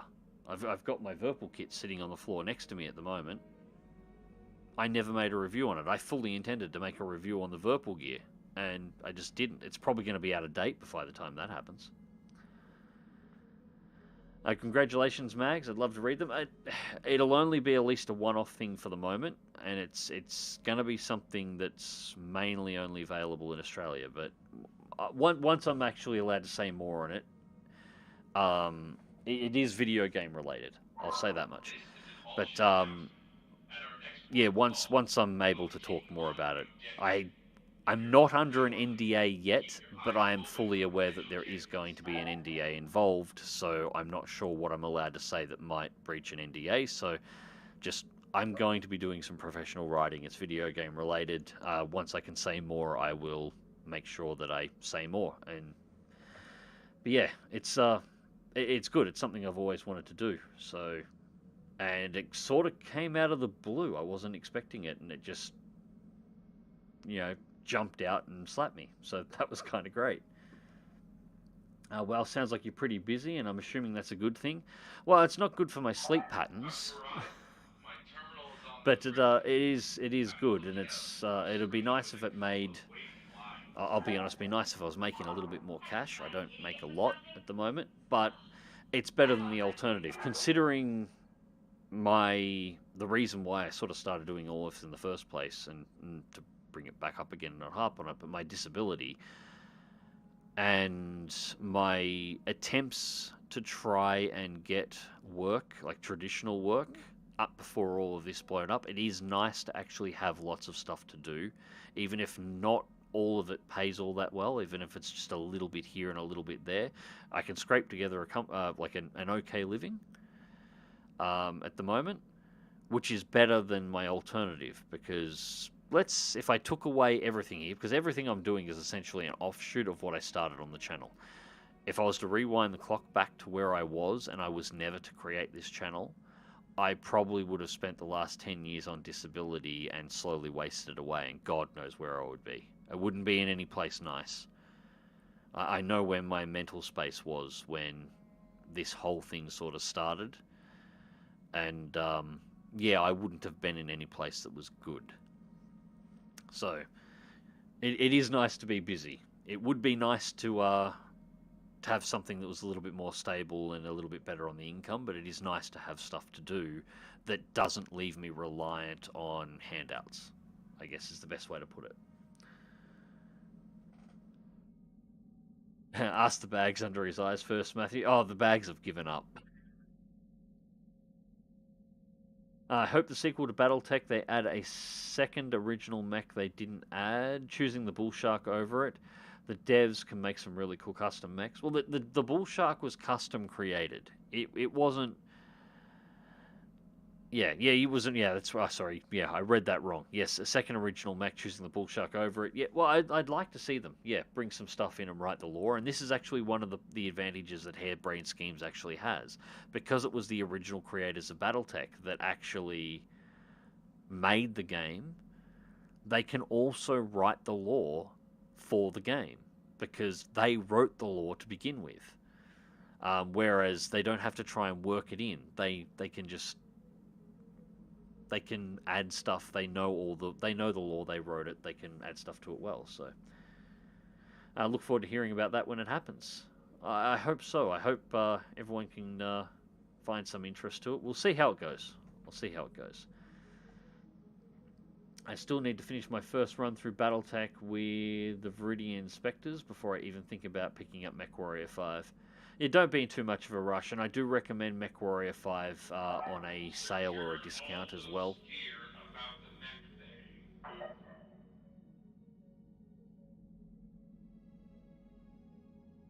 He says that, and there's a man cloaked in the back stands behind him, ready to pounce and breaks his instruction. Sleep pattern, what's that? Yes, tell me about it. That one I do need to sort out. Myth Mashu, we have no clue what that is. Unfortunately, that is correct, and I do need to sort that out. We're not doing a good job of this at the moment. And well, it's good to hear you've been in kind of place on yourself, Mags. Yes, it is. Things are slowly coming better, considering some of my unavoidable issues. Things could be much worse. So, and it's nice to have good stuff to do. But anyways, guys, I'm going to bring this to a close now. It's 3:56. I think we started talking at 2:30, so it's nearly 4 a.m. I need to go to bed. I'm starting to slur. I'm starting to think. I'm starting to feel slightly drunk, and that's funny because I haven't drank alcohol in like a month. So I'm going to bring this one to a close. Good night, guys. Thank you very much for watching. Sorry about the jumps and dropouts and everything that's happened. It appears Starlink will be probably going back into the box and being sent back to the US as not viable for the current issue that I'm having, and I'm just going to have to hope that somebody manages to unfuck the NBN in Australia, which I don't like my chances, but that's about all that's left. Anyways, guys, good night. And I'll catch you next time.